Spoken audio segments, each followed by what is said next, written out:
But when outside faces from foreign places talk about taking over, we ain't backing down. We ain't giving up no mountains, we ain't giving up no tree, we ain't giving up no river that belongs to we. Not one blue sake, not one rice grain, not one caress, not a blade of grass. This land is all I know. We gonna make it somehow. We will bend like a bow and never break. Our fathers came here and they lived and died here, and we ain't moving nowhere.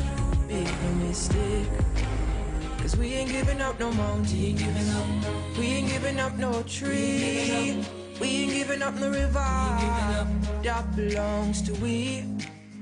Not one blue sake, not one rice grain, not one caress, not a blade of grass. We love the open country of the Rupununi and the Essequibo, the time of night. Though we may criticize it, this is our home, we love it, and we need to keep it. We have that right. So we ain't giving up no mountain, we ain't giving up no tree, we ain't giving up no river that belongs to we. Not one blue sake, not one rice grain, not one caress, not a blade of grass. So we ain't giving up no mountains, we ain't giving up no tree, we ain't giving up no river that belongs to we. Not one blue sake, not one rice grain, not one caress, not a blade of grass.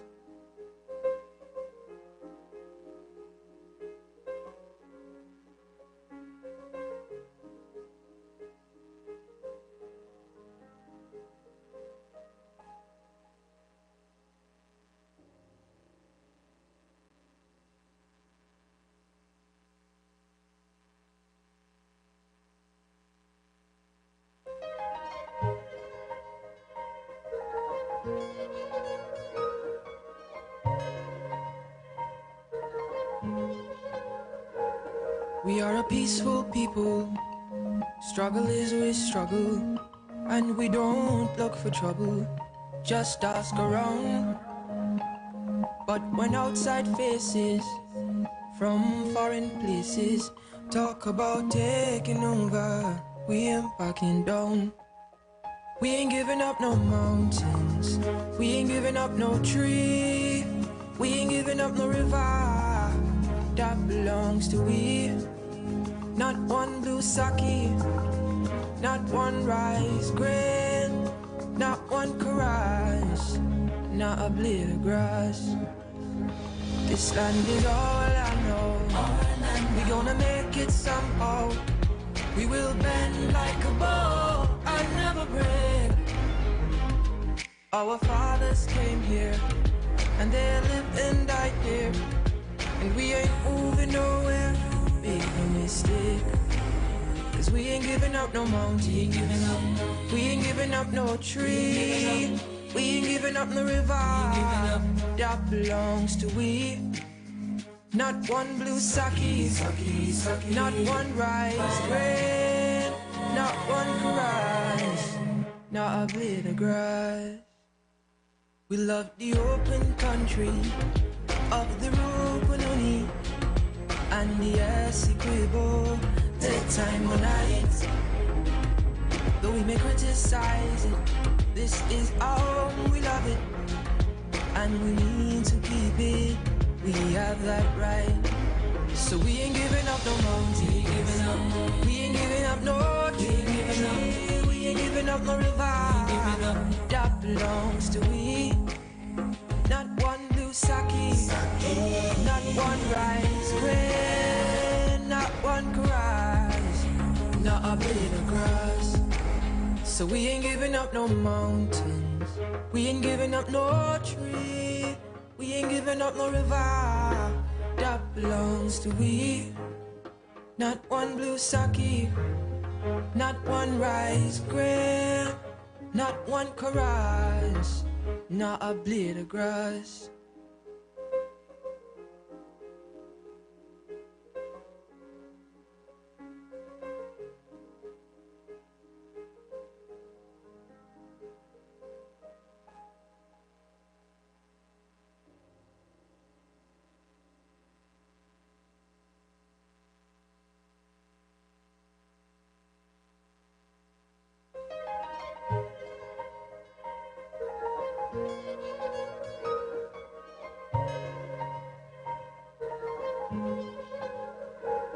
We are a peaceful people.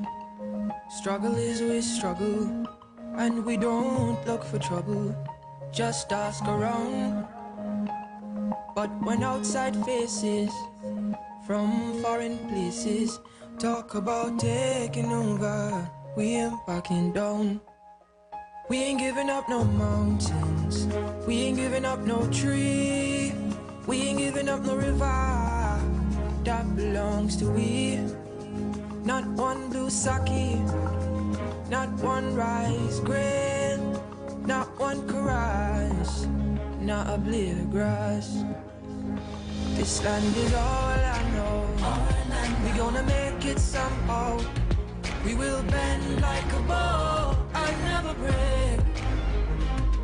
Our fathers came here and they lived and died here, and we ain't moving nowhere.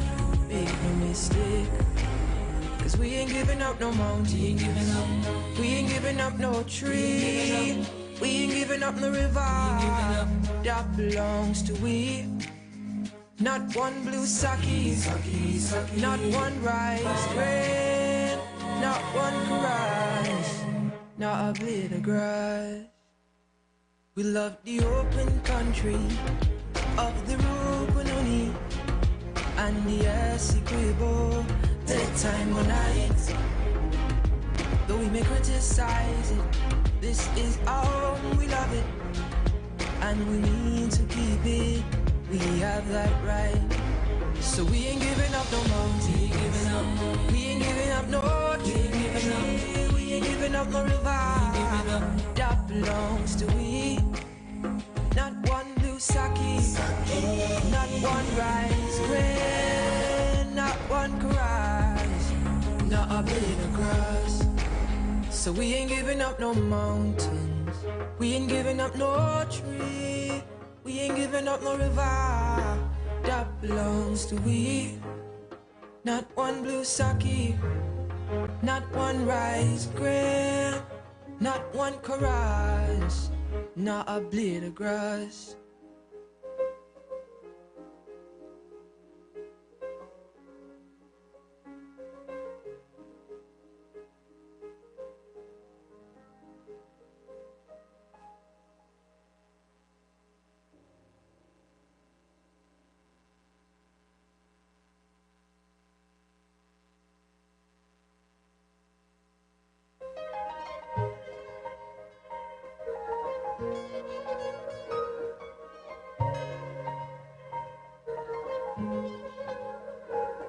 We are a peaceful people. Struggle is we struggle, and we don't look for trouble. Just ask around. But when outside faces from foreign places talk about taking over, we ain't backing down. We ain't giving up no mountains, we ain't giving up no tree, we ain't giving up no river that belongs to we. Not one blue sake, not one rice grain, not one chorus, not a blade of grass. This land is all I know. We gonna make it somehow. We will bend like a bow and never break. Our fathers came here and they lived and died here, and we ain't moving nowhere. Make no mistake, 'cause we ain't giving up no mountain, we ain't giving up no tree, We ain't giving up the river that belongs to we. Not one blue sake, not one rice grain, not one rice, not a blade of grass. We love the open country of the Rupununi and the Essequibo, the time of night. Though we may criticize it, this is our home, we love it, and we need to keep it. We have that right. So we ain't giving up no mountain. We ain't giving up no tree. We ain't giving up no river that belongs to we. Not one blue sake, not one rice grain, not one grass, not a blade of grass. So we ain't giving up no mountains. We ain't giving up no tree. We ain't giving up no river that belongs to we. Not one blue sake, not one rice grain, not one chorus, not a blade of grass.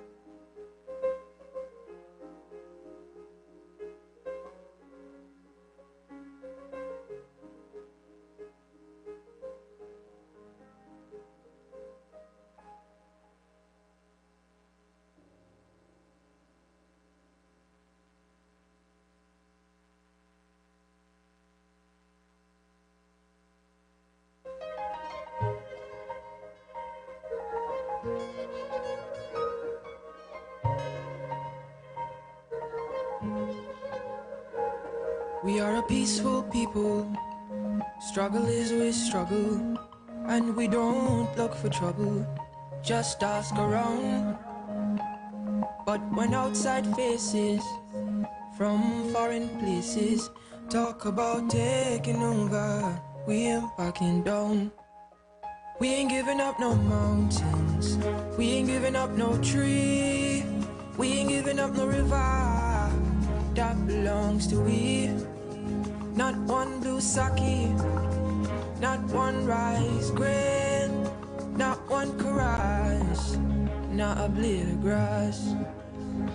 This land is all I know. We gonna make it somehow. We will bend like a bow and never break. Our fathers came here and they lived and died here, and we ain't moving nowhere. Make no mistake, cause we ain't giving up no mountain. We ain't giving up no tree. We ain't giving up the river that belongs to we. Not one blue sake, not one rice grain, not one rice, not a blade of grass. We love the open country of the Rupununi and the Essequibo, the time of night. Though we may criticize it, this is our home, we love it, and we need to keep it. We have that right. So we ain't giving up no mountain. We ain't giving up no tree. We ain't giving up no river that belongs to we. Not one blue sake, not one rice grain, not one grass, not a blade of grass. So we ain't giving up no mountains. We ain't giving up no tree. We ain't giving up no river that belongs to we. Not one blue sake, not one rice grain, not one chorus, not a blade of grass.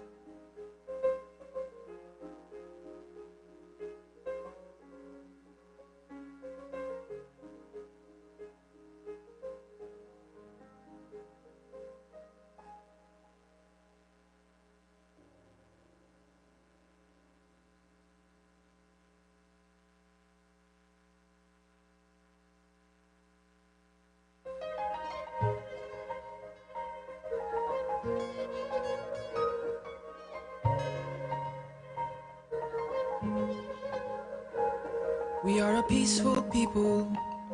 Struggle is we struggle, and we don't look for trouble, just ask around.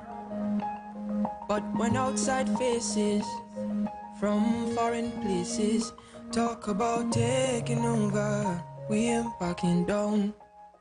We ain't giving up no mountains, we ain't giving up no tree, we ain't giving up no river that belongs to we.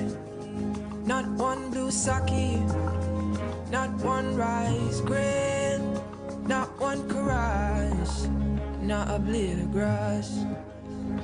This land is all I know. We gonna make it somehow. We will bend like a bow and never break. Our fathers came here and they lived and died here, and we ain't moving nowhere. Make no mistake, 'cause we ain't giving up no mountain, we ain't giving up no tree, we ain't giving up no river that belongs to we. Not one blue sake, not one rice grain, not one caress, not a blade of grass. We love the open country of the Rupununi and the Essequibo, the time of night. Though we may criticize it, this is our home, we love it, and we need to keep it. We have that right. So we ain't giving up no mountain, we ain't giving up no tree, we ain't giving up no river that belongs to we. Not one blue sake, not one rice grain, not one caress, not a blade of grass. So we ain't giving up no mountains, we ain't giving up no tree, we ain't giving up no river that belongs to we. Not one blue sake, not one rice grain, not one caress, not a blade of grass.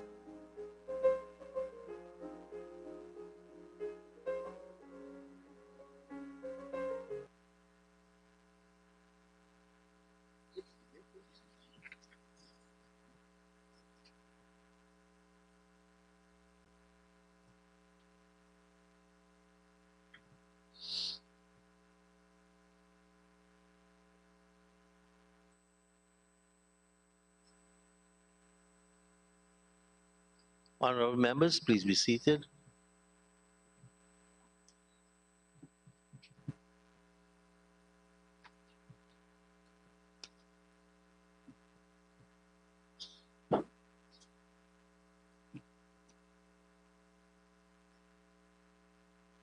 We concluded at the break with the Honorable Minister Susan Rodriguez. I now call on the Honorable Member, Mr. Vincent Henry, to make his presentation.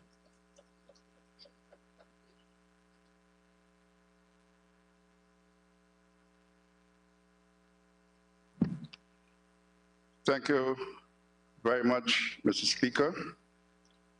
Mr. Speaker, on behalf of the Guyana Action Party, a member of the coalition, I stand to make my contribution on the Planning and Development Single Window System Bill. But before I delve into the substance, something seems wrong today in the House. I'm accustomed to hearing members of the government, whenever they speak, to mention discrepancies in elections. Today, nothing was said by them. And I wonder why, and then I know why. Thank you. Mr. Speaker, we also listened to the Honorable Susan Rodriguez, who mentioned that digital transformation didn't happen under the APNU-AFC. But I have a list of what were done, achieved from 2016 to 2029, of which I'll just read a few, so we can educate her and the others on the other side. Mr. Speaker, we put in operation the fiber optic cable. We provided internet access free to primary, secondary schools, more than 400 government ministries, NDCs, RDCs, etc. Under the ICT for hinterland poor and remote communities, we provided internet to more than 100 communities. Free internet to residential schools, ICT hubs over 200, hotspots at community centers, smart city program in GT, hinterland radio stations, and more. And we did not waste $5 million US on a failed fiber optic cable. And when you go into the Rupunun, you see a little stick standing up with a wire hanging down. $5 million US gone there. And the Honorable Susan Rodriguez did not even support her minister, so to speak, her boss. Did not. The Honorable Colin Cole said that the bill will be taken to a special select committee. She said opposite. This reminds me of the Bible, the Tower of Babel, where everybody began to speak different languages. And if you research the Tower of Babel, you will find the reason why God made that happen to them, if I could use that word, Mr. Speaker. Mr. Speaker, however, please allow me to express my heartfelt appreciation to Mr. Kyle Greenidge and his team, including the Ministry of Foreign Affairs, who with the patriotism and leadership skills like that of the Honorables LFS Burnham and Chelly Jagan, fathers of our nation, in the first rung at the International Court of Justice, successfully defended our sovereignty.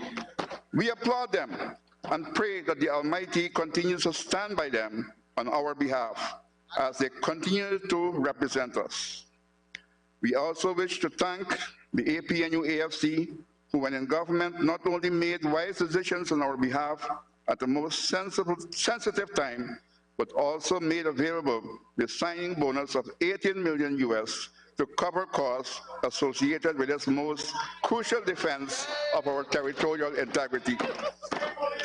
Mr. Speaker, the single window system bill at a first glance seemed to be innovative and people-oriented.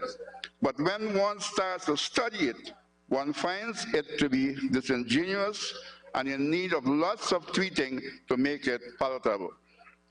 Mr. Speaker, in the bill, planning and development application means an application made under any enactment in respect of land use, building, or development permission, or other similar application of the kind listed under the first schedule.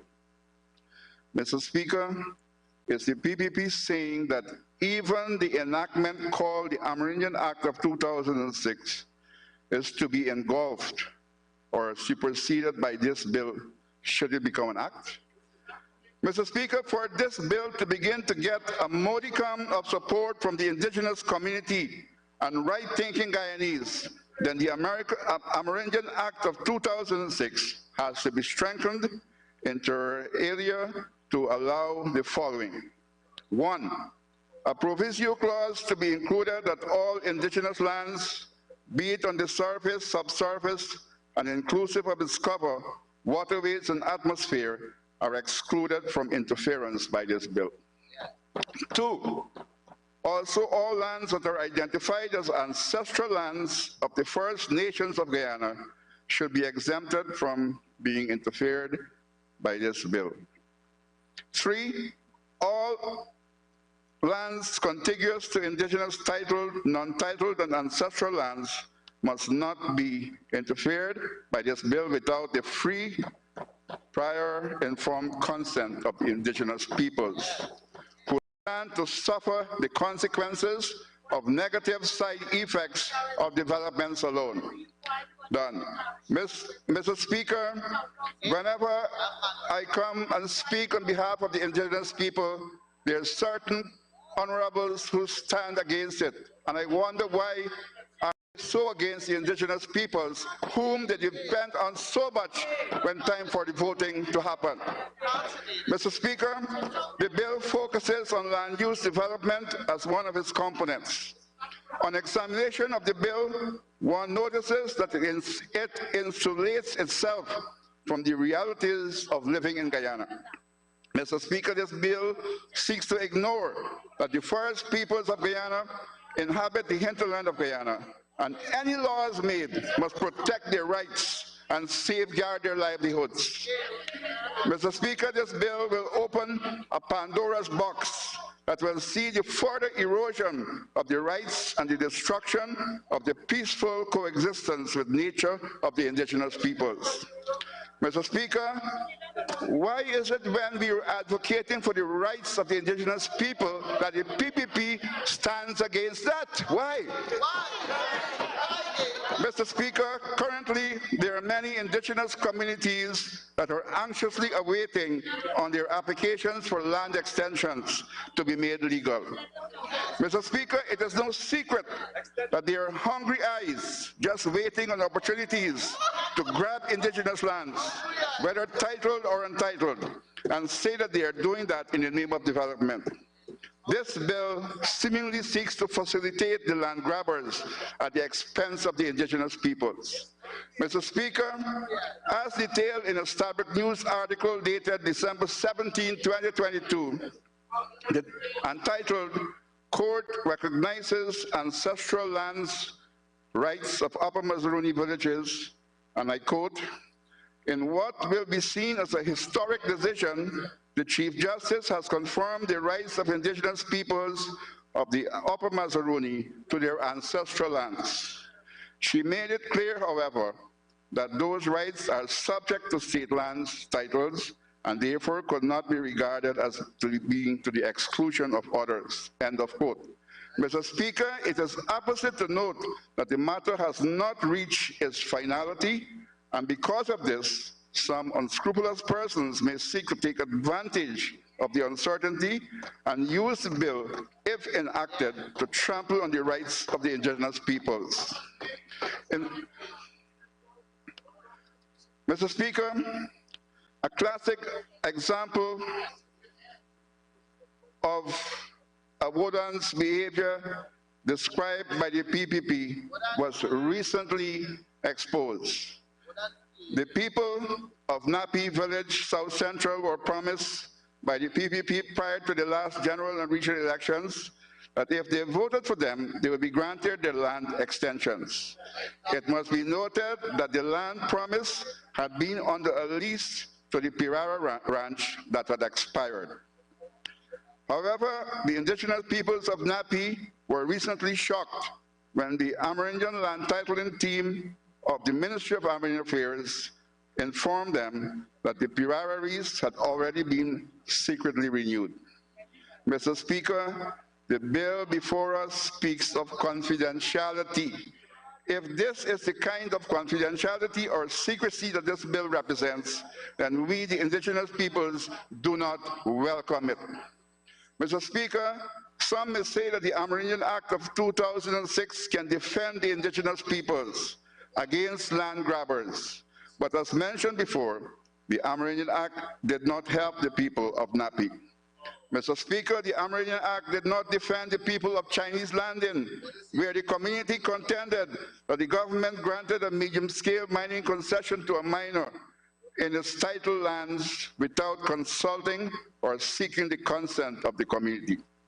This led to the village seeking the intervention of the United Nations Committee on the Elimination of Racial Discrimination and recommendations made by the body to the Guyana government, including consideration be given to suspending or revoking the mining concession that affects the land, territories, or resources of the Chinese landing until free, prior, informed consent is granted by the indigenous peoples, and also refraining from approving projects and granting mining permits or concessions within the lands of indigenous peoples, whether titled or not, and incorporating the principles of FPIC in domestic legislation, including by amending the Amerindian Act of 2006. with indigenous peoples' participation and to fully and adequately guarantee the right to consultation of the indigenous peoples, and considering the ratifying the ILO Indigenous and Tribal Peoples Convention of 169. Mr. Speaker, the Amerindian Act did not defend the indigenous people of Isenru. Mr. Speaker, back in the 1990s, permission was granted by the Guyana Geology Mines Commission to a miner to operate within the boundaries of the village title lands. However, the village has been up in arms over this approval, which said it did not have the consent of the village. This matter has reached the Inter-American Commission of Human Rights, ISCHR, an autonomous organ of the Organization of American States, which ruled that Guyana is responsible for at least 16 violations of the rights of the communities and its members, as a result of which Guyana law will have to be amended. Among the conclusions of the Commission was that the right to health, food, water, as well as the rights of children and mothers had been violated. Mr. Speaker, the ISCHR recommended that the Guyana government... Point of order. Honorable member, the minister has raised on a point of order.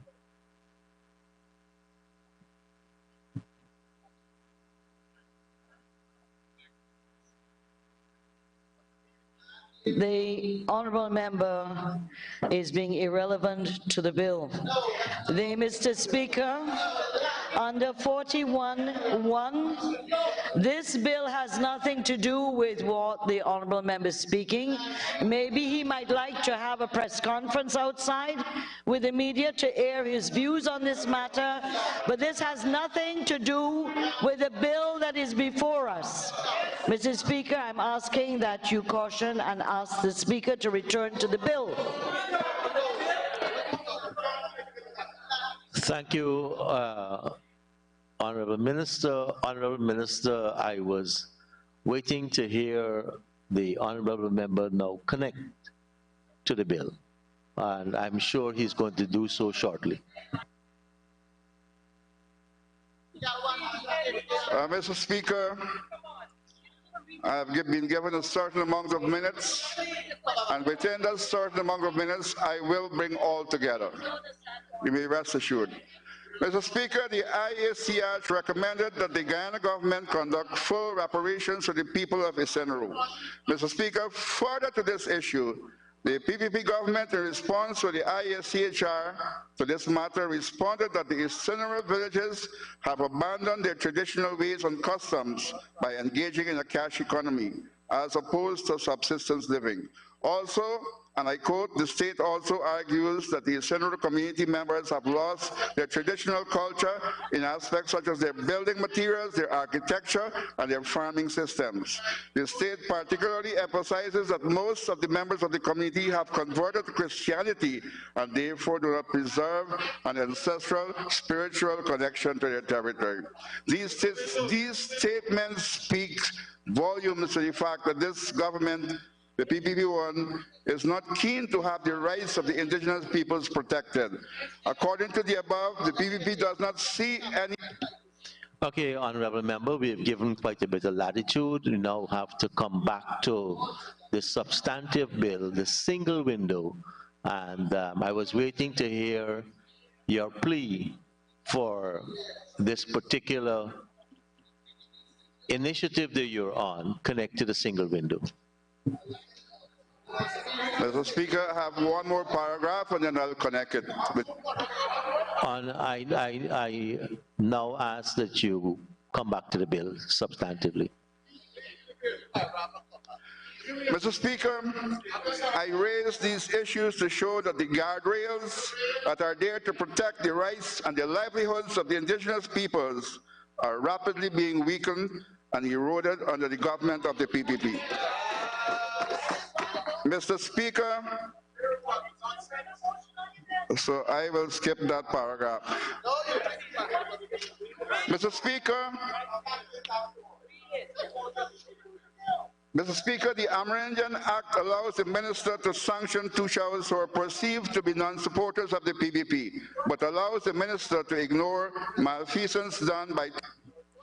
Honorable Member, I would now again ask that you speak to the bill itself. How would the single window improve access to the Amerindian people for their applications? I think that's where you want to go.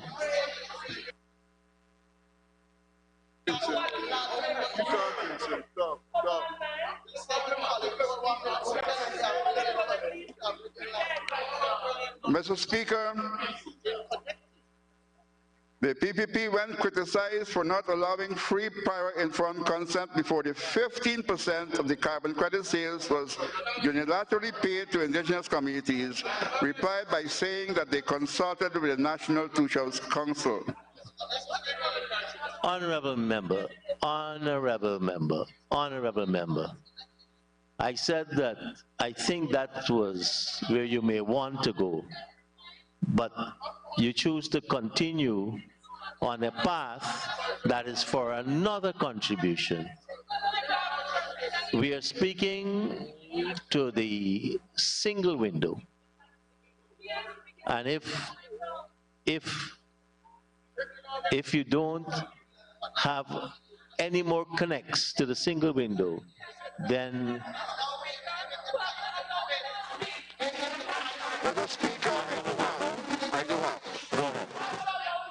Mr. Speaker, please allow me to make the following recommendations to correct the omissions as I see it from an indigenous side.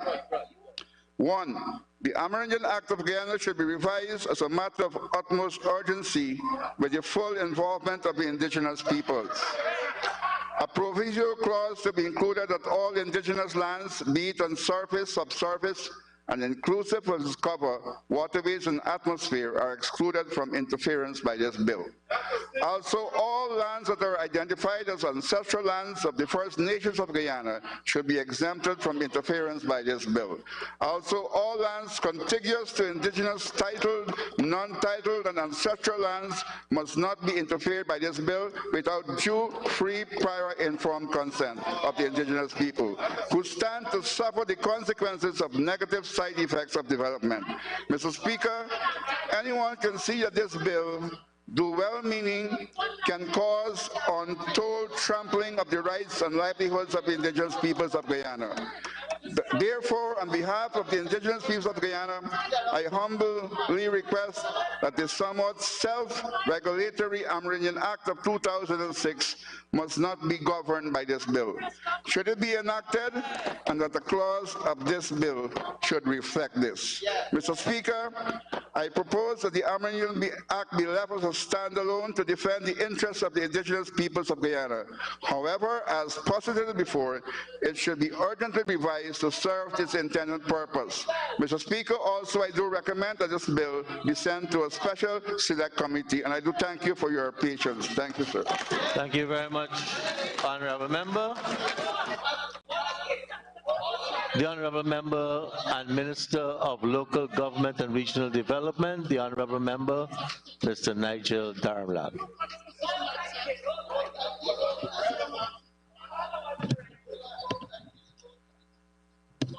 Thank you, Mr. Speaker, and good afternoon, everyone.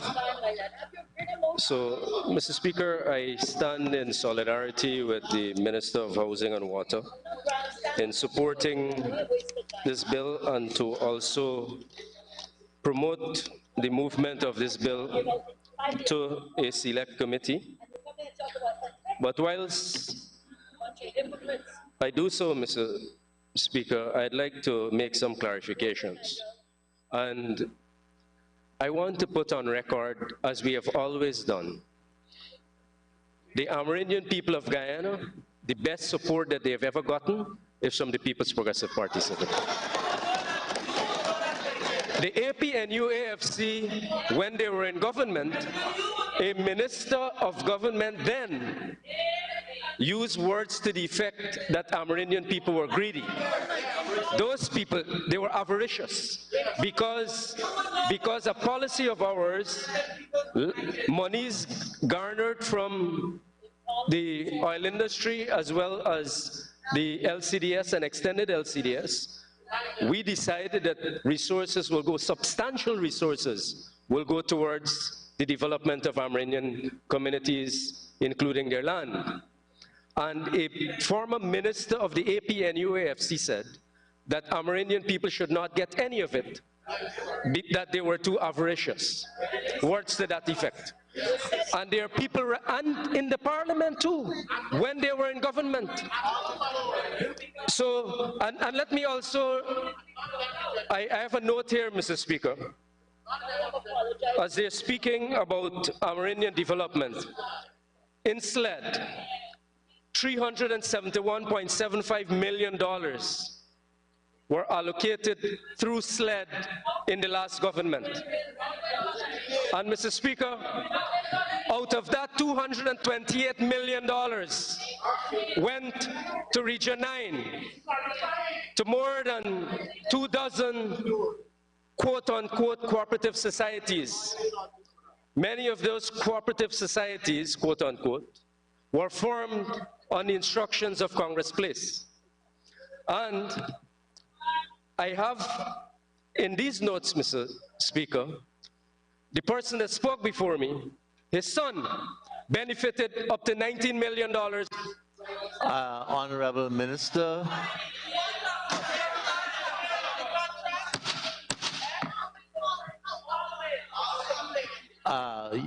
You'd have to withdraw that because the honorable member's son is not in here to defend himself. Okay, Mr. Chairman, so I withdraw saying the son, but I can tell you that the name of the person who spoke before me is cited in the report. Cited in the report. So when they speak of corruption, when they speak of Amerindian development, we're going to have to ask you to withdraw corruption, please. Corruption is a bad word? Yeah, unparliamentary. Oh, it's unparliamentary. Well, the siphoning off of taxpayers' monies to the political purposes of the APNUAFC. We cannot countenance that in a democracy. We will never be able to countenance that in a democracy. But further to this, Mr. Speaker, in that same report, two buildings were supposed to be constructed,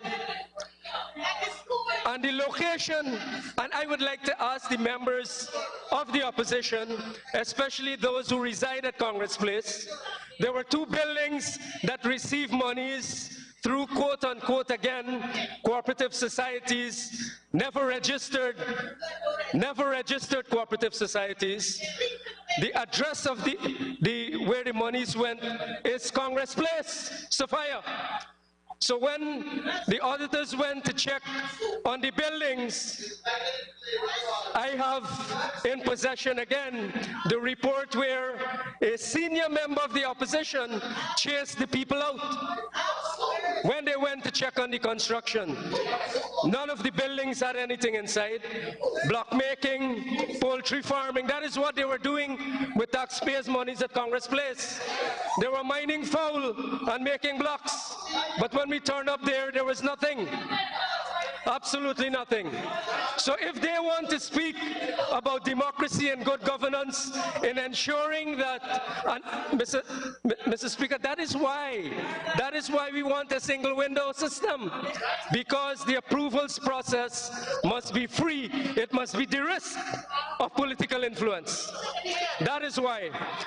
And I can also tell you too, Mr. Speaker, that same report has a lot of information about the barbershop and about every other region and what they have done with $372+ million of taxpayers' money. And that is why we should not also countenance some of the suggestions that Honorable Mahipal has put forth in the suggested amendments, because they want to retain political control. They want to have political influence. But President Ali has made a commitment that in modernizing Guyana, that in ensuring that we build local democracy, in ensuring that we enhance local governance, we have to de-risk political influence. And that is why this bill is situated in the way it is situated, because we want to have, as my colleague Susan Rodriguez, honorable member, said, it is built on an independent system. That is why, Mr. Speaker, we would like to have a single window system to build efficiency, to build transparency, as our honorable Prime Minister is saying, to ensure that there is cost effectiveness in the manner of business, to ensure that there is compliance, and to ensure that there is enhanced security of the approval system. Quite unlike, none of those 5 guiding principles were evident, were practiced during the course of the APNUFC. You know why, Mr. Speaker? Because they have many members there who have constructed buildings. There is one person, Mr. Speaker, from the Eccles-Ramsburg NDC area, whose house, unfortunately, is incomplete at this time. Be careful, Honorable Minister, I'm from there. Not you, Mr. Speaker, with the exception of the Speaker. And Mr. Speaker, that building doesn't have approval. The fence doesn't have approval. The businessman who was constructing it after the government change stopped constructing it. So the building and the fence, they're both incomplete. The drains around the massive, I think it's the house, when they started to build the house became bigger than the land. So they had to get 2 additional house lots. That is outside of the mall, it is the most ostentatious property in the Eccles-Ramsburg NDC area. And then the same person that is heckling currently does not have approval from the Horstelling Farm NDC for the construction of their building. That same person that is heckling me right now, Mr. So the honorable member, Mr. Mahipal, is now in the area. This is the only person I hear heckling.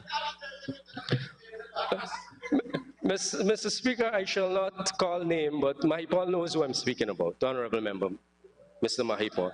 And so too, there is one who says some of the most outrageous things about the PPPC from Coven John. They have no approval because we checked the system. They have no approval as well. So, Mr. Speaker, we would like this single window system is going to massively reduce, but I don't want to use this unparliamentary term corruption, but it will reduce the misuse and the inconsistencies in the management of public resources. It will also remove, to a large extent, subjectivity, because we have evidence too. When in the last government, and I personally have evidence, when in the last government, they denied approvals, and in one case, there is a particular minister of government currently whose family was denied a construction permit because they are a member of the People's Progressive Party Civic. And that NDC is an NDC run by the APNU-AFC. So we have to remove subjectivity and political influence. Also, Mr. Speaker, the single window system adds value to our revenue yields. But I say revenue yields not in terms of how APNU-AFC impose hardship measures on poor people across this country, but increase revenue yields through how fees will be paid, quite unlike fees being paid willy-nilly across different agencies that are involved. And what about cutting costs? One of the most distressing things about constructing a building, I have a lot to say about you, Ramjatan. I have quite a lot to say about you, quite a lot to say about you. I have a lot to say about you. I also have a copy of the bank account information that you have overseas, and the amount of money and who transferred the money to you. So you should be very careful, because you know. Honorable Minister, please. Honorable Member Mr. Ramjatan, and if there is things that went wrong, don't impute it. Just go ahead with producing it, and in the appropriate places, please. Mr. Speaker, in the appropriate places, the evidence will be provided. So yes, Mr. Speaker, so we'd be cutting delays. The inordinate amount of time that some approvals, for example, Mr. Speaker, you know, we are on the cutting edge right now. Our country is moving in a direction never seen before, and this is despite the narcolepsy that happened between 2020 and, between 2015 to 2020, when the last government, they were sleepwalking in whilst they were running the country. When I became Minister of Local Government and Regional Development, one of the first things we did within 2 months of us becoming government, the last government held up construction permits for 13 companies that work in the oil and gas sector, tier 1, tier 2 companies. And it did not take us 2 days to get those permits sorted. Thousands of people are now employed, hundreds of billions of dollars now in our economy. The oil sector is flourishing. That is the type of country that we're building. But they deliberately held up those permits because they wanted to shake down many of these businesses. That is what APNU, AFC, they were doing. They were shaking down our business people. And similarly,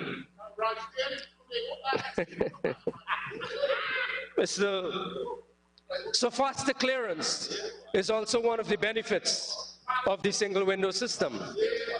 That now people don't have to wait 2 years to get a construction permit.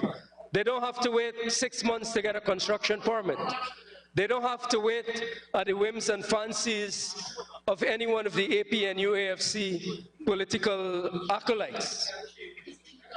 As long as this system is implemented, or when this system is implemented, it is going to be practically foolproof, and everyone, which is also what President Ali promised, that everyone is going to benefit from his government, irrespective of your political affiliation, irrespective of your ethnicity, irrespective of the texture of your hair or the color of your skin. Quite unlike what happened when APNU, AFC, they were in government.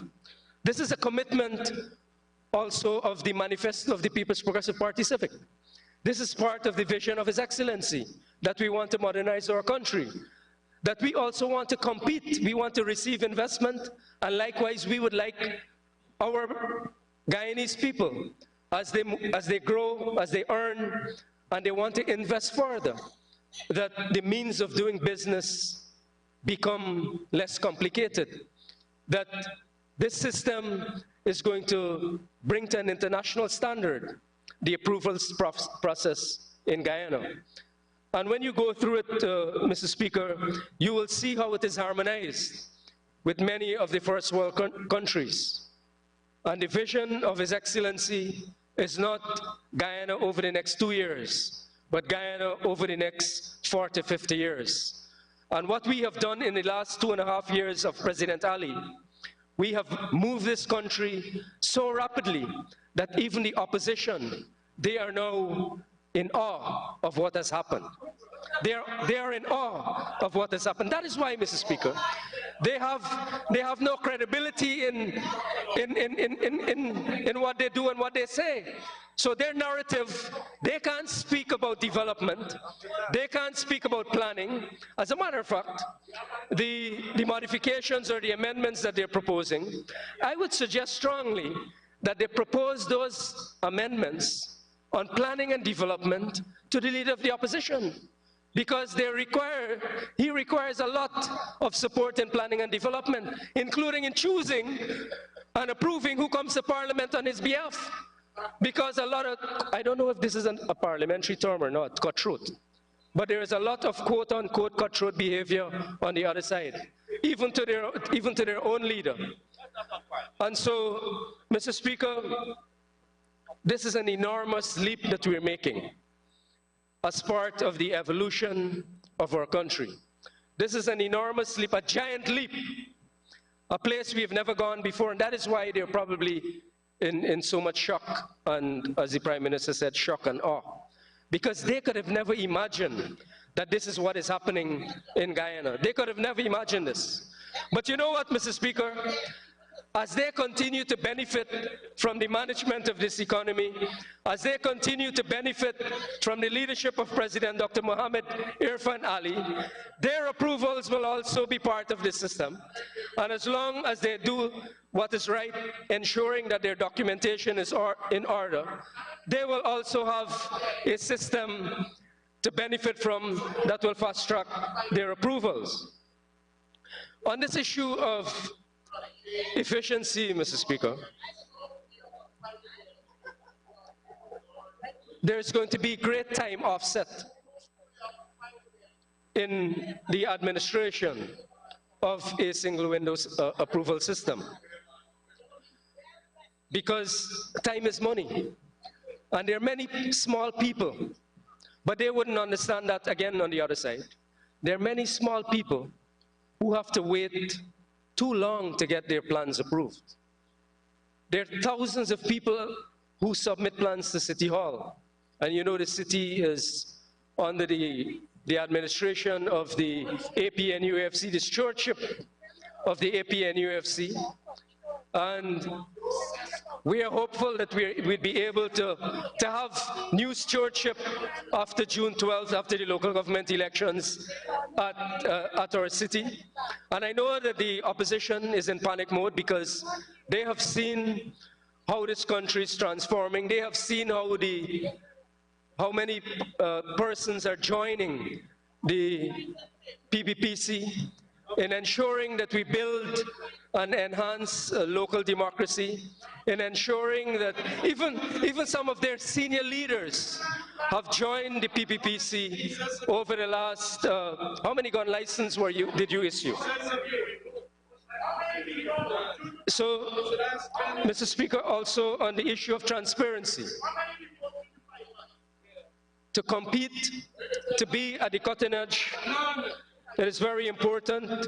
Freedom of information, similar access to information. The verification and validation process involved in a single window system, Mr. Speaker, that will also be it will contribute to greater transparency. We spoke earlier about compliance. We also, Mr. Speaker, I raised the issue of enhanced security. We will not have plans, people losing their plans anymore, because that has been a bugbear in our system for a long time, where persons have submitted plans, and then they come months after seeking an update on their plan, and then they have to resubmit. That has happened to me personally as well, when the last government was in office. I don't know if they were trying to victimize me because I am a known PPPC. Possibly so. But that is how they were running this country. So on a secure platform also. So quite unlike the hazy behavior of the opposition, this single window system would be on a secure platform. So it will be void. It will be void of the insecurities that our people sometimes have to suffer when their plans are sent for approval, or even our business people. And I think, very importantly, sensitive information.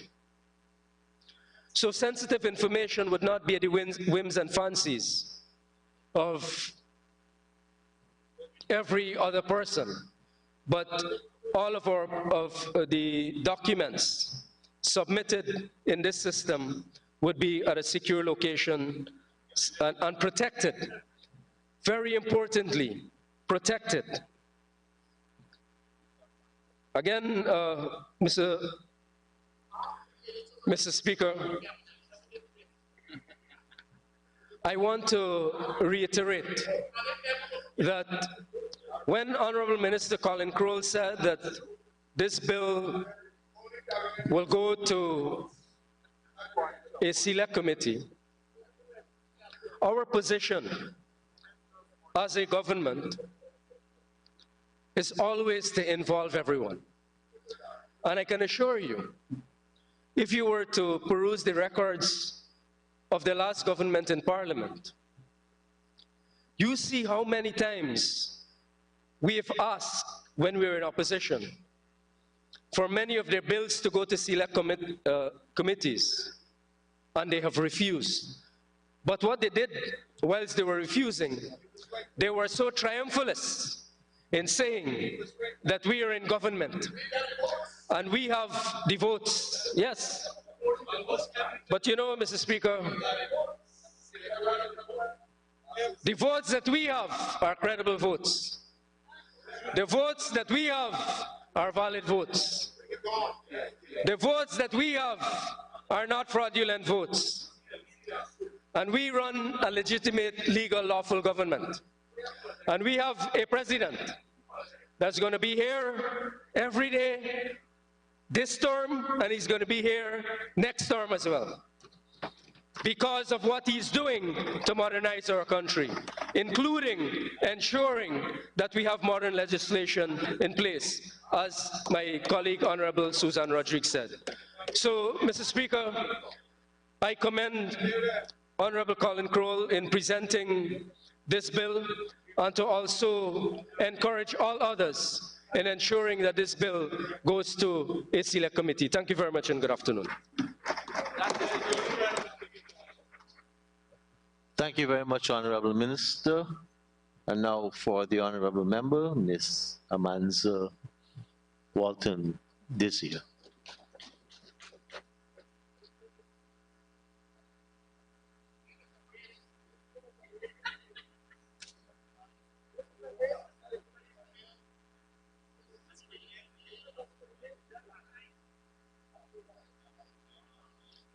You may proceed, Honorable Member. Thank you, Mr. Speaker, and good afternoon. I notice that my colleagues on the other side have a lot to say, even before I've started. But y'all should know that it doesn't matter what you have to say about racism and racist and whatever, we will continue to speak the truth. So, just so that you're put on notice, Mr. Speaker, I want to clarify a few matters before I get to the substance of what it is that I want to say. Mr. Speaker, I felt as if you did me a disservice this morning by only extracting 2 lines from the letter that I sent to you. Mr. Speaker, you will recall that it said, in the context of our external affairs and national security, and in respect of the information in the public space in connection with the Permanent Secretary of the Ministry of Home Affairs, please be advised that we intend to ask the following questions at the next sitting of the National Assembly. 1, was the permanent... Honorable Member, if you have a problem with my ruling, you're free to bring a motion against me and have it debated here. And I know, honorable members, please. Honorable members, please. And I quoted the relevant line because you don't advise the Speaker, you seek leave, regardless of what matter it is. You may proceed substantively with your contribution. Mr. Speaker, I will say this, that I understood exactly what you said this morning. I understood it very clearly, and I have made the point that I feel as if, as a member of this National Assembly, you did me a disservice.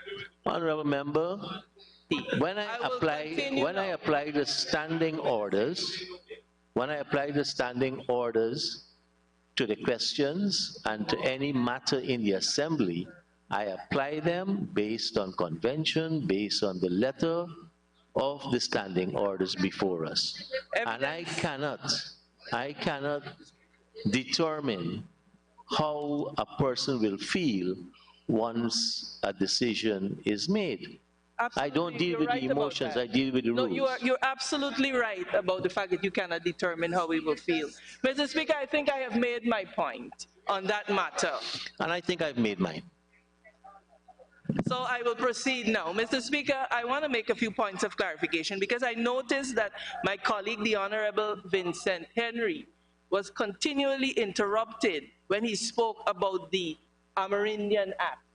But Mr. Speaker, well, I will tell you how it is relevant, Mr. PM. This morning, your side sent an amendment that says, in the event of any conflict between the provisions of this act and those of any other law, the provisions of this act shall prevail. You have opened the door for us to talk about any law of this side that we wish to speak on.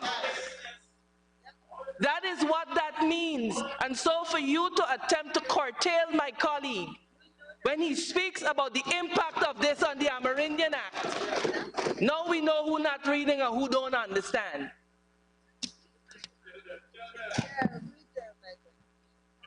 It's there. I will respond to Mr. Dharamlal in due course. It's a good thing, you know, people don't take him too seriously. Mr. Speaker, I want to go on record as saying that we support efficiency, we support ease of doing business, and we support, in principle, this notion of a single window. We are on record as saying that. So I want my colleagues on the other side to understand that when you attempt to do your press to say that we are against business and we are against efficiency, that the people of Guyana will weigh you in the balance and find you wanting, because we are on record as saying that we support it. That must be made pellucid. That must be, if you listen, Mr. PM, you will hear the point that I am making. You will certainly hear, don't worry. Mr. Speaker, let me say this.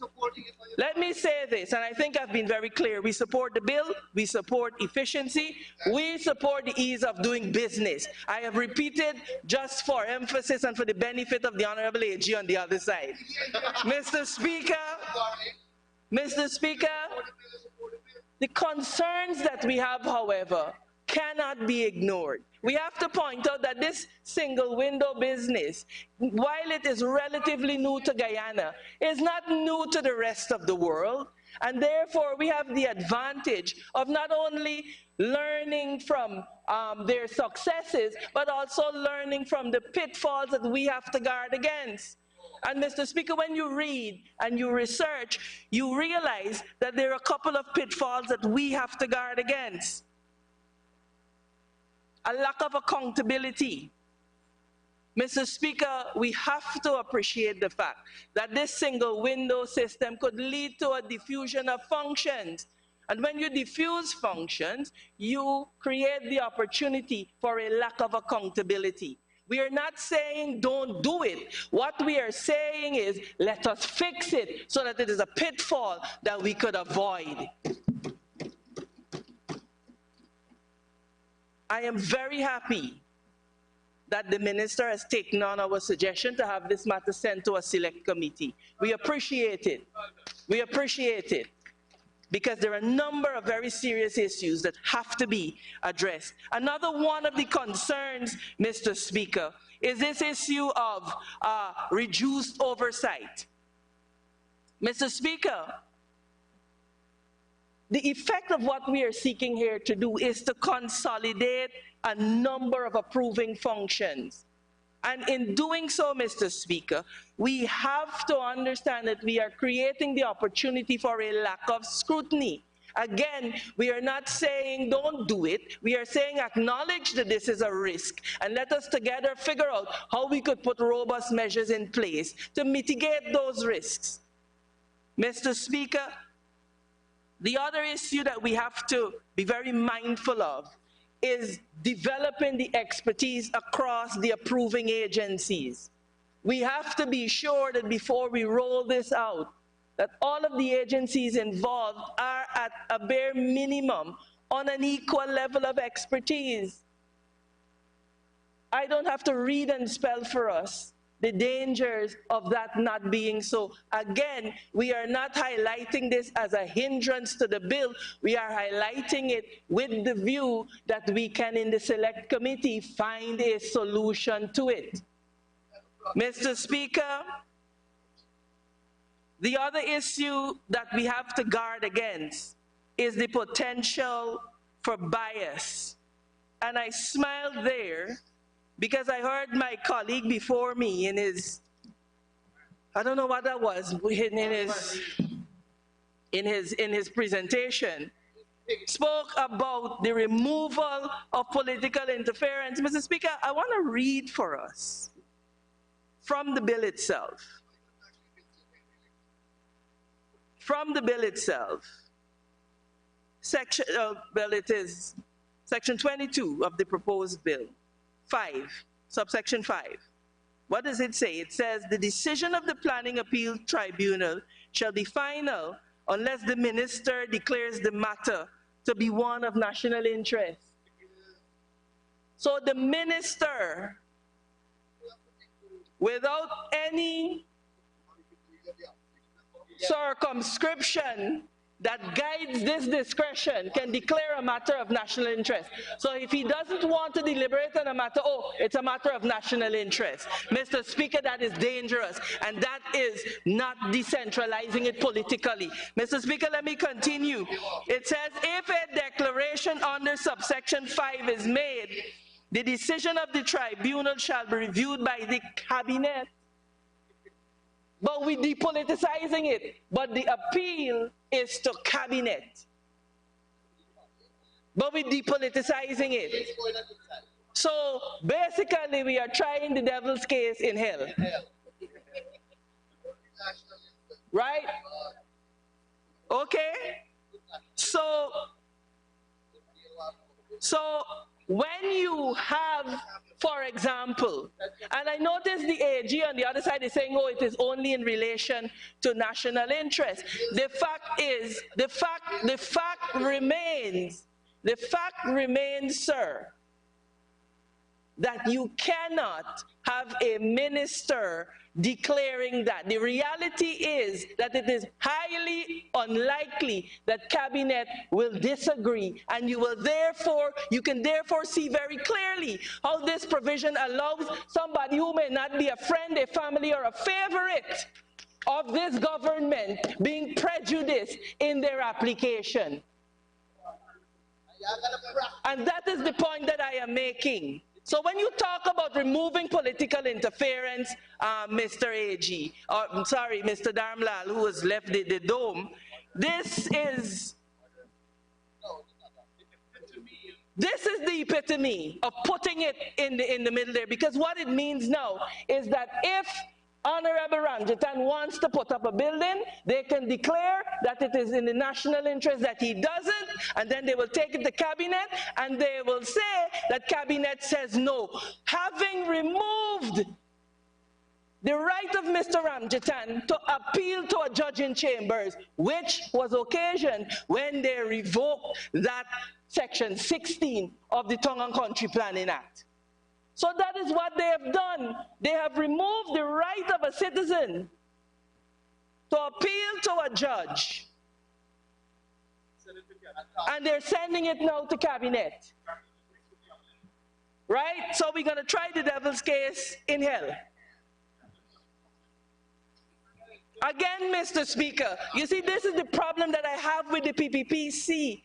Every opportunity they have to engage in mischief, they take it.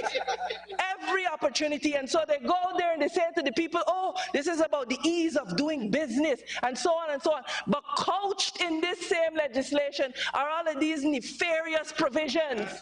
Yes. This is why you got to watch them closely. You got to watch them. The other day it was, oh, a red wave. when you do get down to the bottom, dead people sign, people overseas sign, but there's this big red wave. Right now, people are at Belladrum being paid $20,000 to put a name on the nomination form. You gotta watch them. The people at Wakenham were visited by a minister to say, take your name off the list. You gotta watch them. You gotta watch them, the Honorable Indar. You gotta watch them. So they come with all of these nice things. Oh, we want the ease doing business. And we gotta move up on the business index, but couched in it. Couched in it is the wickedness and totalitarianism that we on this side of the house will forever stand against.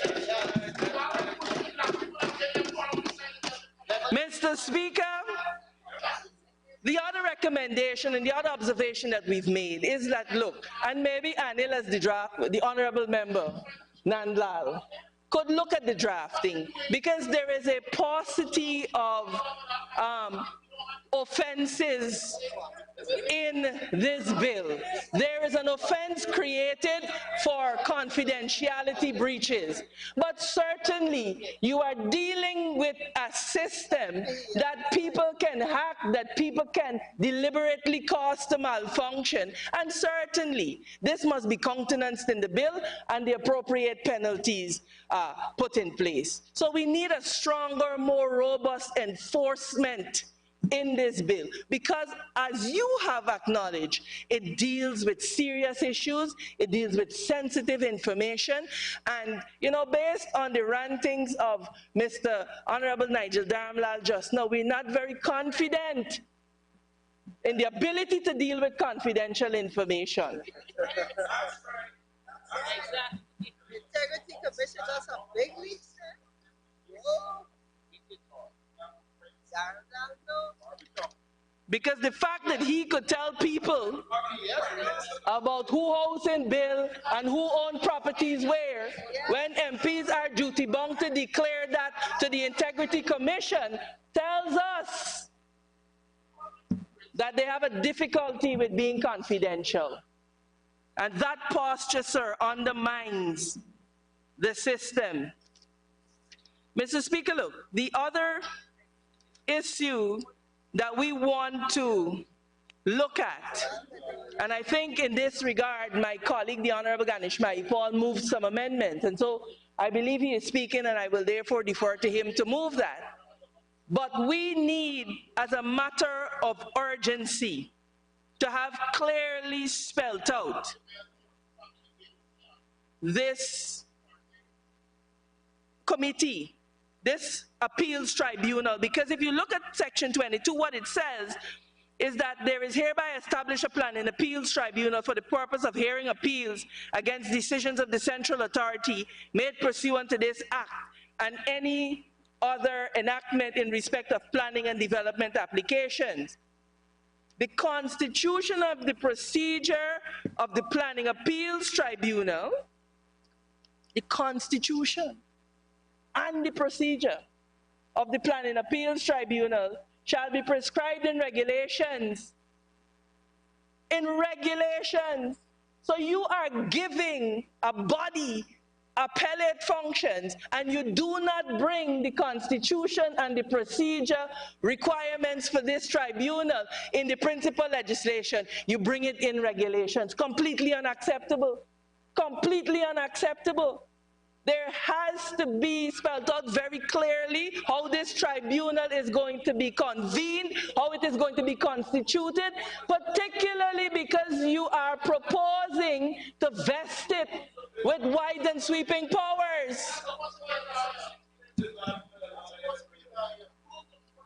Mr. Speaker, it should be in the primary legislation.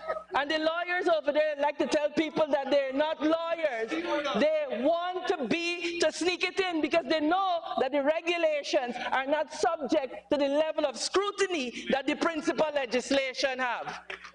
So for all of you, Anil, the Honorable Nandlal will tell you that I am correct. A grave matter like this should be in the principal legislation, and subscribe to and scrutinize on the floor of the House. Because this is somebody, they want to deal with it in cabinet. They want to try the devil's case in hell. It's not going to work. It's not going to work. Watch them. Gotta watch them. You have to watch them. The other point, that I want to make, Mr. Speaker, is that we have to contemplate the possibility that this bill really does, and as referenced by my colleagues on the other side when they spoke, really does whittle away at the powers of local authorities. And so we have to be very clear, and I welcome the Select Committee because this will give us the opportunity to hammer this out. Because the Constitution is very clear on local governance. The Constitution is very clear in Article 13 about inclusionary democracy, and it goes on to say particularly for people in their localities and making decisions that will affect their local lives. Mr. Speaker, it therefore means that if there's a possibility that this bill would offend the constitutional provisions on local governance, we have a duty as this House to correct it before we send it forward. We have a duty, Mr. Speaker, and we cannot shy away from that duty. So, Mr. Speaker, I want to end by making an observation, and this comes from my experience working in the civil aviation sector, that we have to be careful. We have to be very careful on the back end how we are integrating these permissions and who is pronouncing on these permissions, because there are safety and security considerations that attend, for example, the maritime sector, the aviation sector, and this is why we just can't have any and everybody that the government would think suitable on this tribunal. And this is why we have to not exclude. This is why we cannot exclude the review of the court, Mr. Speaker. So I wanted to flag those points. And again, I want to make it clear, lest the propagandists on the other side run away to say that we are against progress. That we are not against progress. We are not against efficiency. We support in principle the bill, but we are highlighting these pitfalls so that we can avoid them, Mr. Speaker. On this side of the House, we have been doing that. We warned when they brought that motion about the Public Accounts Committee, what you will see. We warned about the Natural Resources Fund and the abuse that we would see. We warned, and we are warning now that this has to change, or else the people of Guyana are going to be done a great disservice. Mr. Speaker, I thank you.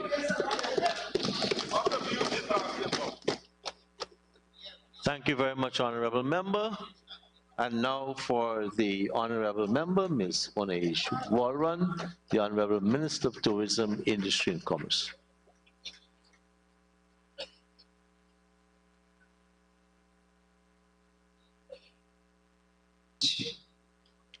Mr. Speaker. Mr. Speaker, I rise to support this planning and development single window bill piloted by my honorable friend, Colin Curl, Minister of Housing and Water. Mr. Speaker, before I get to the substance of my presentation as regards this bill, I do wish to address a quite troubling habit, I dare say, that my friend on the other side, Amansa Walton Nazir, I did say honorable member, friend on the other side, in addressing this government as a totalitarian regime. It's not the first time she's done it, Mr. Speaker, but she's said so on the floor a few moments ago.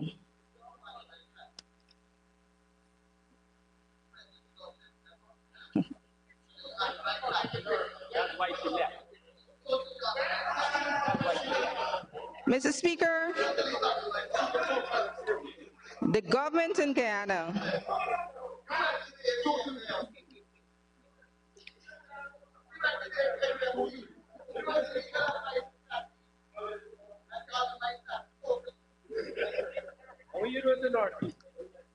Mr. Speaker, it cannot credibly be stated that our country even resembles remotely a totalitarian state, as it was in fact internationally acknowledged to have been during the period 1968 to 1992, when ruled with an iron fist by the political party of which the honorable member, Ms. Walton Nazir, is now a leading member. During that period, Mr. Speaker, elections were internationally rigged, acknowledged as being repeatedly rigged, fundamental freedoms were curtailed, all institutions of the state, including the armed forces and the judiciary, were explicitly made subservient to party control, and assassination of political opponents was a common tactic. Now, Mr. Speaker, is this the totalitarianism that the honorable member, Mr. Walton, is referring to? We've lived it before, and it certainly doesn't exist here today. It took close to 3 decades of struggle for Guyanese to regain the precious right to elect a government of their choice. Finally, in 1992, under a system brokered by President Jimmy Carter, the first post-independent People's Progressive Party civic government acceded to office and was repeatedly returned to office in free and fair elections until May 2015. That was what happened in totalitarianism. Our government was re-elected in elections and true to form in free and fair, transparent elections by a host of impartial international observers, including representatives of the government of the United States, the United Kingdom, Canada, and the European Union, the Commonwealth, the Organization of American States, and our own Caribbean community. And it's also apt to note, Mr. Speaker, that the party to which the Honorable Ms. Walton Nazir belongs, then in government, had to be forced out by international pressure to call the elections of March 2020 after refusing to resign. Now, Mr. Speaker, this, to my mind, characterizes a totalitarian party. I shall not go further to recount the arduous journey of getting them to resign and getting the elections and to, yes, please.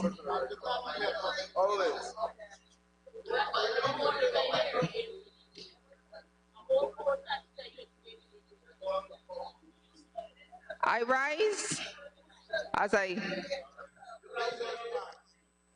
to support this planning and development and single windows bill, Mr. Speaker.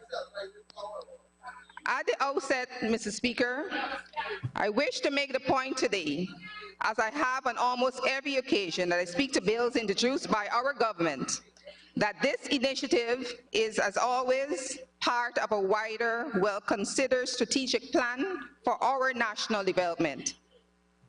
Mr. Speaker, this bill does 2 major things in relation to planning and development. The first thing it does is that it provides a single interface for members of the public to deal with government as regards planning and development projects. That is to say, projects in respect of land use, building, or development permissions, or other similar projects as per Clause 2 of the bill.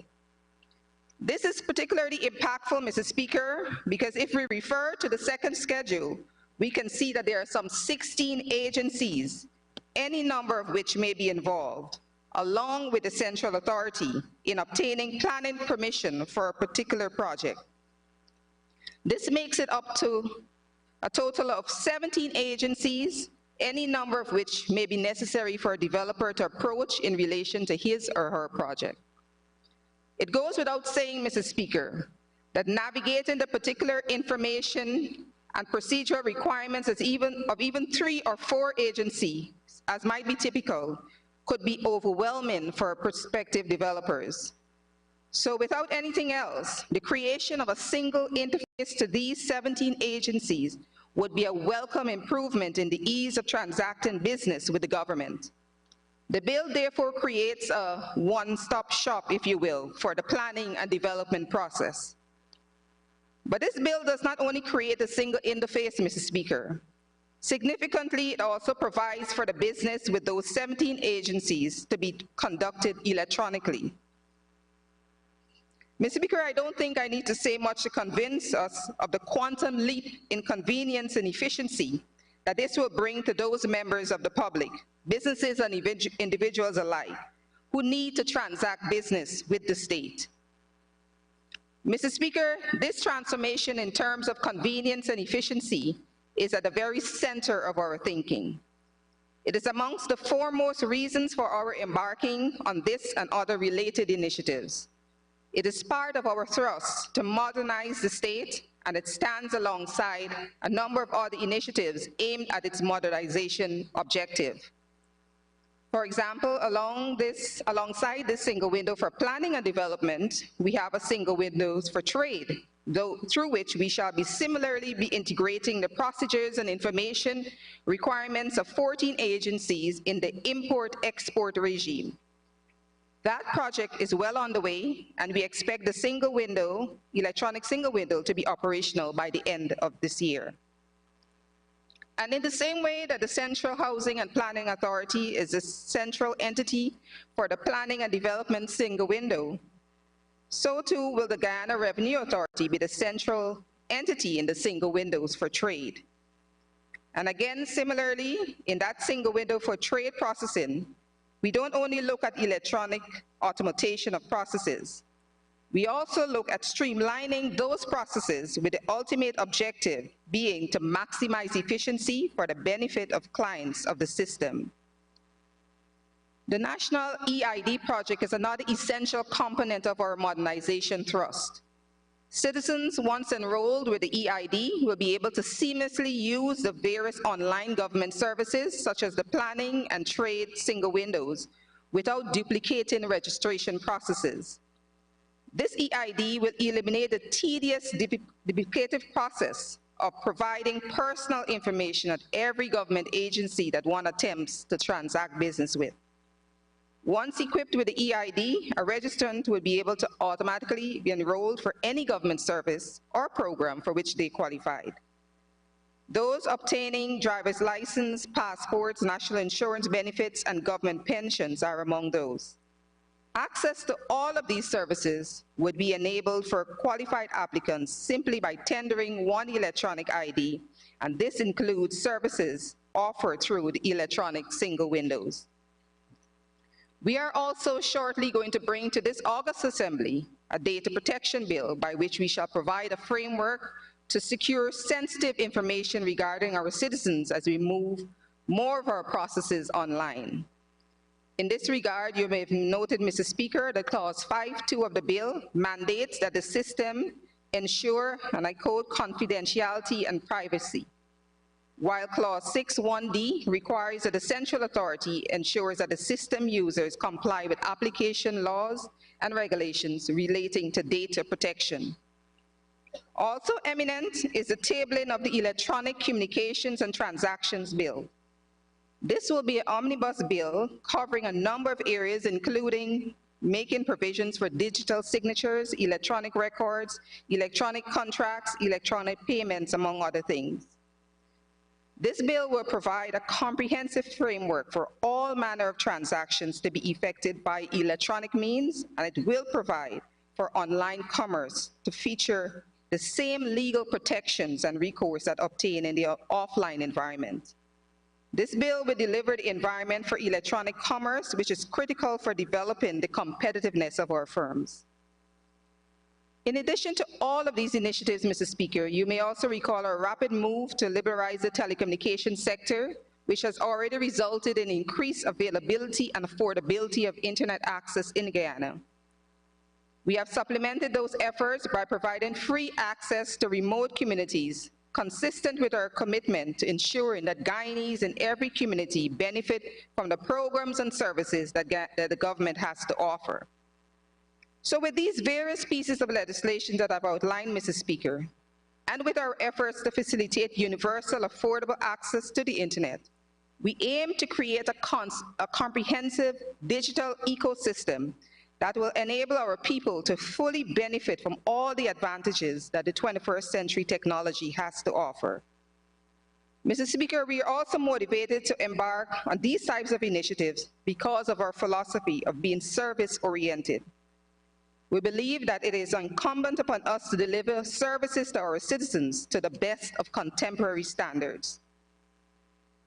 Mr. Speaker, I wish to spend a few minutes speaking to the significance of this bill for the business community in particular. For the business community globally, dealing with construction permits was one of the key issues addressed in the now defunct Ease of Doing Business rankings. Two issues that featured principally in this metric were the number of procedures and the time it took to obtain the relevant planning permissions. This legislation addresses these two metrics by empowering the authority to, I quote, implement policies relating to the system, to integrate the systems of public agency involved in planning and development applications, and most critically, to establish timelines for the processing and approval of planning and development applications. Through this bill, therefore, we are enshrining the power to effect much-needed reforms within a statutory framework. I wish to be clear, Mr. Speaker, that my comments here are not meant to be an endorsement of the global Ease of Doing Business rankings, for which, for good reason, has been discontinued. Indeed, many of these global ranking systems have inherent systemic biases against developing countries such as ours, and serve to unfairly stigmatize us. My honorable friend, Minister Teixeira, has had cause recently outside the Honorable House to treat with one of those international rankings.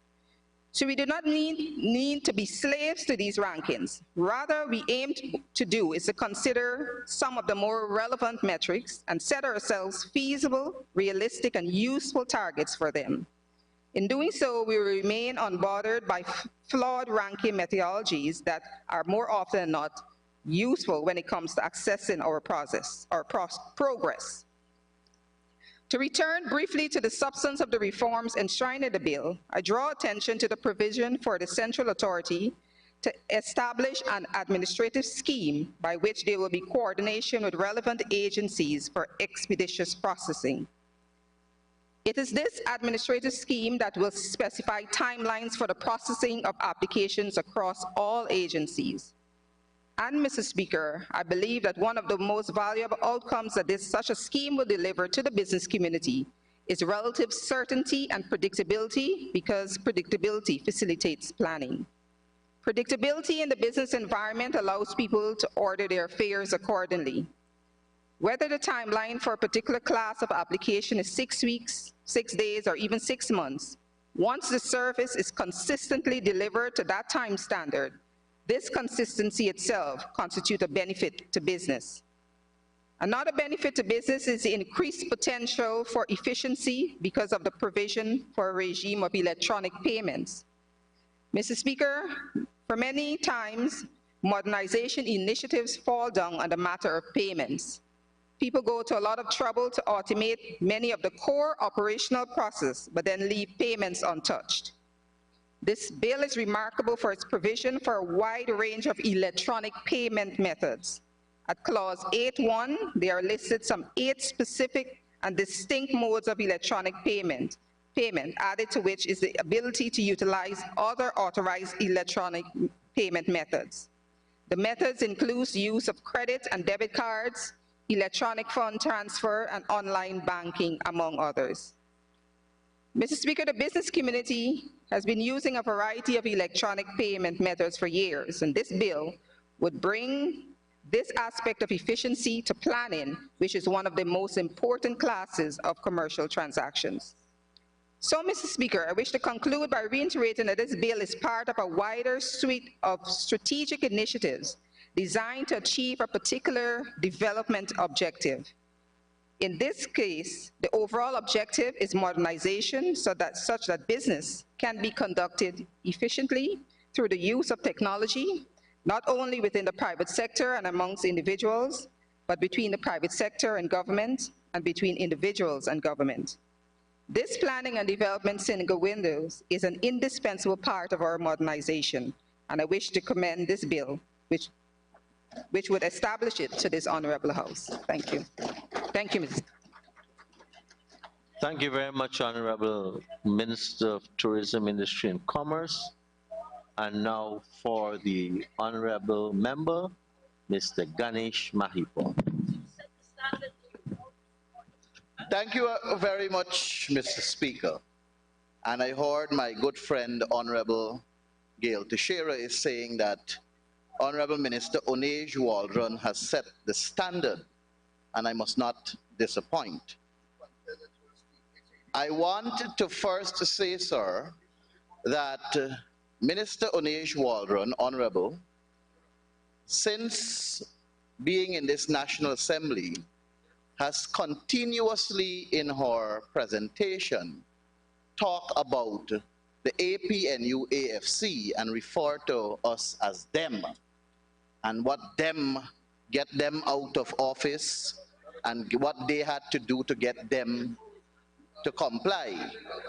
I need to remind Honorable Onej Waldron that she served in the APNU AFC government from 2016 to 2020, August 2020 as a matter of fact. So every day, and you were not a public servant, you were employed on contract, and you were part and parcel of the APNU AFC team. So I don't know why the constant attack on the APNU AFC by the Honorable Minister. It baffles me, sir. And I want to just let her know that... Mr. Speaker, point of order. Honorable Minister.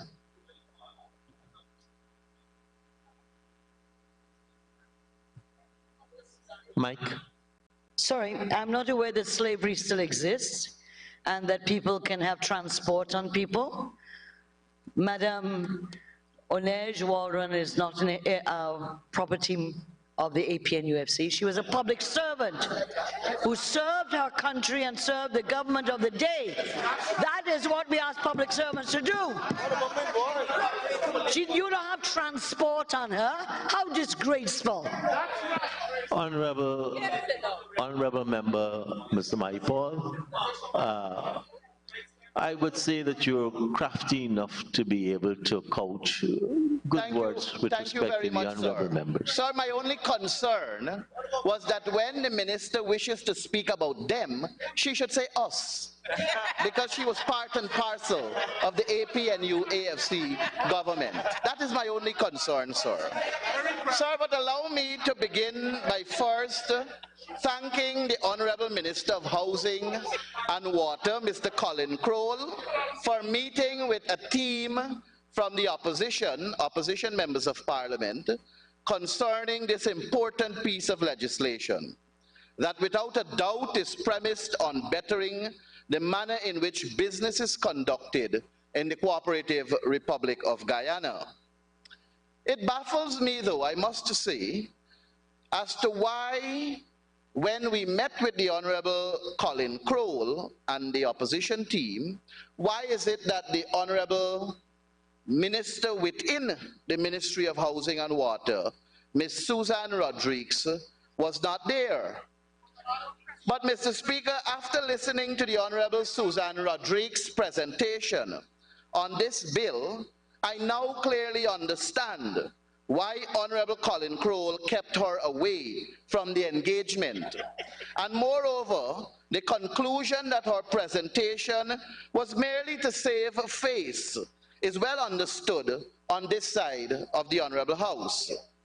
Notwithstanding Honorable Minister Susan Rodrigues' shallow and nothing of substance presentation, allow me, sir, to touch on two observations she made. First, she said that when the APNU AFC was in office, we did nothing to pass a legislation of this nature. Sometimes I wonder if the Honorable Suzanne Rodriguez was not existing between 1992 to 2015. 23 years of the People's Progressive Party rule, and we did not have a legislation of this nature either. And many of the members on that side of the House, when they speak, sir, they operate as though Guyana gained its independence in 2015. And they may be very well right, because the punishment that we had under the People's Progressive Party, I can only conclude that indeed democracy reigned in this country from 2015 to 2020. So perhaps indeed that is when legitimacy of a real government existed, from 2015 to 2020. Comrade Speaker, let me say with reference to this bill that the APNU-AFC, and I want to make this very clear and put on record for the investors, both foreign and domestic, the business community, the private sector, all of Guyana. The APNU-AFC is not against a planning and development single window system bill. We are not against that approach. We support making or having more efficient and effective use of resources. We support and endorse improving compliance. We believe in enhancing security. We believe in enhancing transparency and increasing transparency.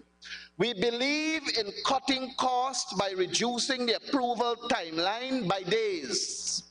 We believe in cutting costs by reducing delays. And equally, sir, we believe in increased predictability. And indeed, as Honorable Minister Colin Crowell articulated, the bill seeks to do that.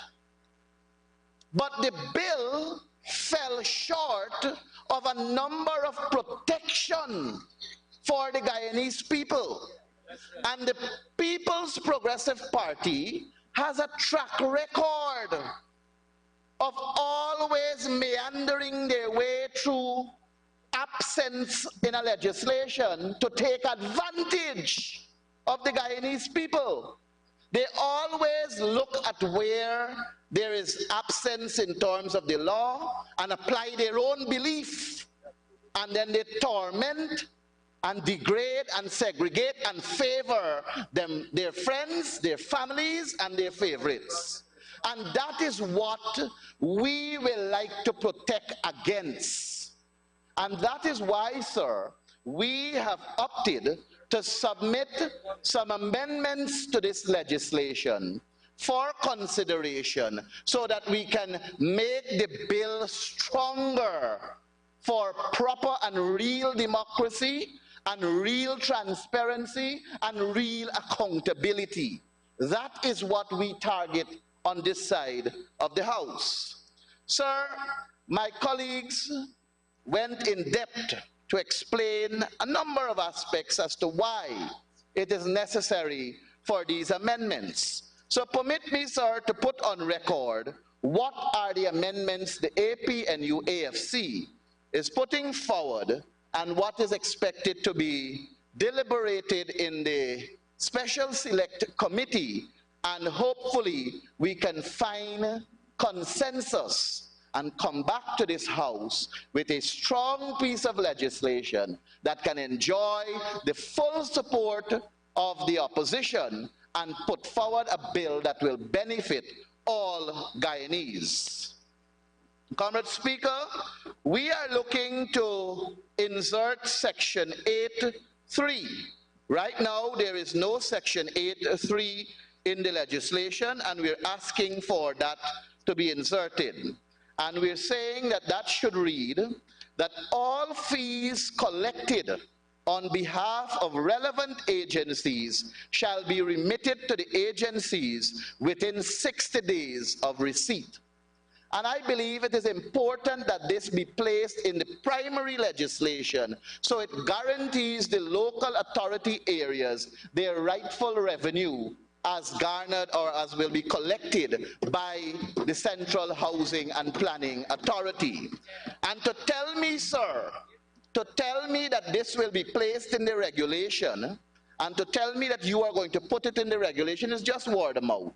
At the end of the day, the regulation is going to be created by the Minister of Housing and Water, and I dare say, sir, we on this side of the House, given the track record of the People's Progressive Party, we don't trust them. So we simply want it to be in the primary legislation. Sir, we are also proposing for section 13(1) which currently reads that the unit shall be headed by a director appointed by the central authority in consultation with the minister. If we are talking about removing political forces and strengthening our democracy, then why does it have to be in consultation with a political appointee? Why does the director have to be appointed in consultation with the minister? That clearly shows, and the record is there to prove, the amount of people who are serving in public service positions are there as political appointees who are appointed by ministers of this very government, and they are doing political work. Look at the permanent secretaries in all the ministries that we have. They all have card-bearing, they're all card-bearing PPP members, and they're supposed to be accounting officers, and they're supposed to be employed to meet certain requirements. Honorable member, you've actually now said all permanent secretaries, and none of them are here to defend themselves. So if you have the evidence they're card-bearing members, please produce it and I'll keep the remarks. Guided by you, sir, I withdraw. Thank you. And I would like to say that we find a problem with this particular part that says with consultation, in consultation with the minister, and we are proposing, sir, that it should read, section 13(1), the unit shall be headed by a director appointed by the central authority on the recommendation of the Committee of Appointments of the National Assembly. That way we guarantee inclusion, that way we guarantee participation, and we will find a person that fits the criteria to hold such a position with the necessary qualifications that it so demands. Sir, I turn your attention to section 15(3). Section 15(3) currently reads, an administrative scheme may be revoked or modified by a revised scheme approved by the minister. Again, we talk about removing the politics. Again, we talk, sir, about ensuring that this bill does not have politics inside and people are afforded the opportunity to feel safe and not feel as though they have to have some sort of connection to a minister. And we are therefore proposing, sir, that section 15(3) should read, an administrative scheme may be revoked or modified after consultation with the director and other relevant agencies as contemplated by this act.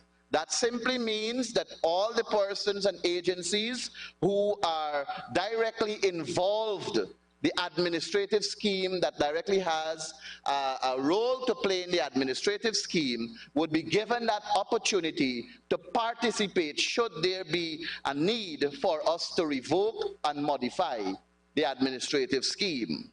So I turn your attention to section 18(2), and section 18(2) currently reads that the committee shall comprise the following members: a chairperson appointed by the minister, the director of the unit, one person appointed by the minister from the private sector, having knowledge and experience of matters relevant to land development and drawn from the areas of business, finance, law, physical planning, natural science, land surveying, and architecture or engineering, and two persons appointed by the minister after consultation with the professional bodies representing professional land use planners, architects, engineers, and land surveyors. Sir, we are simply proposing to add to this list a nominee from the leader of the opposition. And we do so against the backdrop of talking about inclusivity, talking about inclusion so that the country, the population can feel safe knowing that they have that representation on this committee reflects both sides of the House. Sir, section, you want the AG work, that's what I know. Sir, section 19.2, we turn to section 19.2.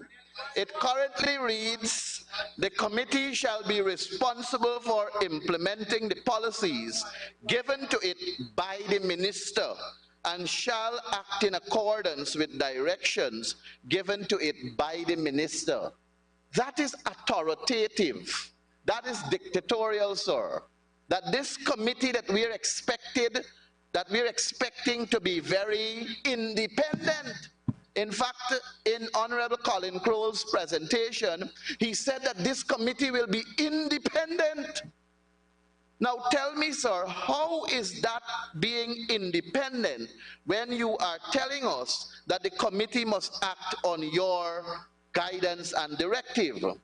Sir, we are proposing that section 19.2 should read, the committee shall be responsible for implementing the policies given in accordance with this act and any regulations made thereunder.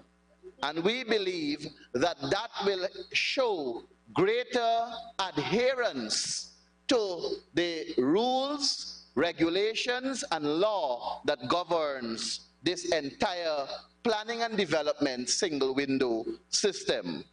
So I turn your attention to section 22.5, and section 22.5 currently reads that the decision of the Planning Appeals Tribunal shall be final unless the minister declares this matter to be one of national interest. Now, this, I think, deprives citizens the right to appeal a decision that is made by one single body. And I heard when Honorable Suzanne Rodriguez said that nobody is depriving, in fact she said, we do not have to legislate that persons must go to CCJ.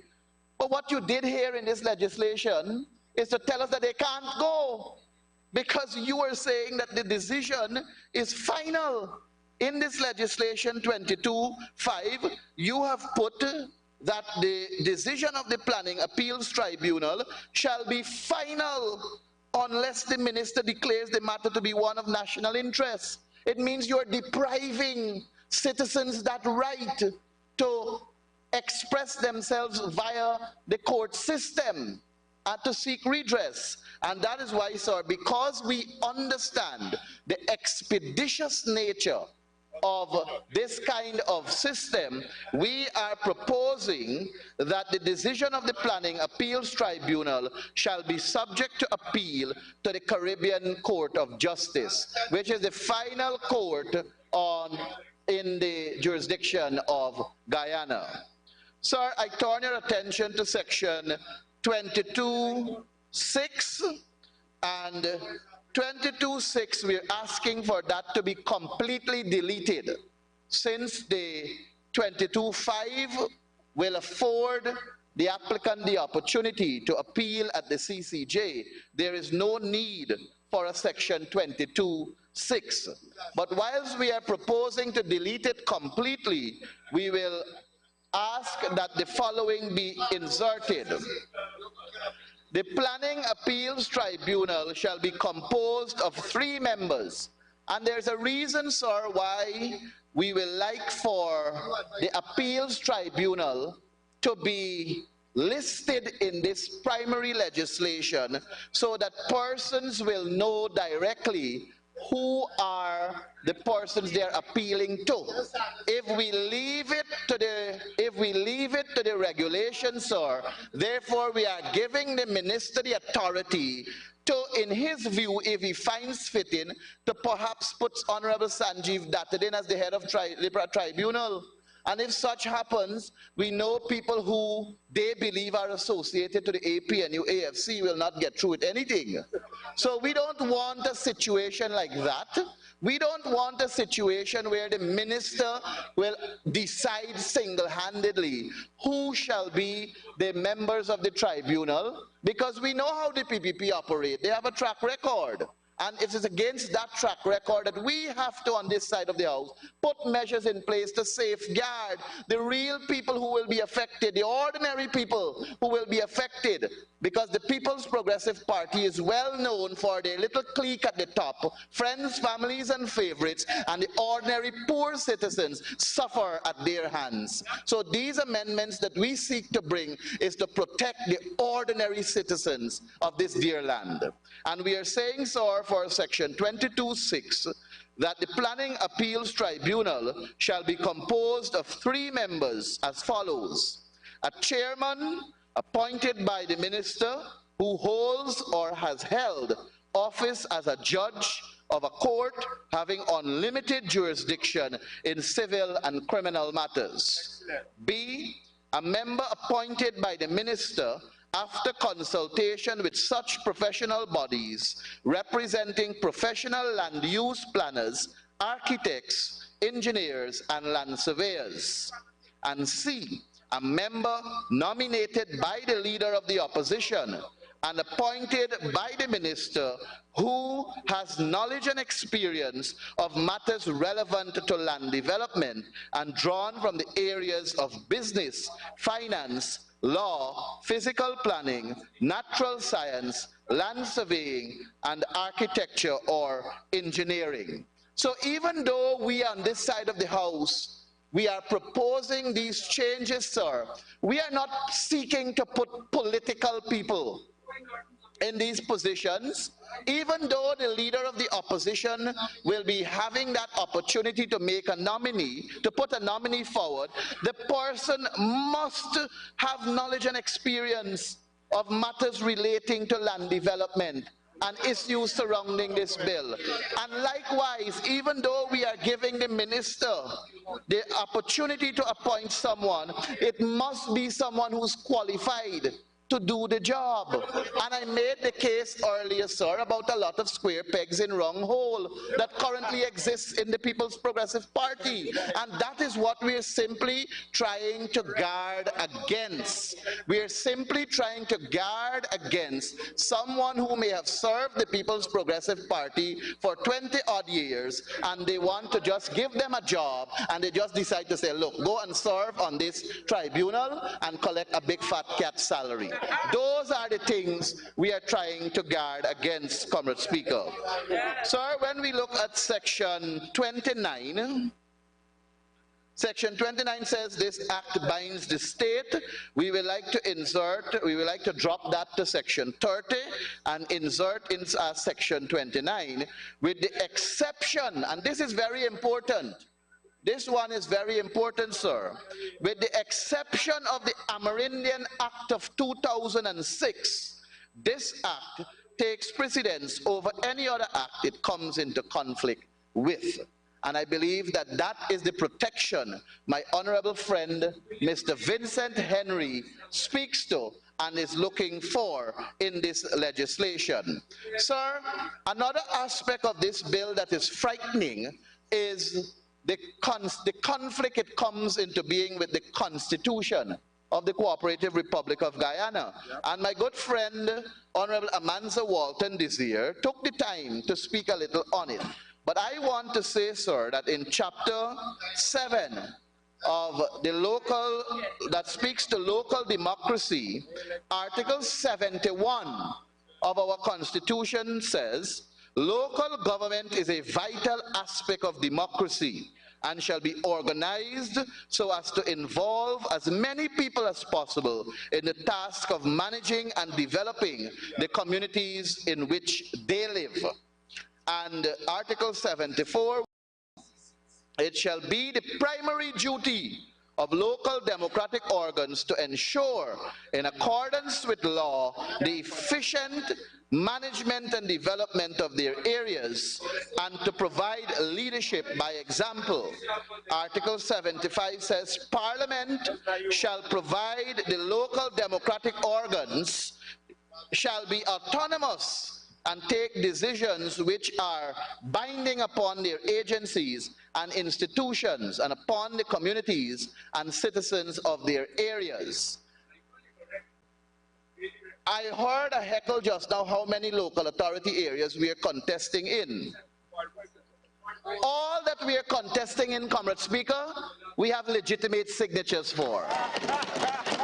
We did not seek to forge any signature, and all that we are contesting in, there are legitimate signatures for them. So we have genuinity on our side, and everybody who signed, they are alive and well. Nobody is dead from this side, that side. They're alive and well. So when we want to talk about transparency, honesty, and who rig and who ain't rig, I say no more about rigging, because I think the Guyana population knows who are the real riggers now. So, but coming back to the Constitution, it is frightening, sir, after interacting with Honorable Colin Crowell and his staff yesterday, I must say that it is frightening that this bill seeks to override that authority that local authority areas have. We simply put a couple of questions to Honorable Colin Crowell, and I don't want to say that he looked as though he was lost, but I think he was worried too. I believe Honorable Colin Crowell was equally worried when we raised those concerns with him, and it is as though, sir, they did not contemplate that they are violating the Constitution of the Cooperative Republic of Guyana. And perhaps those are all reasons that perhaps caused him to agree that this bill should go to a special select committee.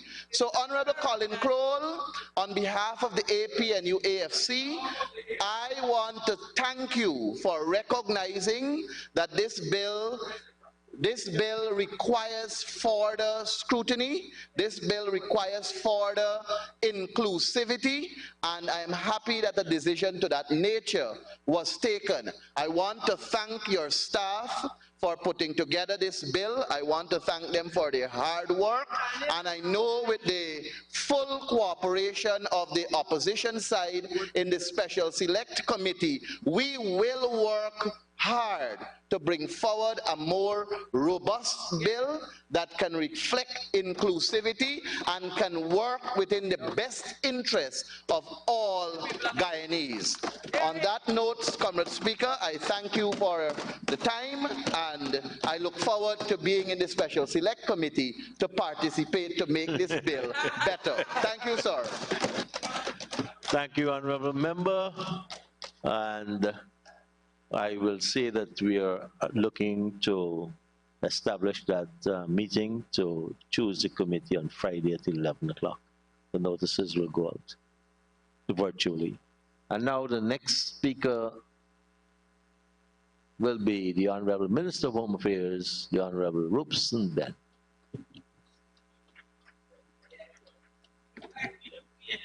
Thank you, Mr. Speaker. Mr. Speaker, I, of course, rise in support of this Planning and Development Single Window System Bill 2023.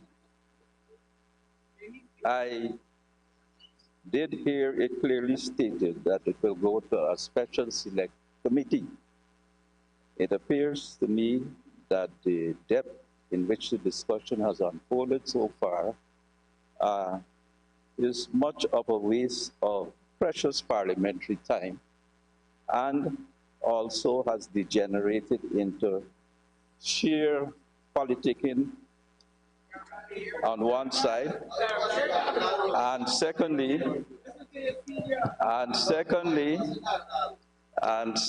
sir, that even with the presentation just now, that it has gone back to the sanctimoniousness that which the PNC, the APNU, the AFC have become infamous for. Infamous for. The Honorable Mahipal said here in this house that democracy reigned between 2015 to 2020. Sanctimoniousness. The Honorable, yes, I'm talking about the people know now who the real riggers are.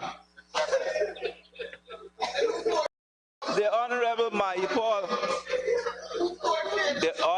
Mahipal in this house, this honorable house, talk about taking advantage of the Guyanese people.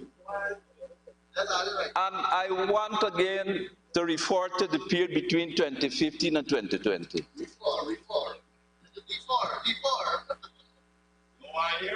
During that period, and I would refer to the previous period, when they took advantage of an opportunity they had to cut the national budget, and perhaps that didn't disadvantage the Guyanese people in their view. But thereafter, they were in power, contrived somehow, but they were in power between 2015 and 2020.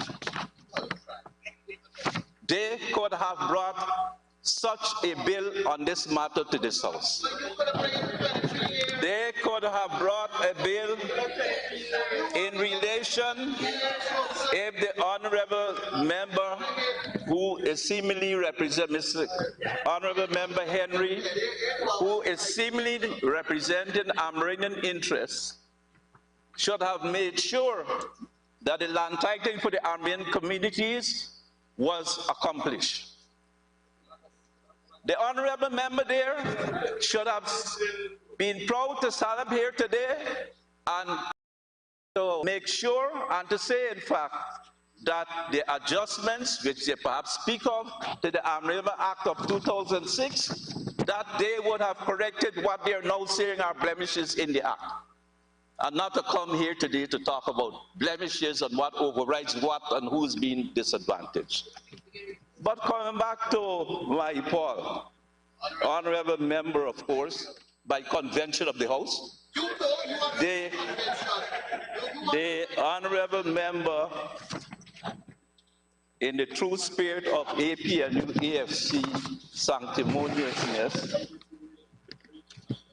forgets, does not pay attention to who took advantage of the Guyanese people between 2015 and 2020, and not even speaking about after the elections of 2020. The honorable member Mahipal doesn't remember who encouraged the blocking of the river, of the Borbage River, near Kokwani, closing down the bauxite operations of Rusal.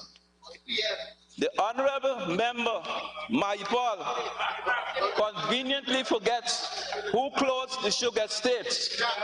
7,000 plus sugar workers on the bread line, not even the roti line. Those people and their families mean nothing to those persons on this side of the house. The honorable Mahipal, honorable member Mahipal, does not remember or care about the changes which were made in relation to VAT, in relation to old age pension and so on, in relation to those issues old age pensions, electricity and water for all the people, for pensioners. The Honorable Member Mahipal and his friends on that side of the House conveniently have dementia, Alzheimer's, or whatever afflicts them in relation to these matters. And here it is that it's otherwise a fairly simple bill. It is otherwise a fairly simple bill to bring administrative efficiency, efficacy, all the things which were spoken of before by various members somehow in their presentations in relation to doing clear-cut parliamentary work to bring a bill to the House which could stand scrutiny in the public and to make the efficiency of land titling and the related issues to a point where it would be efficient. It will take away the stress of delivering services to the people. It will take away the stress of considering whether there was integrity in the systems through which these applications flow. It will make it all much better for the ordinary people which we both speak of, but we don't need to grandstand about if we look at the facts. Mr. Speaker and honorable members, it is a shameful thing, even while we're speaking, for the honorable member to deflect to trying to raise other matters which are not under the direct purview of this House at this moment. He doesn't want to have to discuss those. But I noted that we have the issue of going to a select committee. I think a lot of energy was already ventilated in matters which should have been raised and dealt with clearly in the select committee. I noted there was talk by the Honorable Member Ferguson on being alarmed about the EID card. Apparently, even though she says that we need to raise the bar, that this is a matter of great anxiety for them, and I note that. And we need to pay attention to what purpose we're going to have a discussion in the select committee.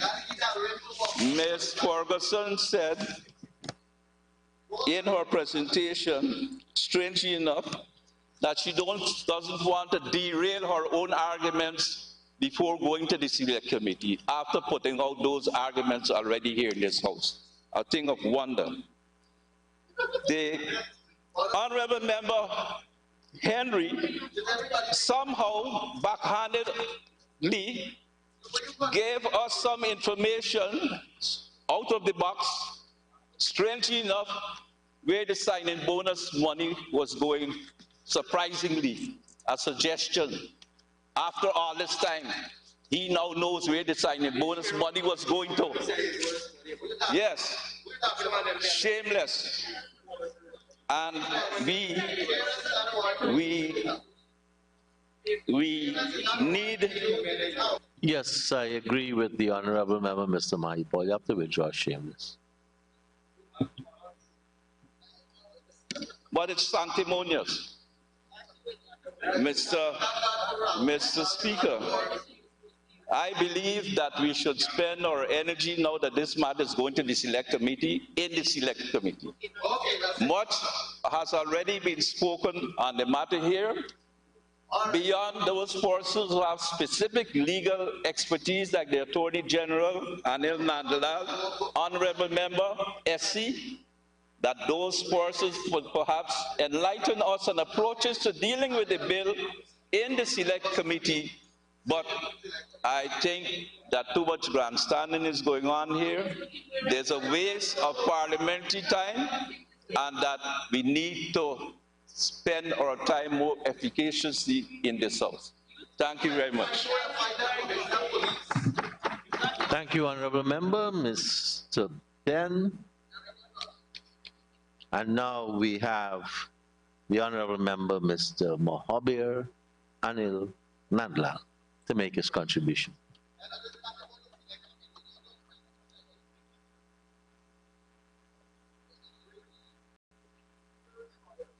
Thank you very much, Mr. Speaker. Mr. Speaker, I want to begin by endorsing the comments made by my colleague, the Honorable Robeson Ben, when he said that in this debate so far, though the other side has indicated their intention to support, well, not the bill, but the concept, I believe that this debate has become very discolored by the extraneous matters that we have allowed to infect this debate. And as a result, Mr. Speaker, persons, the Guyanese population, listening to us would have lost completely the importance of this bill.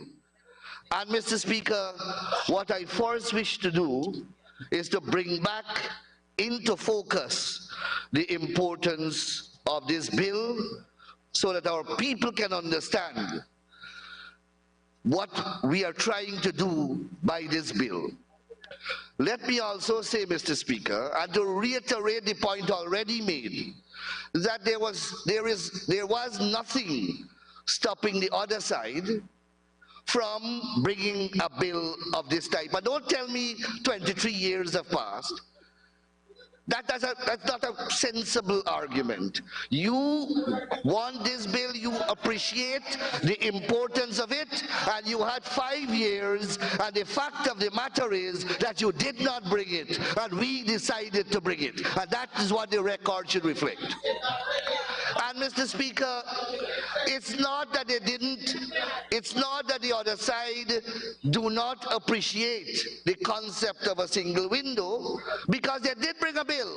They did bring a bill capturing the concept in a miniaturized manner, and the bill is the Custom and Trade Single Window Act of 2019, and here they were integrating very small number of agencies in a very narrow and precise area of activities, that is Customs and Revenue Authority, but using the single window concept. But you know what? Even in its narrowest form, you know what you did? You passed the bill, President Granger assented to the bill, but the minister never issued the order to bring the bill into operation. So this bill is on the record of the laws of Guyana, and it is non-functional. That is your record, and that is how efficient you are.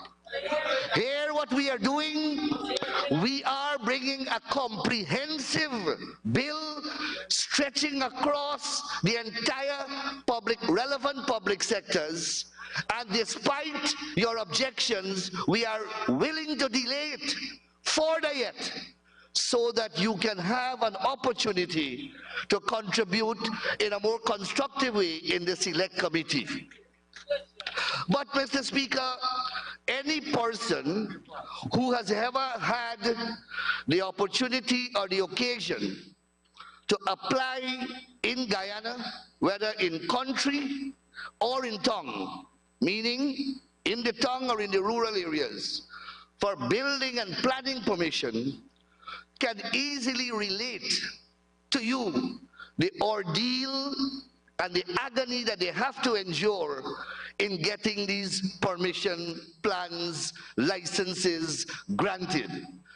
It is an agonizing, tedious, frustrating process, because depending upon the type of construction, depending upon the geographic area that you wish to construct in, and depending upon the use that you will use the construction for, you have to go through a number of agencies. Each one has to play a role, and the sad reality is that you spend an extraordinary amount of time at each step or each link in the process. And Mr. Speaker, the bill outlines the various agencies in a schedule to which it applies, and which now is the current procedural journey that one has to travel.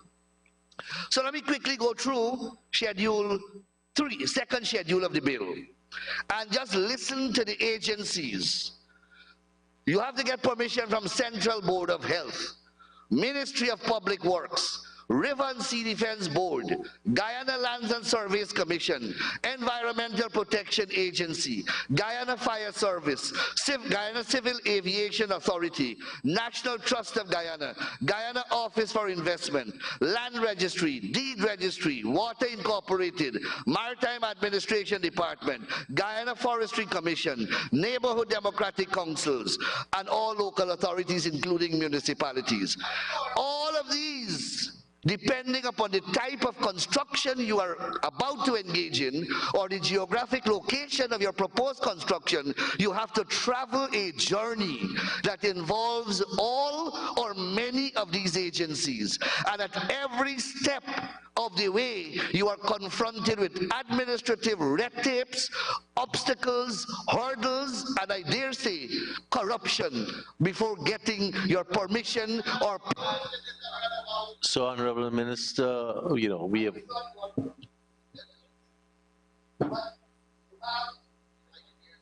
You have, Mr. Speaker, this horrendous, bureaucratic, frustrating journey. And I know this from real personal experience. As a result, many constructions, projects, investments have been aborted midway because of frustration and because citizens are unable to travel this torturous journey. The other alternative is, Mr. Speaker, that many of these projects are completed without these permissions being granted, and that is the reality. Mr. Speaker, what this concept captured in this bill does is to collapse all these agencies into an integrated machinery. And the single window unit is the engine that will drive that process of your applications or requests for permission from the beginning to the end. And all you have to do is to come back to that single window for your approvals. This, Mr. Speaker, is a remarkable initiative that is being implemented. And you cannot have a rational mind and be opposed to this, Mr. Speaker. This cutting out years of red tape, millions and millions of dollars of investment, time and energy. Mr. Speaker, what people don't understand is that when you are investing in a certain level, you have to have financing. These financings have to come from commercial institutions. So you go to the bank, you borrow, the money is disbursed, but you can't begin to put a truckload of sand on your land because none of the permissions which you have is being approved, and you can do nothing to accelerate the process because of the bureaucratic incompetence that is so institutionalized in the system. So you have monies disbursed to you from the bank, you can't spend it, but your installment becomes due, your interest becomes due, and after a while, Mr. Speaker, your project becomes a financial nightmare. And that's why I'm saying many people had to abort projects, denying this country of millions of dollars of investments, denying hundreds of jobs to Guyanese that these projects at the construction and other stages would have created. This bill, Mr. Speaker, you don't understand the bill. That is why you stood there and did not make sense. This bill, Mr. Speaker, it seeks to bring all of this together in this institutionalized way in order to collapse it, to make the process an efficient one. And that's why the bill, and Mr. Speaker, the PPP didn't pull this bill out of a hat. We had a consultant who did, first of all, a qualified person who studied these types of institutional machinery. This consultant engaged all the players along the way. All the agencies, important stakeholders, before a concept paper was prepared. And that concept paper, in the form of policy directives, culminated in recommendations. And it is those recommendations, Mr. Speaker, that form the drafting directives and imperatives that resulted in the crafting and final result of this bill. So, Mr. Speaker, many a times we speak about doing business easier, improving our administrative efficiency in every sphere of government. This, Mr. Speaker, is a striking illustration of our government making strident steps to achieve that objective. Mr. Speaker, this bill, therefore, is long overdue.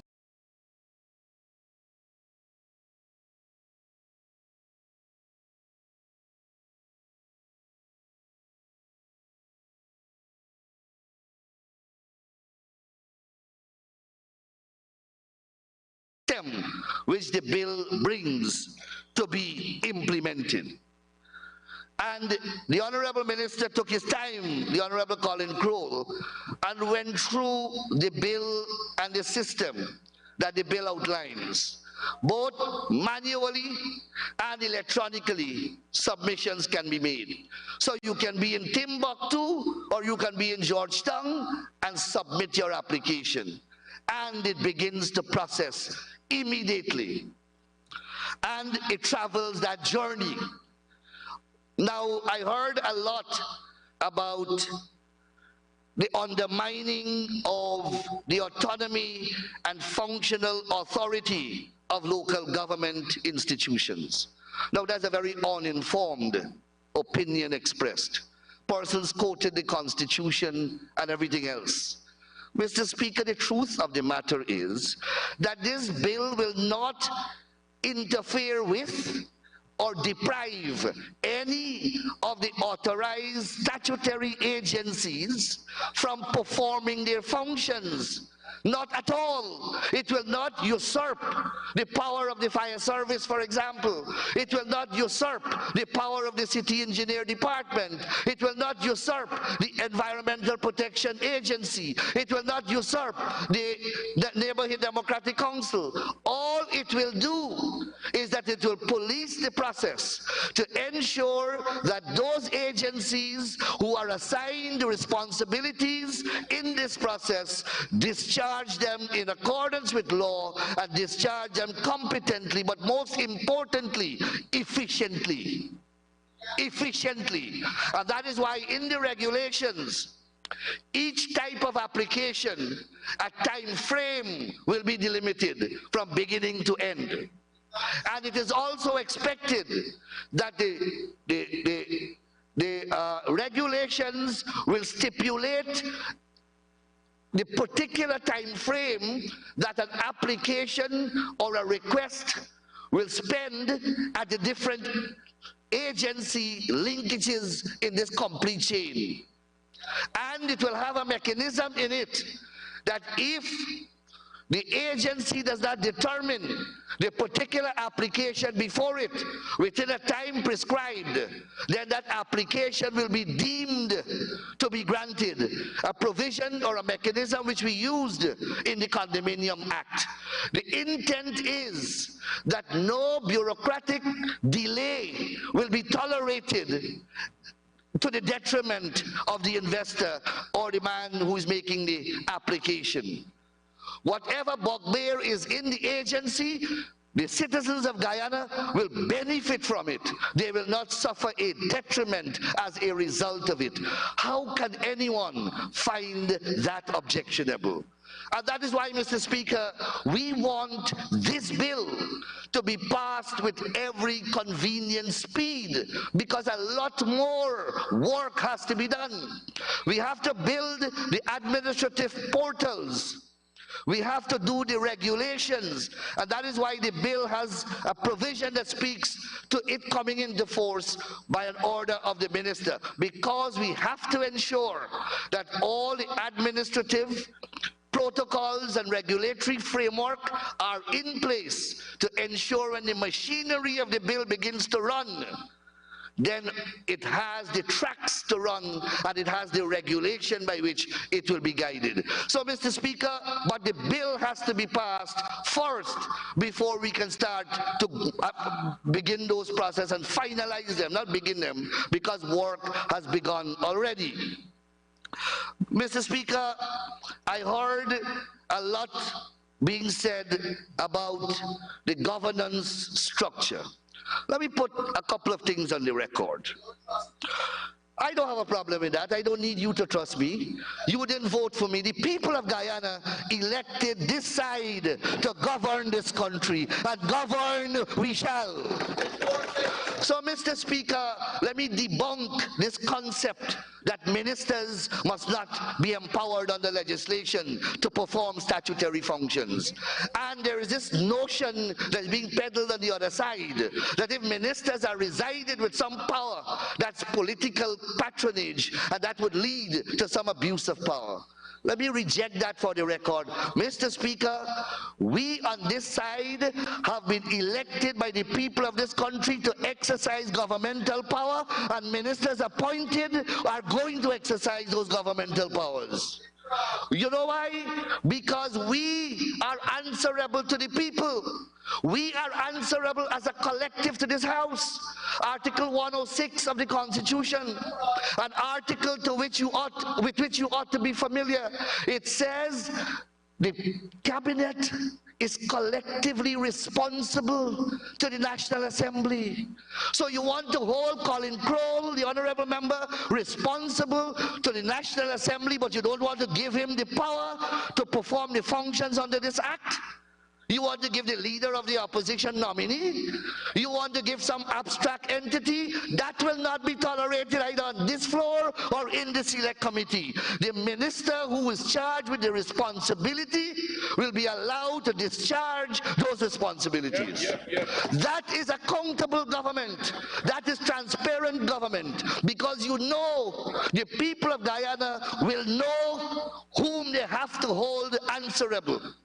They can vote against him if they wish, if they think that he has misbehaved, if they think that he has performed his duties inadequately or incompetently. But when a public officer goes there, or a non-elected agency goes there, they are not answerable. They are not going to elections. They don't come before this National Assembly. Colin Crowell does. Suzanne Rodriguez does. They are the ministers. You can grill them how much you want, but you cannot grill them and hold them responsibility when they don't have the power to perform the functional responsibility that you want them to account for. That is democratic governance. So let me make it very, very clear. This government has no apologies for, by law, equipping ministers with powers that are democratically across the globe ascribed to ministers. We have done nothing extraordinary in this bill, nothing at all. So I want to make that point very clear. This bill, we looked at other bills. In Canada, the consultant is based in Canada. Canada is widely regarded as a democratic country. And this bill was informed by experiences from Canada and different parts of the Caribbean, as well as we also took guidance from your bill, the Single Window, the Customs and Trade Single Window System Act. And we are not hesitant to admit that. We admit it fully, because when we went through this act, it has a reasonably good structure. So we drew from it. You don't have to invent the wheel whenever you have to do something. Mr. Speaker, the appeals, big hue and cry has been made about the appellate process. Now, first of all, every first-year law school student would tell you that any decision of a public officer is judicially reviewable once it arises out of a statute or it affects the public interest. Anytime any public officer, being a minister, being any other public officer, being a permanent secretary, or being any technical officer, once he's exercising statutory power, that decision is reviewable by a judge of the High Court in judicial review proceedings. It matters not what the statute outlines as a process. You can still go to the Judicial Review Court. Our Act says that despite whatever, our Judicial Review Act, section, I believe, 13, it says that despite whatever alternative remedies may exist, any person affected by the decision of a public officer can come for judicial review. So let me disabuse your mind. You don't have to wait for the appeal process in the legislation. You can go to the High Court immediately, at any stage of the process. At any stage, if they refuse to accept at the beginning of the single window, if you present your plan right there and they say, no, you haven't even begun the process, and they say no, you go to the High Court. Of course, you got to get a proper lawyer, Mahipol. And a judge of the High Court will review that decision to refuse the acceptance of your application at the commencement of the process. So that's the first thing. Mr. Speaker, the appeal, the Constitution, the bill says that the appeal is final. Now, statutes, and the lawyers here will know, Mr. Ramjatan is here. He is an experienced lawyer. He will tell you that Parliament has attempted many, many times to use linguistic mechanisms and formulations such as that this decision is final. The minister may determine his application as he deems fit. This decision shall not be appealed. Those are what are called exclusionary clauses. They purport to create on their face what is called untrammeled discretion. Ouster clauses. Mr. Ramjatan will tell you that none of these have ever succeeded. The courts always find a way of reviewing. You can write 1,000,000 times in a legislation that the decision of some administrative tribunal is final, and the courts will tell you, we will review it. We will review it. So, Mr. Honorable Member Mahipol, it goes without saying that you have access to the courts to review any matter here. Now, great objection has been taken to the minister having this power to declare a particular project a matter of national interest. And much criticism has been leveled in relation to that. The truth of the matter is that the executive is elected to govern. There are certain matters that inalienably reside in the executive domain of governmental responsibilities. There are certain matters that are inalienably resident in the judicial arm. The judicial determination of matters can only be done by the judiciary. If tomorrow we are to pass a statute here that seeks to assign that responsibility to a tribunal outside of the judiciary, it will be struck down as unconstitutional. So there are certain policies, directives that are inalienably that of the executive. One of them is to determine matters of national security and matters of national interest. So when a minister is assigned a function to determine a matter of national interest, he's performing an inalienable executive function under the doctrine of separation of powers. Look at the Acquisition for Public Purposes Act That act empowers the Minister of Public Works to determine what is a public work and to acquire private properties. If private properties are required to be acquired for the accomplishment of that public works, is the Public Works Minister determines that. And how do you qualify what is public works? It's a matter of national interest. So there is nothing, absolutely nothing unconventional or unorthodox for a minister of the government to determine what is in the national interest.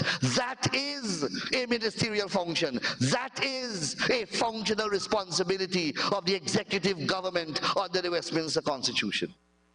You can put that power nowhere. Where you want to put that power?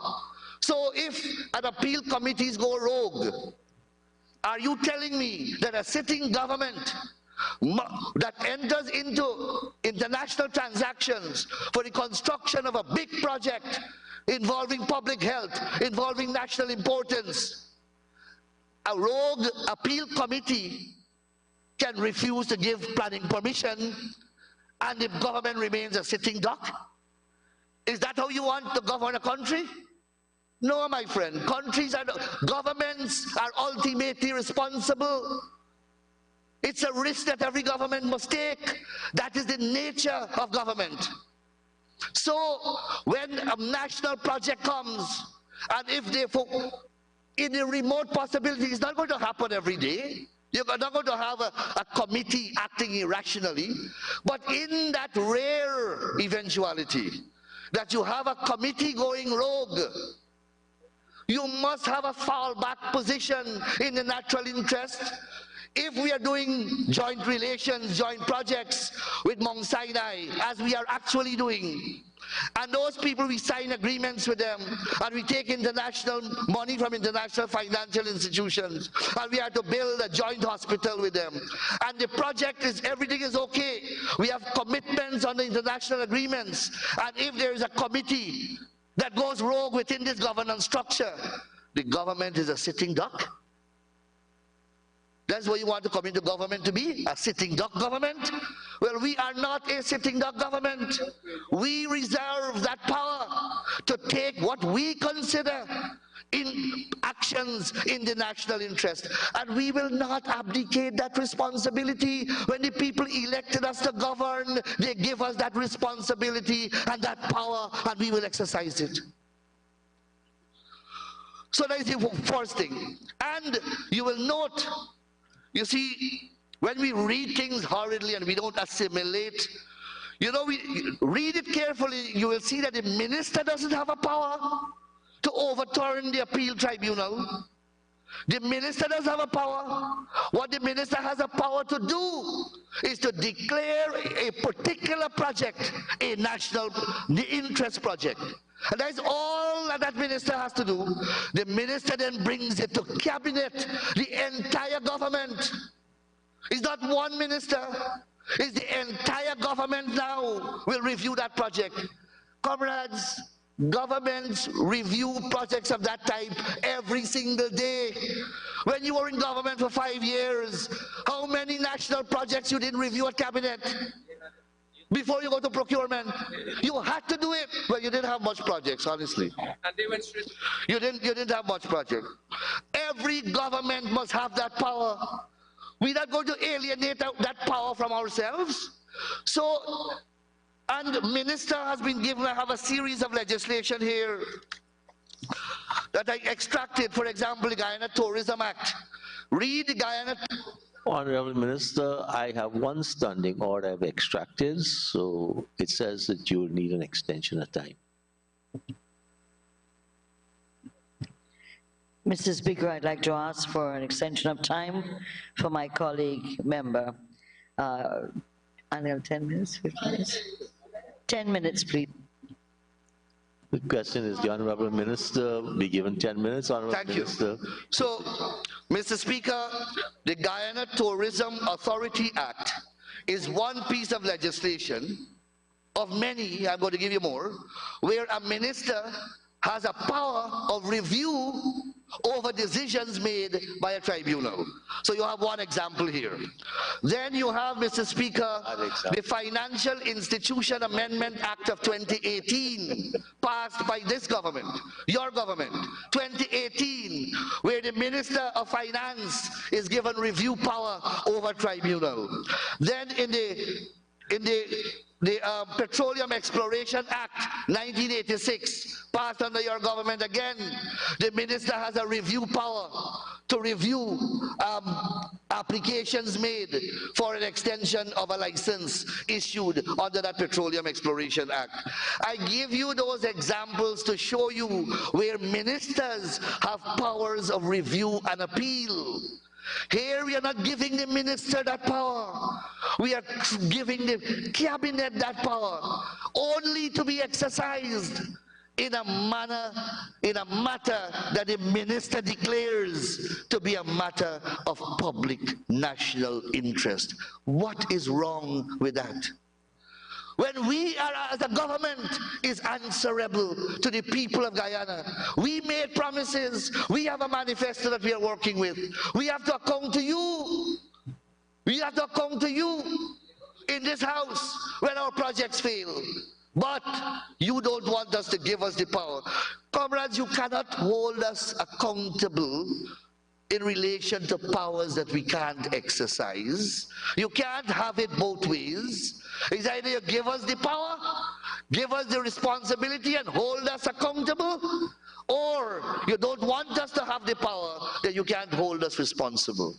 But democratic, accountable and transparent government dictates that government must have those powers, and government must account to both the electorate every 5 years and to the National Assembly at periodic intervals in relation to the exercise of those powers.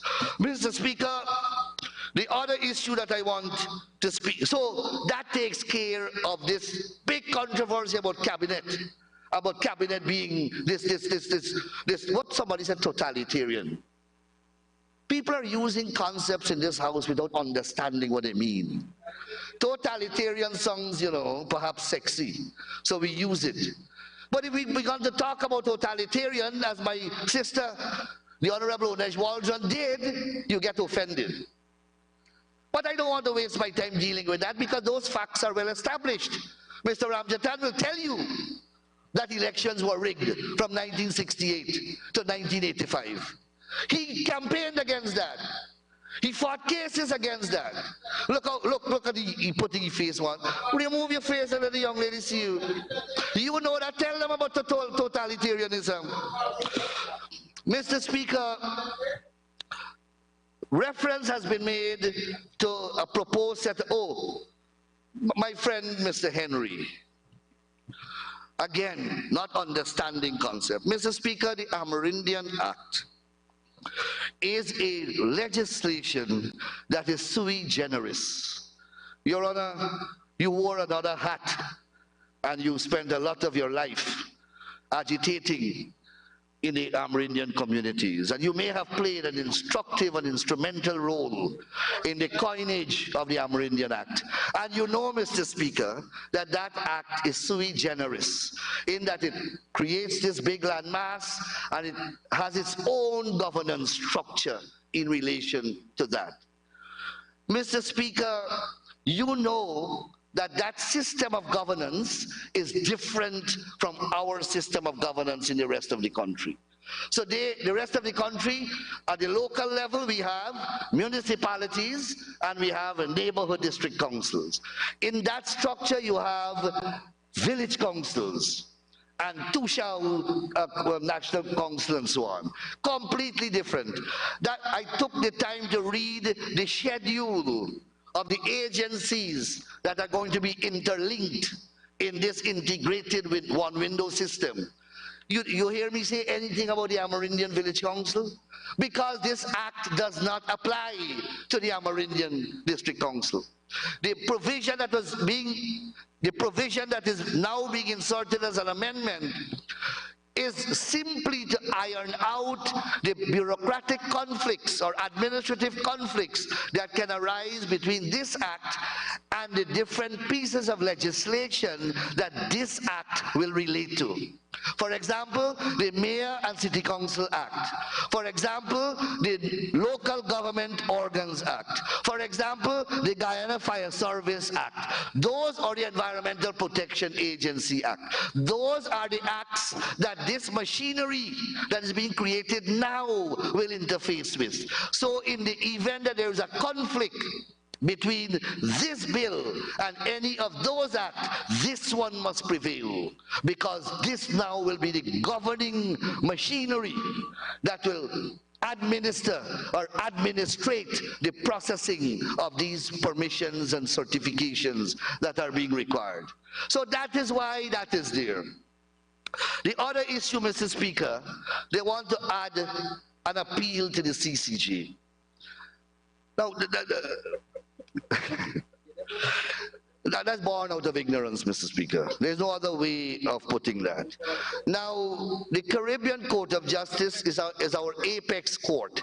It has its own charter, its own statutes that govern its jurisdictions. Its jurisdiction. The court has two principal jurisdictions. One, a treaty jurisdiction to adjudicate on treaty matters, and then it has an appellate jurisdiction. The appellate jurisdiction can only be activated in respect of appeals filed against Court of Appeals in the territory to which it applies, or which the court sits as a final court. Check the Act, Section 7, 8, and 9. You can only appeal decisions coming from the Court of Appeal of the various states. When this appellate tribunal within this bill makes a decision, that is not a decision of the Guyana Court of Appeal. So an appeal cannot lie there. And Mr. Mahipol, as much as you would like it to happen, that's a final court. It's a serious place. You just can't determine that you will give the people work. You decide one Sunday afternoon, you have nothing to do, and you got to rope in the CCJ to give them an appeal to be heard. It don't operate like that. And this should not be let out in this assembly. The CCJ might be very offended. So, Mr. Speaker, the CCJ, they propose appeal going to the yes. Now, Mr. Ramjet, that makes sense. Finally, a rare moment. So if there is a judicial review application, yes, and it travels all the way to the CCJ, then it travels all the way to the Court of Appeal, and you are aggrieved by the Court of Appeal decision, then you go to the CCJ. But what Mr. Mahipol is proposing is to leapfrog the appeal from the appeal created, the appellate process created in the bill, straight to the CCJ. That is simply impermissible and absolutely illegal. So, Mr. Speaker, that can't fly. The other point in the proposed amendments, again, I want to take my time to show theoretically and in principle why it can't apply. So they want appointments to be made by the Appointments Committee of the National Assembly. Mr. Speaker, again, I go back to basic. Our Constitution embraces the doctrine of separation of powers. Listen to me, Brack. Under that doctrine, legislative functions and scrutinizing functions of executive functions are performed by the Parliament, the National Assembly. Only the Constitution can vary that, and the Constitution has done so by empowering the Appointments Committee to make appointments. But only the supreme law, the Constitution, can enlarge the role of the National Assembly or the Parliament outside of its assigned, ascribed functions under the doctrine of separation of powers. An ordinary legislation can't convert this House into an appointment agency. It cannot.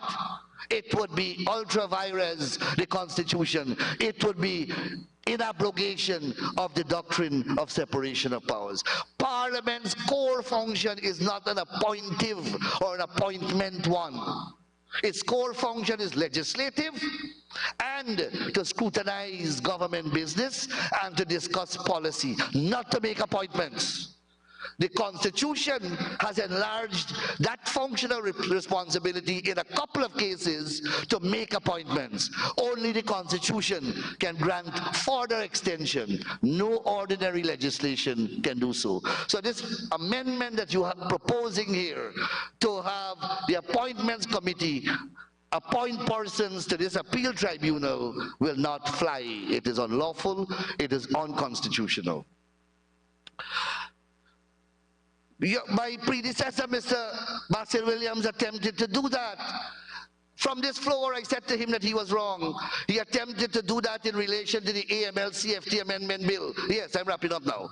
And he sought to give the Parliament the power to appoint the AML-CFT authority. I said then, we said then on this side, you are wrong, Parliament cannot appoint these people.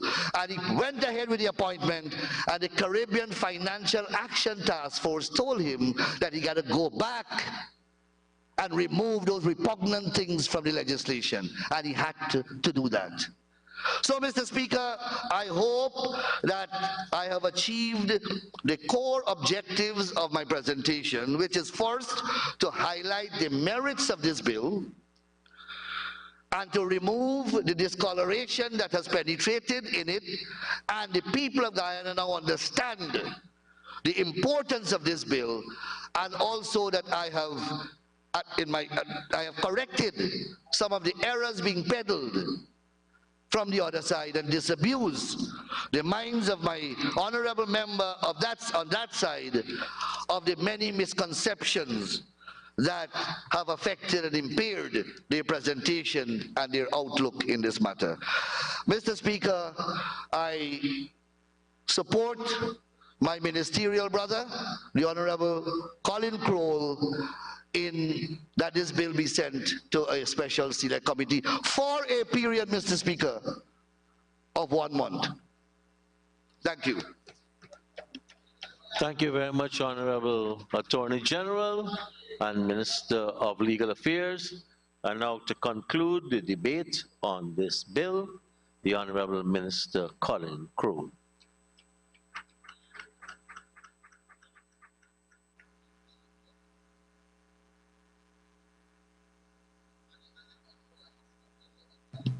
Thank you, Mr. Speaker. Mr. Speaker, we've heard, now we can say, an initial debate on this bill.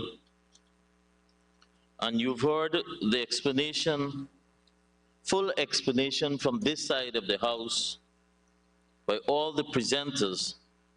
So I first must thank my colleague ministers who stood today and debated this Planning and Development Single Window System Bill, Bill number 26 of 2022. And you've just also heard clearly even many of the 11th hour or even 12th hour submissions for amendments where the Honorable Attorney General debunked the genuineness or even the legitimacy of the suggestions that have been proffered by the opposition. But Mr. Speaker, since you will have another round because we'll have to go to the select committee, I won't speak long in my wrap-up. But I want to make this point. Most of the speakers on the other side started off by acknowledging the maturity by us on this side, by first of all, at the last minute agreeing to a request for a meeting, although, as I said, this bill was first gazetted since December 5th and laid in Parliament since December 5th, 2022. And 5 months after, which tells me, despite their claim of consulting, I'm not sure who they consulted, but despite claims of consulting, at the last minute proposed those changes. But even in all of that, you can listen to the mocking by the members of the opposition. Mocking in the sense to say, one, who is present and who is not present. Two, who is lost. And a matter of frivolousness.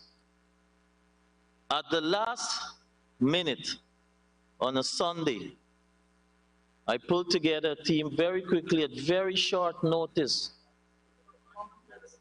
and whereby,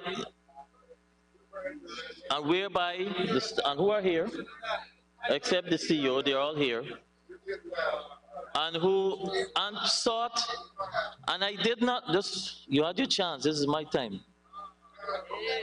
And in that, Mr. Speaker, I'm making a point here, in that engagement, I did not prevent the technical people from speaking, because I wanted the members from the opposition to be able to have the best possible guidance and the information at their disposal to, even in what they were proposing, to understand what we were doing. So it brings into question, when you can throw such spokes in your sincerity, how sincere are you? Secondly, Mr. Speaker, I wish to acknowledge a number of persons and agencies who participated from the initial phase and throughout the process. And also to say that there were consultations held, and so as far back as October 2021, we started with consultations, and that is how, based on those engagements, the author or the drafter would have been able to come up and agreed on the draft bill that we have before us. And following the laying of the bill, we then moved the focus to the proposed implementation. And so we then started another round of consultation, and which focuses more on the administrative, and as I said, the implementation and the IT platform, for which we intend to go live with by July 1st this year. And a number of agencies were involved, were consulted, and all ministries that have agencies that are affected when one is seeking approval permits.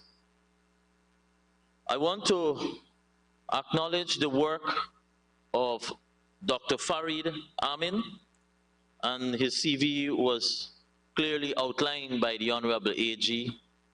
And Dr. Amin worked as the lead consultant on this program, on this project.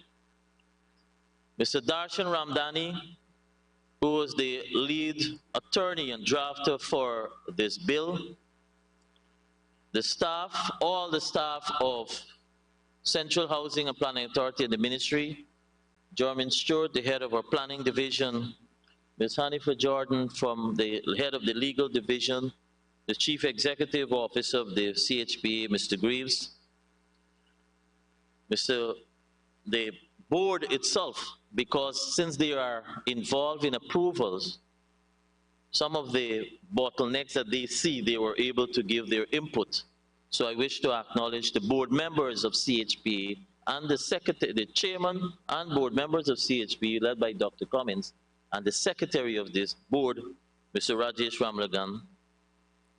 At a ministry level, I want to acknowledge the support by the Honorable Minister of Local Government and Regional Development, because you'll realize, and I know this is part of what is troubling you, a major player in what we're doing or that is going to be affected in what we're doing here are the local authorities. And so in what we're seeking to address in removing sabotage, deliberate delays, non-response, and you can choose the other descriptions. I want to acknowledge Minister Damlal, who ensured that all the local authorities participated in the consultations. I also want to acknowledge the stakeholders such as EPA, Guyana Fire Service, Civil Aviation, Guyana Civil Aviation, because, you know, with high-rise buildings, they will have an important role to play. MARAD, the Sea Defense Board, National Trust, Guyana Lands and Survey Commission, GNBS, Go Invest, the Diaspora Unit of the Ministry of Foreign Affairs, Ministry of Health, which has the Central Board of Health, Guyana Revenue Authority, utility agencies such as GPL and GWI for their contribution and participation so far. Mr. Speaker, there's much more I can say, but we'll leave the rest since we're moving in a different direction. So in essence, in accordance with the Standing Order, Standing Order 58-1, I'm now proposing that the Planning and Development Single Window System Bill, Bill number 26 of 2022, be sent to a special select committee. And I also would ask that you, Mr. Speaker, to call a meeting in the shortest possible time so that we can complete the next task ahead within a 1-month time frame. Thank you very much.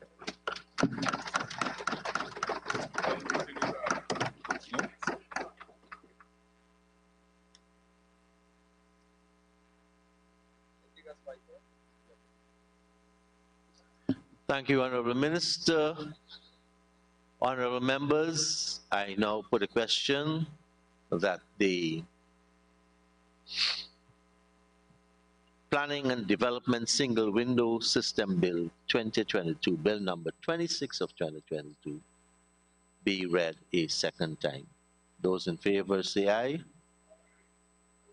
Those against say no. Ayes have it. Let the bill be read a second time. Planning and Development Single Window System Bill, Bill number 26 of 2022. As indicated by the Honorable Minister, the bill will now go to a special select committee to examine the bill clause by clause.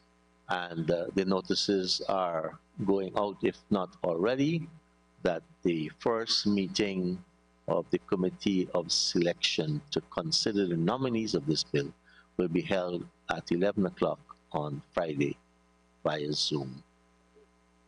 So, just being reminded that Friday is a public holiday, and so too is going, not Friday, sorry, not this Friday, sorry, next Friday, okay, next Friday. So we're all a bit on fast forward, yes.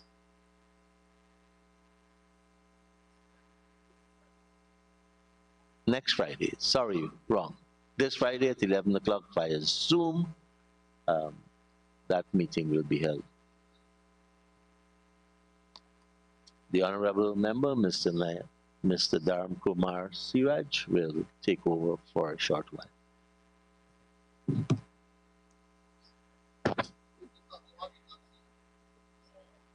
If not, we'll have to ask the Honorable Member, Mr. Maipol.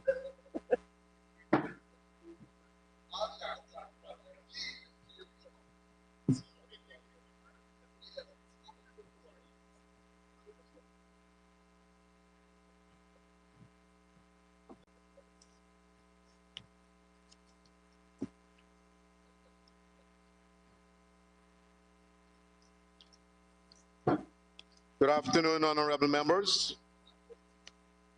We will now proceed with the second item on the public business, which is the Criminal Law Procedure Amendment Bill 2022, number 21 of 2022. Honorable Minister and Attorney General,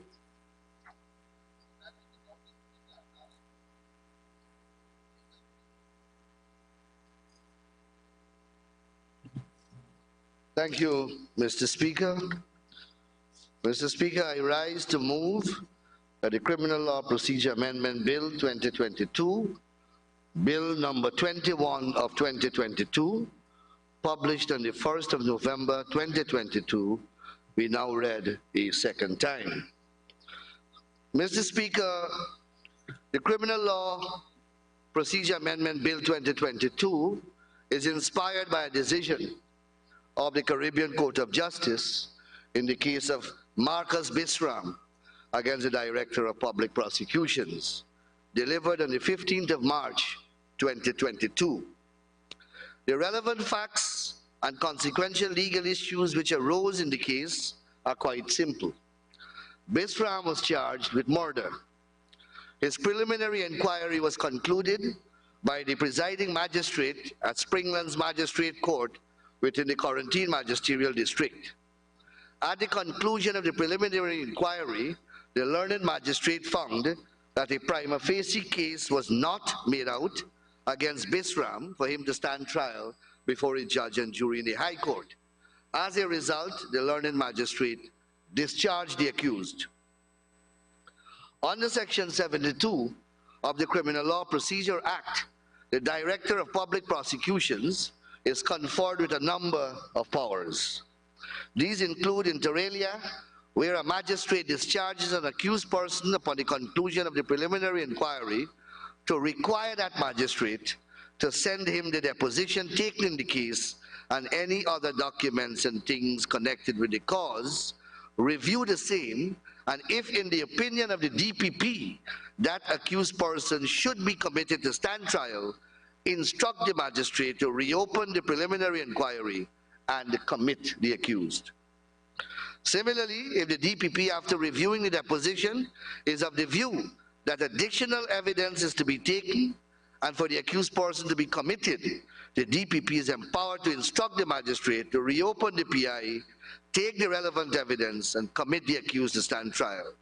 The DPP is also empowered to give any such further directions as he may deem fit. A magistrate is bound to carry out all or any directions given to him by the DPP under Section 72. In the Bisram case, in the exercise of the powers conferred by Section 72, the DPP directed the magistrate to reopen the preliminary inquiry and to commit the accused to stand trial before the High Court. Bisram challenged these directions by attacking the constitutionality of Section 72. In a nutshell, the challenge was that Section 72 empowers a non-judicial agency to direct one component of the judiciary on the outcome of a case before the judicial organ. That such a power undermines the independence of the judiciary, abrogates the doctrine of separation of powers, and is in violation of Article 122A of the Constitution of Guyana, which guarantees judicial independence to all courts, as well as 144 of the Constitution, which affords to every citizen protection of the law. Bisram won in the High Court, but lost in the Court of Appeal. He appealed to the Caribbean Court of Justice. The CCJ, our apex court, made the following orders. The CCJ allowed the appeal and ordered a declaration, and I quote, "It is hereby declared that Section 72 of the Criminal Law Procedure Act violates the separation of powers and is also inconsistent with Article 122A and Article 144 of the Constitution."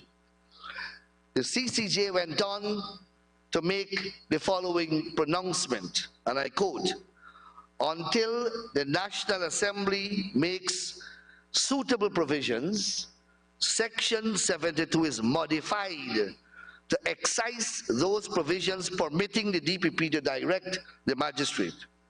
In lieu thereof, a DPP aggrieved at the discharge of an accused person by a magistrate after the whole of the proceedings at API may apply ex parte to a judge of the Supreme Court for an order that the discharged person be arrested and committed, if the judge is of the view that the material placed before the judge justify such a course of action," unquote.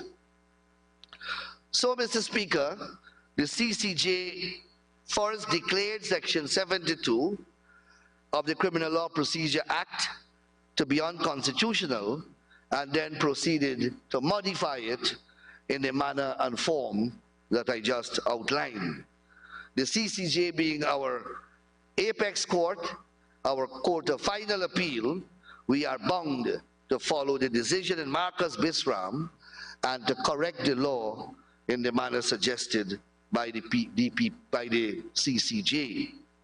Mr. Speaker, this amendment seeks to do just that.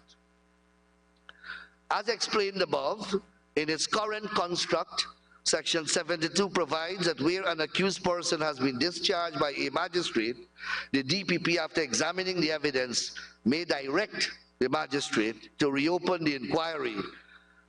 This section also requires the magistrate to comply with the directions of the DPP. The CCJ, as I just said, held a Section 72, by which the DPP directs a magistrate to reopen a PI amongst an unlawful fetter on the principle of judicial independence as enshrined in Article 122A of the Constitution. And for completeness of the record, sir, permit me kindly to read Article 122A. It reads, and I quote, "All courts and all persons presiding over the courts shall exercise their functions independently of the control and direction of any other person or authority, and shall be free and independent from political, executive, and any other form of direction and control," unquote. Mr. Speaker, it is clear that although the DPP is neither part of the political nor the executive regime, the DPP will fall under the linguistic expression of other person or authority, who by directing the magistrate, as the DPP did, offended the magistrate's free and independent exercise of powers as enshrined by Article 122A, which I just read. In other words, Mr. Speaker, Section 72 is void to the extent that it makes the magistrate's decision subject to the direction and control of any other person or authority, and in this case, the DPP. The CCJ further held that the language in which 72(3) is drafted, that's where the magistrate shall comply with all directions coming from the DPP, that the mandatory nature of the way that it is drafted is also inconsistent with fair trial principle and the right of the accused to be protected by the law as guaranteed to him as a fundamental right under Article 144. Since the magistrate as a judicial officer is best placed to weigh and determine the evidence that is before him. Mr. Speaker, in the conventional method by which we engage in legislative making on this side of the House, we conducted a consultative process before we came up with the current bill. We consulted the Office of Director of Public Prosecutions. We consulted the police legal advisor, and we consulted the Bar Association of Guyana, as well as the Berbice Bar Association. These associations and offices were invited to make written submissions, which they did. We then did a first draft of the bill based upon what the CCJ adumbrated and based upon the submissions that we would have received in the consultative engagement, and that draft bill was then circulated to the agencies and offices that were the subject of consultation. When that exercise was completed, Mr. Speaker, we received further inputs and we adjusted the bill accordingly. So we also, Mr. Speaker, in drafting, we consulted similar provisions of the different criminal law procedure law in several countries in the Caribbean, including Jamaica, Trinidad and Tobago, St. Vincent and the Grenadines, Dominica, Barbados, and Grenada. Mr. Speaker, having conducted that exercise, our conclusion finds expression in the current amendment. And what the current amendment does, Mr. Speaker, it deletes, and we felt that this was the cleaner way to go. Section 72 of the Principal Act is deleted and a new section 72 is substituted. And this new section provides, and if I may quickly read what the section says, Section 72, it says this, Mr. Speaker, very quickly. In every case where a magistrate discharges an accused person under Section 69 or 71A4, the Director of Public Prosecution may make a written request to the magistrate to furnish an authenticated copy of the deposition taken at the preliminary inquiry and every other statement, document, or thing in relation to those proceedings, and the magistrate shall comply with the request. Mr. Speaker, so far so good. Basically nothing has been changed. This is the important part.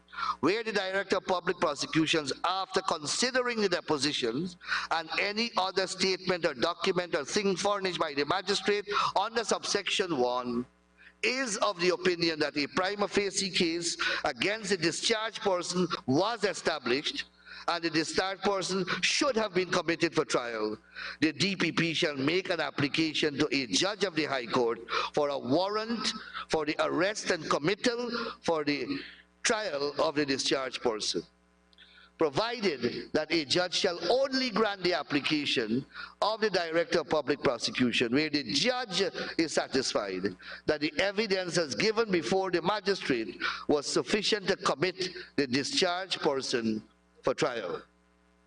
Every application under Section 2 shall be made within 3 months of the discharged person. So the DPP can't wait until an undue period of time elapses, a man gets his freedom as a result of a court determination, that is a magistrate court determination, and then after a protracted delay, go and make this application to the judge. The DPP is, if the DPP is aggrieved by a decision of the magistrate who discharges an accused person at the conclusion of a PI, within 3 months, the DPP must make this application to a judge in chambers. And as I said, we consulted the DPP to find out whether this is a satisfactory period, and of course, the DPP agreed. I continue, clause 4. Where a judge grants an application for the arrest and committal for trial of a discharged person under subsection 2, the judge shall issue the warrant for the arrest and committal for trial of the discharged person, and that person shall be kept until otherwise discharged in the due course of law, or bail may be granted, of course, if bail is granted, is grantable. So, once the judge hears the application and is satisfied, the power now is removed from the DPP and given to a judge. That is all. And the judge now reviews the deposition and reviews the evidence in support thereof. The judge makes an opinion. that the magistrate is wrong, that the person should have been committed, the judge makes the order of committal and issues an arrest warrant because the person is out.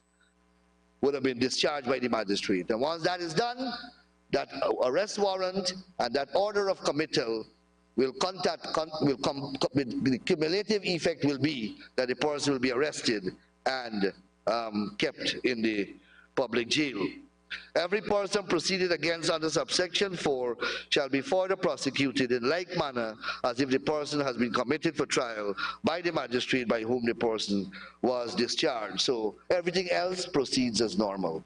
So that in essence is what the bill does in accordance with what the CCJ has ruled.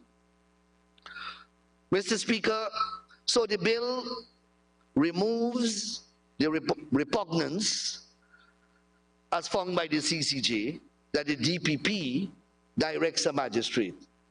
And a judge now, a judicial organ, as the Constitution allows, is the authority that will now direct the magistrate. And of course that is permissible. Every day judges overrule each other depending upon the hierarchical structure at which they sit. So Court of Appeal directs High Court judges directs magistrates, as the case may be. The Caribbean Court of Justice directs all below it. That's acceptable. But outside of the four corners of the judicial parameters, you can't have an extraneous body giving directions to the judiciary. And that is what the CCJ in essence found. Mr. Speaker, the CCJ in its wisdom, and I quoted what the CCJ said, and it said, let me briefly reread it again as a modification. The CCJ said in its ruling, when it modified the section, said that the DPP must apply to the judge ex parte until the National Assembly makes the suitable provisions. Section 72 is modified to excise those provisions permitting the DPP to direct the magistrate. In lieu thereof, instead thereof, a DPP aggrieved that the discharge of an accused person after the whole of the proceedings at the PI may apply ex parte to a judge of the Supreme Court. Now, the lawyers will, I don't know if they will share my view, but if an accused person is charged with murder, appears before a magistrate, and rightly or wrongly is discharged by that magistrate, therefore is free, once again, the presumption of innocence has not been dismantled, so he's presumed innocent, he walks a free man. I believe that it would be repugnant to go before a judge ex parte and reinstitute a criminal charge and get an arrest warrant issued against that person and commit him to stand trial before a judge and jury ex parte, meaning without him being heard. I have problems with that, though the CCJ is saying that it should be done. Here, I believe the CCJ in their recommendation, and I say with the greatest of respect, that they themselves may be guilty of that which they are attempting to regard as preserving and protecting, and that is protection of the law and the rights of an accused person. So in this amendment, you will see that we did not use the word ex parte. The DPP can make the application. If the judge wishes to hear the application ex parte, that's a matter for the judge. But if the judge wishes to hear the defense counsel or hear the man, because here it is, you're committing a man to stand trial before a judge and jury, a man who has been acquitted, and one single human being is now reversing that whole process without hearing that person. So we felt, let the judge determine whether he or she should proceed ex parte when the application is made by the DPP. So we did not follow that admonition of the CCJ by including the phrase ex parte and the application is going to be made, and the judge can deal with the matter as the judge deems fit. Then, Mr. Speaker, the amendment also creates a right of appeal.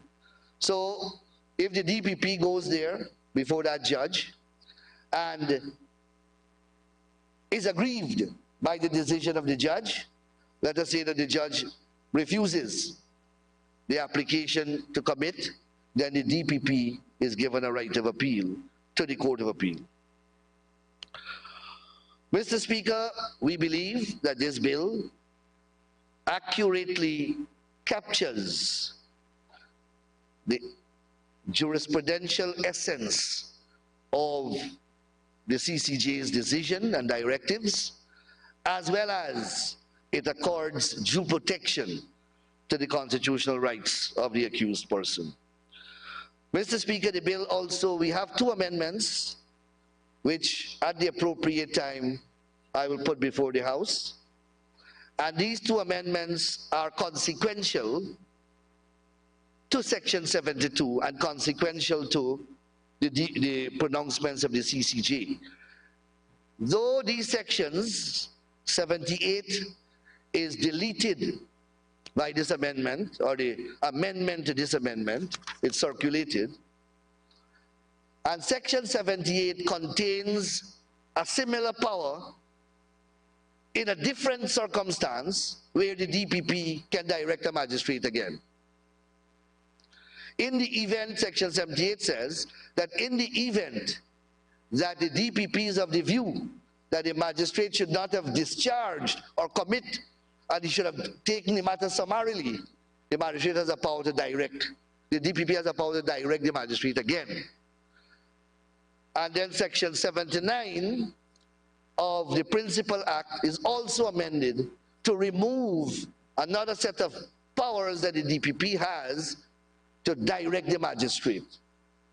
Now, these provisions were not reviewed by the CCJ, but the essence of what the CCJ has ruled would necessarily infect these provisions with the same repugnant virus that the CCJ found Section 72 was infected with. So rather than wait for the CCJ to sometime in the future rule, we have taken the proactive measure of reviewing the legislation, applying the principles of law enunciated by the CCJ, and by parity of reasoning and logic, we have adjusted the different sections of the legislation, which in our opinion are going to be similarly affected, having regard to the principles enunciated by the CCJ. So the amendments that are on the white sheet of paper before members are consequential amendments that ought to bring the gravamen and the nucleus of the CCJ's ruling in BISRAM properly incorporated in the Criminal Law Procedure Act. The question may arise why this thing took so long, how it is that Section 72 remained in our books for such a long period of time, and why no other court reviewed it and found that it was so patently repugnant as the CCJ did. There is an explanation for that, but I will, if the other side raises it, we can have that discussion why the CCJ did what they did and why brilliant judges such as J.O.F. Haynes, the Locus, the Messiahs, the Cranes in our legal system, why they read this and they never found it to be so elementary offensive.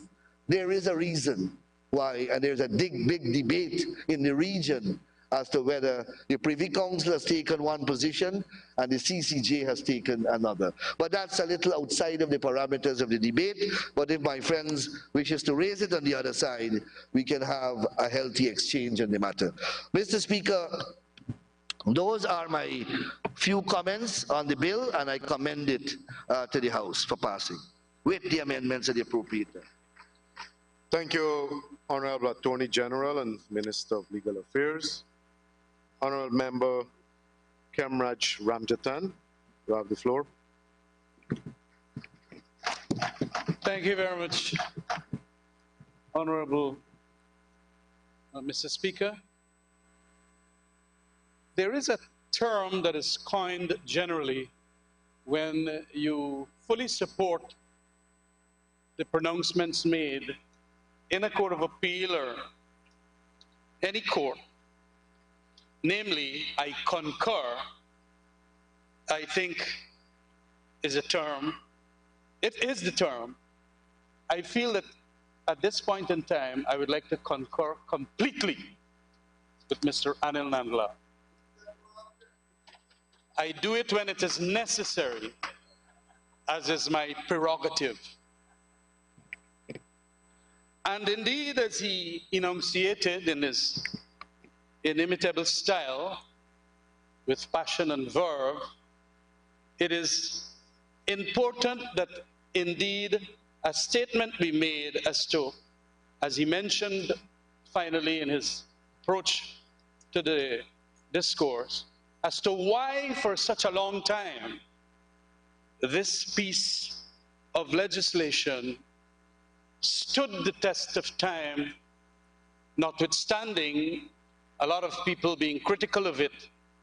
And I could recall criticisms coming since the time I was a member of the DPP's chambers, and that was from 1984 to 1989. I remembered lots of magistrates at the time, especially in matters dealing with the banned goods cases. Remember, there was a time when certain items were banned, and magistrates found people smuggling, and then they came to the conclusion that the matters should be discharged or dismissed. And not only that, some serious matters that ought to be sent to the Supreme Court for trial. You had a situation whereby the DPP would want to make the necessary committal to the High Court, and the evidence sometimes was in tremendous deficit, and you got the impression that, look, this magistrate was right not to commit the person. But there you had it, a DPP, and I remember some, Mr. Ramon, Mr. George Jackman, and I think later on Mr. Ian Chang, who would then, if they feel that it ought to be sent to the High Court for trial, they will send it under that Section 72. I want to state that indeed it had certain jurisprudential value, in the sense that when some of the DPPs found that the magistrate might be not too straight, or a shady magistrate that had released the person or discharged the person, there might be grounds then, if they look at the depositions and they found that indeed this is a case that ought to go up, and they look like they got some skullduggery here, that is where generally this power of the DPP came very valuable. And indeed, as a result of that, they will then do the order, ask and then commit to the High Court. Mr. Speaker, but notwithstanding all of that, there is this process that the law evolves. And it evolved in that way of whereby this provision, Section 72, was highly regarded because of the fact that certain judges of tremendous quality gave it an authority. And that set of judges dealt with the matter in a case very important. I think it was Williams. And the very important judges of that case comprised some of the most brilliant legal minds. Chancellor Haynes, Justice of Appeal Crane, and Justice of Appeal Messiah. And this matter came before them where they had to test the constitutionality of that Section 72. And for good reason at that point in time, and probably because of the advocacy of the lawyers then, they managed, because it was an extremely nice point, really good jurisprudential point, they decided that they are going to regard it as constitutional still. And the reason was given by Chancellor Haynes, and that reasoning was also redone by the president of the CCJ, Mr. Saunders, at page, I think it is paragraph 49 of the judgment. Because this excited a lot of constitutional law at the CCJ. Chancellor Haynes' response to that submission was unequivocal. I'm quoting from it. What the Chancellor expressed is more nuanced than the question as to constitutionality. The Chancellor had no doubt whatever that Section 72 is inconsistent with the right to a fair hearing guaranteed by the right to protection of the law. In his view, however, and this is the point I wish to make, the law was validated only because it was an existing law. And as such, its constitutionality was saved by the savings provision for existing law then found in Section 18 of the Constitution. In our new Constitution, it is now Article 152. So when DPPs used that power,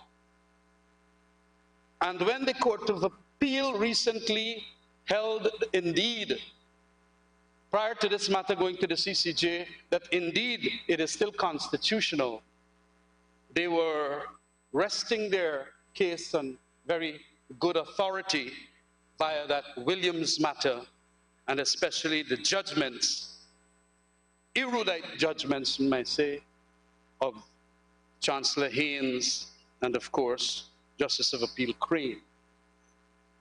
And so because our Constitution makes provision for an existing law, which saves all the existing law prior to the Constitution coming into being, and this was one such law, I think they argued, or was argued before them, they then say that, okay, there is a certain element of it that might strike unconstitutionality, but because it was there prior to the Constitution and laws prior to the Constitution coming into being must be saved, otherwise we will not have a legal regime or a legal architecture, it is so saved. That is putting it very simplistically. And so this section was saved. And we had it right up to when the matter came in the Bisram's case. And in the Bisram's case, as was mentioned just now, by the learned Attorney General, it is important that this argument was taken to even a higher level, and I must congratulate the lawyers that made appearances in the CCJ that took this argument to that very high quality level. Mr. Darshan Ramdani, Queen's Counsel, and Sanjeev Dattadin, Dexter Todd, Arudranath Gosai. Not that Ms. Shalimar Haque and the rest of her team did anything badly. They maintained the precedent of the Williams case, but of course, the court then started this process of questioning the constitutionality of it for the very first time, right up to that point, where they then concluded that indeed it was unconstitutional. And of course, as mentioned, they themselves in the CCJ decided that this must be modified, and of course, they suggested a modification. I am happy to see that substantially that modification has been implemented in this bill. I am also going to state that I am also impressed in the sense that the two other sections that deals with the issue of the DPP having a right to kind of overrule a magistrate, and the other two matters, the amendments to section 78 and 79, which correctly have been called consequential amendments, have been done at today's date, so that at least we could get a complete overhaul to the extent of making that which was unconstitutional now being constitutional. The judiciary, in the sense of judges being given the power now to ensure that they deal with this matter of prima facie case rather than the DPP, I think is putting it and residing it in the proper place. And I totally agree too that it should not be ex parte. There is a natural justice principle that should remain for the accused in any serious matter where imprisonment and even hanging are the penalties, that they should be given that right to be heard. And so, although there might be a little variation from that which was suggested by the CCJ, I believe that that variation is commendable in the form that it has taken here by virtue of this bill. And so to that extent then, I want to also commend the bill for passage in this House.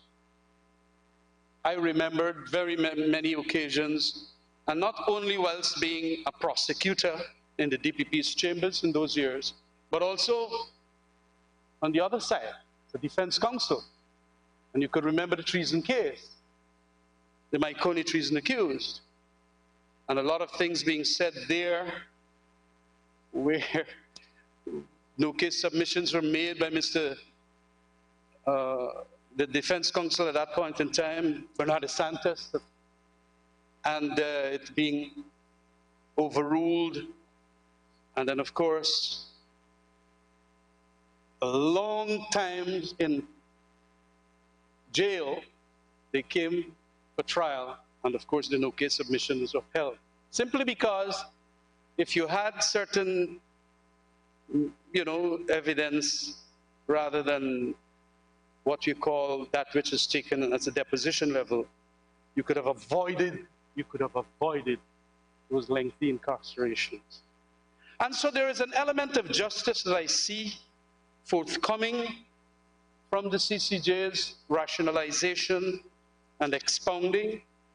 I see also the need to start thinking about those unconstitutional existing laws that might soon be challenged and impugned in our courts, not only this Section 77.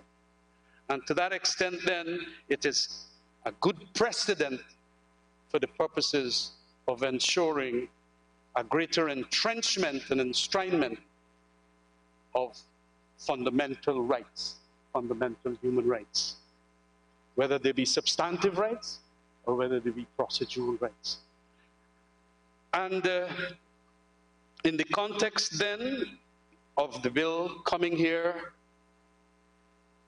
in accordance with that which the CCJ ruled, and also the consequential or the amendments in accordance with what the CCJ ruled, I could only concur with the AG at this point and support this bill completely.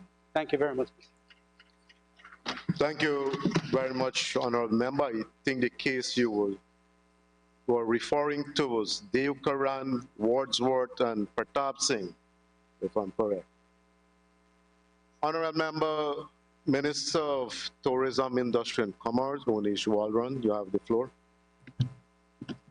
Thank you, Mrs. Speaker.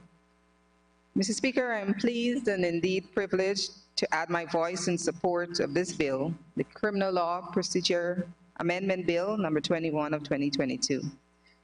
As ably explained by my colleague, the Attorney General, and the Honorable Member, Senior Lawyer, Mr. Ramjatan, Section 72 of the Criminal Law Procedure Act was found by the CCJ to have been repugnant to the Constitution of Guyana. This bill is intended to remedy that mischief. Mr. Speaker, despite the fact that we have before us here is a brief and simple bill, the case which has brought us here and the jurisprudence underlying it are monumental and far-reaching. The case of Marcus Bisram versus the Director of Public Prosecutions, which has led us here, touches upon profound issues relating to the fundamental values we hold as a democratic society. Mr. Speaker, the Bisram case revolved around Section 72 of the Criminal Law Procedure Act, which was enacted here in Guyana in the year 1893, that is to say almost 130 years ago. Under certain circumstances and subject to the Director of Public Prosecutions having followed stipulated procedures, Section 72 conferred on that office holder the right to direct a magistrate to commit an accused to stand trial in the High Court for an indictable offense at the conclusion of a preliminary inquiry. This remarkable power was exercisable by the DPP even after the magistrate, having duly heard the evidence, would have made a determination that that evidence in its totality was insufficient to justify committing the accused. I myself, having sat on the bench as a magistrate for almost a decade, have had similar experiences, Mr. Speaker. Mr. Speaker, the DPP was entitled to exercise this power only after having obtained and reviewed the depositions in the case, and where such review led the DPP to form the opinion that the prima facie case had been made out and that accused should stand trial. Mr. Speaker, in contemporary society, this is indeed an extraordinary provision in many respects. The power conferred on the DPP raised a number of issues which were examined by the courts. Despite the comprehensive treatment of the matter by the Attorney General, I shall traverse some of these issues in no particular order, because they are fundamental to our claim to a place among civilized states based on a democratic order. The first issue of note, Mr. Speaker, is the independence of the judiciary. Independence of the judiciary, Mr. Speaker, is one of the fundamental features of any society that claims to respect the rule of law. The court found, unsurprisingly, that the power of the DPP to instruct a judicial officer, that is to say the magistrate, as to what outcome to reach in a case infringed on this independence of the judiciary. In coming to this conclusion, Mr. Speaker, the court expressly disagreed with the contention that the magistrate's courts were not included in the section of the judiciary whose independence was protected under Article 122A of the Constitution. The court also considered the issue of separations of power and made a subtle but significant distinction between the issue of independence of the judiciary and that of separation of powers. Mr. Speaker, when we speak of independence of the judiciary, we many times think instinctively that this is an issue to do with separation of powers. This is because the question of independence from whom, and we usually tend to frame our thinking in terms of independence from the executive. But threats to the independence of the judiciary may come from many quarters, including, for example, non-state actors such as defendants in criminal cases. It is not unknown, Mr. Speaker, for criminal defendants to attempt to intimidate judicial officers. Where threats are made to the physical safety of judicial officers, these can compromise independence. That is why we afford state-funded security to judges.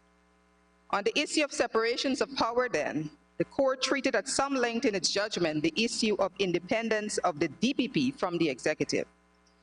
It should be a source of pride for us here in Guyana that the court cited with approval our constitutional arrangements for independence of the Office of the Director of the Public Prosecutions. The court noted that the powers of appointment, removal, and discipline of the DPP are vested not in the president, but in the Judicial Service Commission. It noted that the remuneration of the DPP is a direct charge of the Consolidated Fund, and the court further held that the relevant constitutional and legislative framework permits the DPP to exercise her functions in an independent and autonomous manner. In summarizing our arrangements, the court expressed the opinion that in Guyana, the DPP therefore has a commendable measure of independence from the executive, close quote. Mr. Speaker, the takeaways here are two.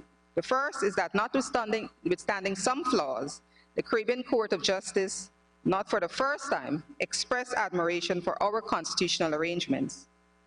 So, Mr. Speaker, we should be proud of the advances that we have made as a nation, especially in the 2001 constitutional reform process, which has produced many of the provisions that the CCJ has seen fit to commend us for. We should be wary of calls for us to interfere with those advances simply because in some quarters there is a feeling that those arrangements have not delivered the political advantage that might have been contemplated when agreed to. The second takeaway, though, Mr. Speaker, is closer to the matter at hand, which is that the court could not and did not find a breach of separation of powers, given what it described as the commendable measure of independence of the office of the DPP from the executive. From this side of the House, I wish to make it clear that the infringement on the independence of the judiciary came not from the executive. Holding no brief for the DPP, Mr. Speaker, I would say that that infringement did not even emanate from the DPP herself. The infringement, in my humble view, the source of the mischief, as it were, came from Section 72, the offending statute, and it is our responsibility, we the members of the House who make laws, to cure it. As magistrates, our determinations would have come in many cases after months of taking evidence, hearing witness testimony, cross-examination, and the whole gamut of the courtroom experience. All this time, Mr. Speaker, the accused might have been on remand or might have had the prospect of imprisonment hanging over them. At the end of it all, having presided over the proceedings, having taken and weighed the evidence and having made the determination that no prima facie case has been made out, it was always disturbing to one's sense of justice for a DPP to step in and to direct one to commit an accused against whom we felt a sufficient case had not been made. If we look back at history, Mr. Speaker, we may very well find that when Section 272 was enacted well over a century ago, magistrates of the time, unlike today, were not necessarily qualified attorneys. It may therefore be understandable that in such a context, that such a power was conferred on the colonial Attorney General. Even today in the United Kingdom, Mr. Speaker, there are thousands of magistrates of a particular class who are not required to be legally trained. And one can be appointed as a magistrate from as young as age 18. What we find, though, Mr. Speaker, is that those lay magistrates are supported and guided in their duties by qualified legal personnel. That perhaps is a type of safeguard that might have been envisioned by vesting something like the Section 72 powers in the colonial era Attorney General. In the modern age, however, Mr. Speaker, there's no need for such a device given that magistrates are exclusively drawn from the ranks of qualified attorneys.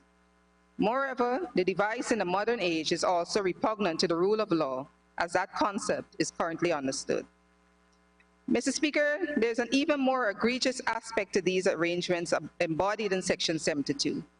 Separate and apart from the issue of judicial independence is the issue of infringement on the constitutional right to protection of law, which includes the right to a fair trial. The issue, Mr. Speaker, is this.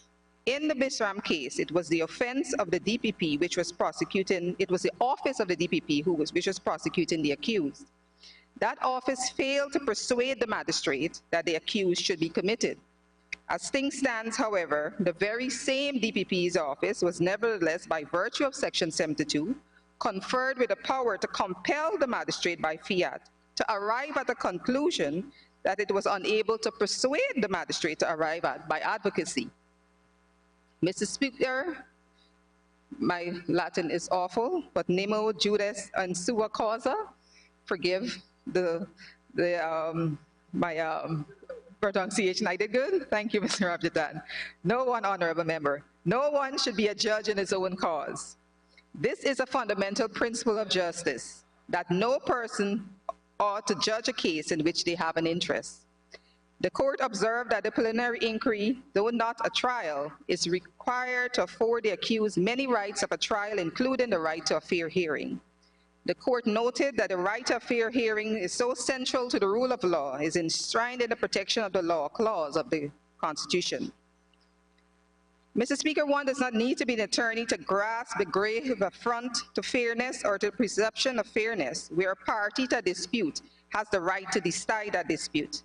It is therefore once again not surprising that the court found this power conferred upon the DPP that was at odds with Article 144 of the Constitution. Mr. Speaker, having found on various grounds that these provisions of Section 72 were unconstitutional, the court then had to deal with the issue of what to do about it. The principal issue here is that while Section 72 no doubt infringed on the constitutional provisions, the legal orthodoxy here in the Caribbean until very recently was that pre-independent statutes such as the Criminal Law Procedure Act were immune from being declared unconstitutional. This supposed immunity arose by virtue of the savings clause that were found in constitutions of our newly independent states. Indeed, Mr. Speaker, the CCJ in its judgment referred to several cases where this issue of the savings clause was considered. One of those cases involved the very Section 72 at issue here. That case was heard in our Court of Appeal in the 1970s. In that case, Ree Williams, the court tells us that the then Chancellor, the late J.O.F. Haynes, had no doubt whatsoever that Section 72 was inconsistent with the right to a fair hearing guaranteed by the right to protection of the law. The court went on to observe that the then Chancellor, however, took the view that despite this inconsistency with the Constitution, the law was validated because it was an existing law, immunized, as it were, by the savings clause. Mr. Speaker, in 2018, the CCJ delivered a landmark judgment in the case of Nervis against the Queen and Severin against the Queen, a consolidated appeal. In that case, the court broke new ground regarding this anachronism that was a conventional view of the effect of the saving clause. Mr. Speaker, it is common ground and well settled that wherever there is a conflict between the Constitution and any other law, it is the Constitution that must prevail. The Constitution, the conventional view of the savings clause, however, was that they operated to place those pre-independent statutes on a special footing, out of reach of being declared unconstitutional. The CCJ, however, in 2018 held that those saving clauses in the various constitutions in the Caribbean must be read in conjunction with what they refer to for convenience as the modification clauses. These clauses provided that the existing laws had to be construed with such modifications, adaptations, qualifications, and exceptions as may be necessary to bring them into conformity with the new constitutional order. It is on this basis that the CCJ then struck down that provision of Section 72, which empowered the DPP to direct the magistrate. In its stead, the court read into law a modification providing that a DPP aggrieved at the discharge of an accused by a magistrate after the whole of the proceedings at a PI may apply ex parte to a judge of the Supreme Court for an order that the discharged person be arrested and committed if the judge is of the view that the material placed before the judge satisfies such a course of action. Mr. Speaker, this amendment tabled here today by our colleague Attorney General is consistent with that modification, except for the ex parte part that was instituted by the court pending the intervention of this House. Indeed, Mr. Speaker, the court was mindful of the danger in simply striking down the provision without putting anything in place in its stead, as perhaps might be preferred by purists on the doctrine of separation of powers. The court, however, cited authority that imposed on it the obligation to make law in these types of circumstances. And on a practical level, the court considered that simply striking down the provision would leave a substantial gap in the criminal procedure, observing that one does not know whether and when the National Assembly can get around to closing that gap. That was close quote. Mr. Speaker, given these sentiments expressed by the court, I think that the Attorney General and his team deserve considerable commendation for their clarity with which they moved to bring this bill here for consideration of this Honorable House. It was a mere matter of months from the Bishram ruling that this bill was brought to this House, and we are here today at the stage of the second reading of the bill to correct this grave affront to our constitutional order.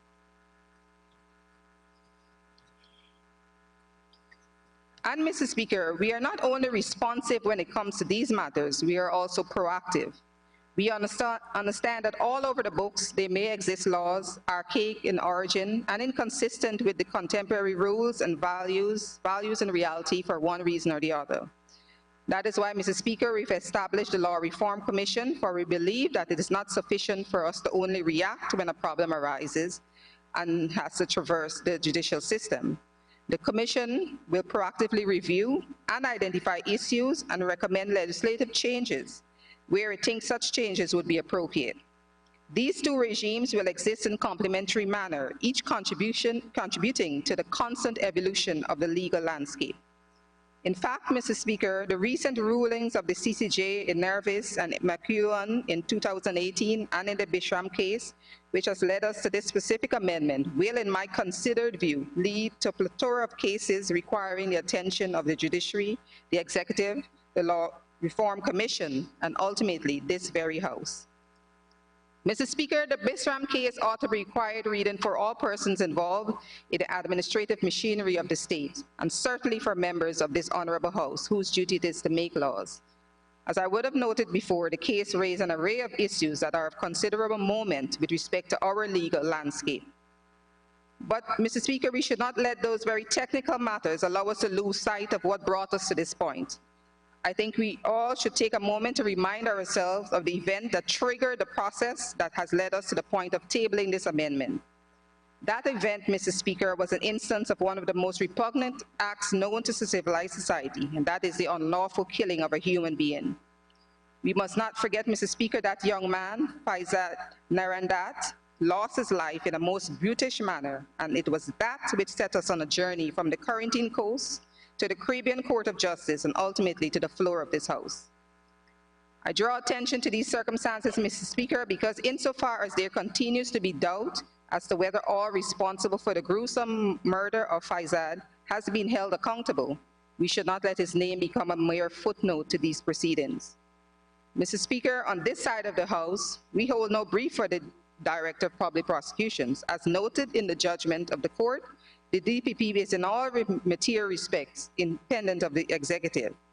But if we return for a moment, Mr. Speaker, to the tragic event that set us on this journey, that is the brutal murder of Faizad Narandat, it appears to me, and this is my opinion, Mr. Speaker, that the Director of Public Prosecution felt deeply aggrieved by the finding of the magistrate with respect to charges laid against the primary suspect. And in the face of that grievance, Section 72 gave to the office of the DPP an easy and convenient means of redress. That redress was simply to direct the magistrate to come to the conclusion that the DPP perceived to be the correct one. And I should point out, Mr. Speaker, for the DPP is not here in the House to speak, so I feel it only fair to point out that on more than one occasion, the CCJ felt bound to observe that there could be no imputation of bad faith on the part of the DPP. The DPP, after all, was the only hope for some justice to be done for that young man's family and indeed for our society as a whole. What the CCJ has said, however, is that those powers conferred on the DPP by Section 72 have no place in a modern democratic society that claims to respect and embrace the rule of law. The CCJ is saying to us that democracy is not easy. It is saying to us that in a democratic state that professes to be founded on the rule of law, if the outcome of a case is not to your liking, you don't simply get to instruct the magistrate to come to a conclusion that you desire. Put a little less starkly, Mr. Speaker, they are saying that even when your good faith and honestly held opinion is that the result is wrong, you do not have the option of just substituting your own discretion for that of the decision maker. Instead, they say you must go back, examine the weaknesses in your case, do the work, improve the investigative capacity of your police, improve the level of advocacy of your prosecutors, remedy your own shortcomings, and come back to try again. Mr. Speaker, the Criminal Law Procedure Amendment Bill is likely to be followed by many others. as the CCJ noted in its judgment, the issue regarding the savings clause has implications that go beyond the Bisram case. As I noted before, the CCJ's ruling on the construction of the pre-independence statutes is likely to throw up many cases of such inconsistencies that we in this House will need to remedy. I think we are up to the task, Mr. Speaker. Our democratic landscape will be better for it. And so, Mr. Speaker, I unreservedly support this bill and support the motion that this bill be read a second time. Thank you, Mr. Thank you very much, Honorable Minister. Honorable Member, Ms. Geeta Chanda-Nedman, you have the floor.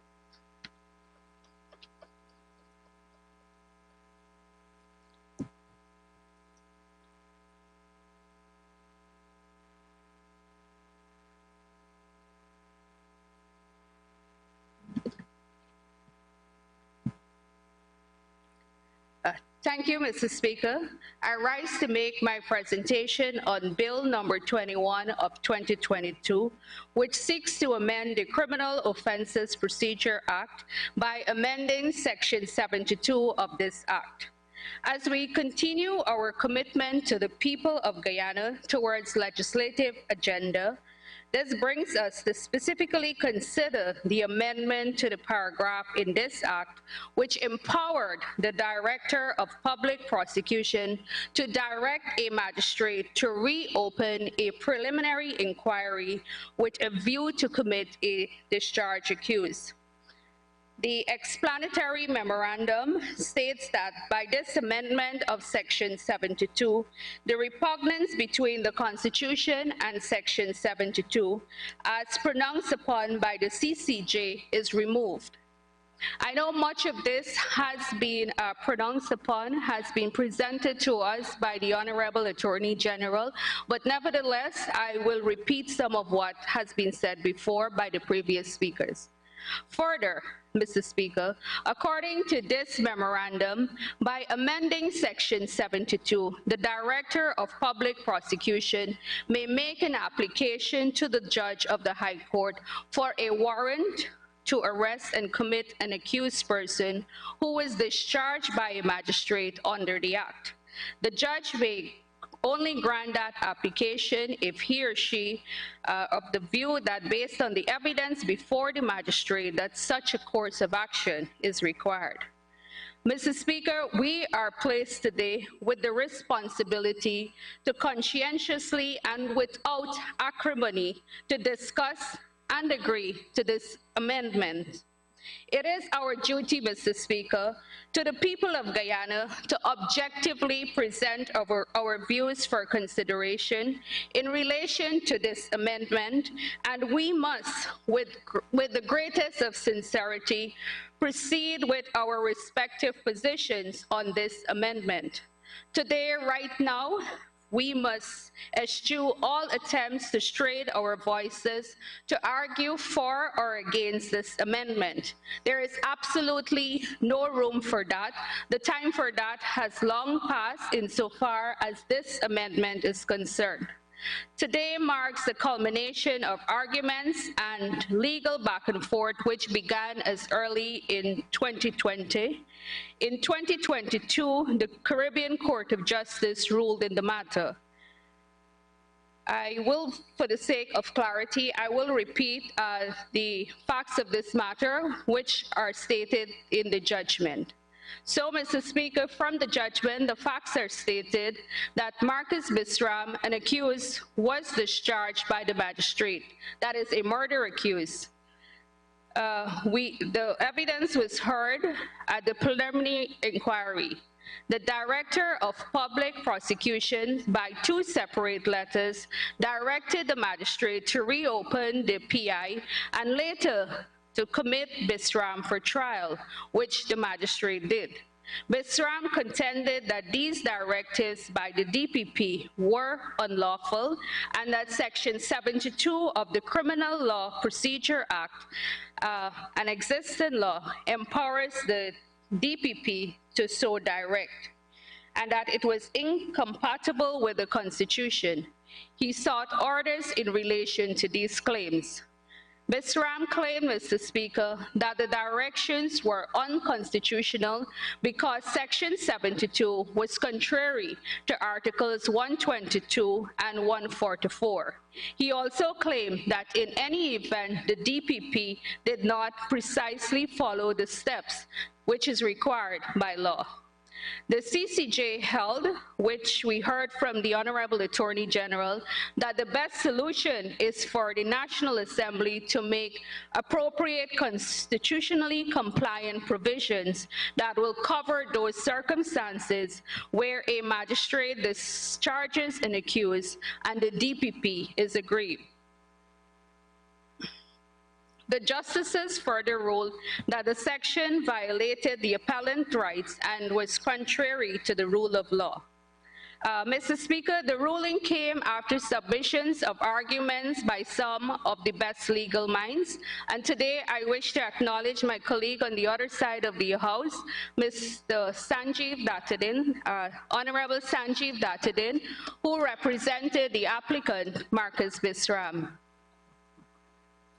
So, Mr. Speaker, during that process, the section was not only argued and deliberated upon within the confines of the courtroom. Interest groups, interested members of the public, members of society discussed and disagreed outside of the courtroom.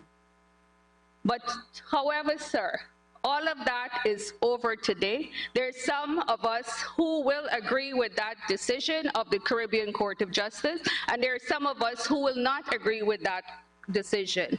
But sir, like I've just said, that is all over now. I'm of the firm view that some minds will remain the same on this issue, but those views can no longer take precedent. We are here today, sir, to ratify the decision of the Apex Court. Our duties for all intents and purposes are pro forma. There are those who will remain in complete disagreement with the court's decision, but that ruling is final. Mr. Speaker, the APNU-AFC coalition is of the view that the court system must remain the repository where concerns are ventilated. But once the Apex Court makes its ruling, there can be no hesitancy, absolutely no hesitancy in implementing the decisions made. So, Mr. Speaker, we have promptly reported for duty to execute our legislative responsibilities. In so doing, it was necessary for all of this to be put into full context, and like I've said, hence the repetition of the history of the case, and for emphasis, excerpts from the judgment was repeated. Today, Mr. Speaker, it is all about fulfilling a legislative and constitutional obligation based on a decision by our Apex Court. Mr. Speaker, even though I unreservedly support the bill, I wish to state that according to subsection 3 of the proposed amendment, it is stated that every application made under subsection 2 shall be made within 3 calendar months of the discharge of the accused person. However, Mr. Speaker, there is no timeline as it relates to the timeline for the magistrate to furnish the DPP upon application, the deposition, that is an authenticated copy of the deposition statements and other documents relating to the PI. So, Mr. Speaker, I foresee an application to the High Court being severely hampered if the submission of the deposition request is not made in a timely manner by the magistrate. So, Mr. Speaker, assuming it is provided to the DPP on the last date of the expiration of the 3-month period within which an application can be made, I think the point has been made. So I humbly ask the Attorney General to consider including in the amendment a proposed timeline in this regard. On that note, I wish to close by expressing my unreserved support for the decision of the CCJ, and I wish to publicly commend and for the records the Attorney General for his continued dedication and efforts at reforming, modernizing, and restructuring a sector that I am very, very much passionate about. It is my fervent hope that all bills and motions brought to this honorable House will receive unambiguous and clear representation and discussion, that the people of Guyana, and that is what matters, that the people of Guyana will benefit from our deliberations. With that, thank you, sir. Thank you very much, honorable member. Members, in the interest of time, we will not break, but we will proceed throughout until completion of our business today. Having said that, I now call on the honorable member, Sanjeev Dattadin, to take the floor. The Speaker.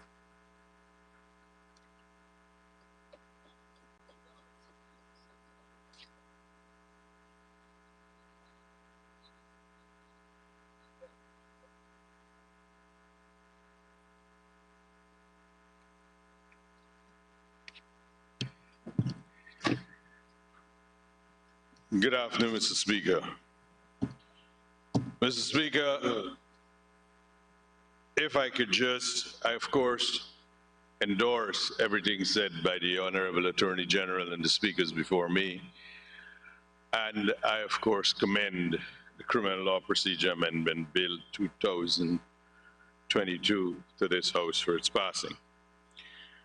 Mr. Speaker, it's important to note that if we take it just a step further, a step back into what happens in the courts, we have an adversarial system.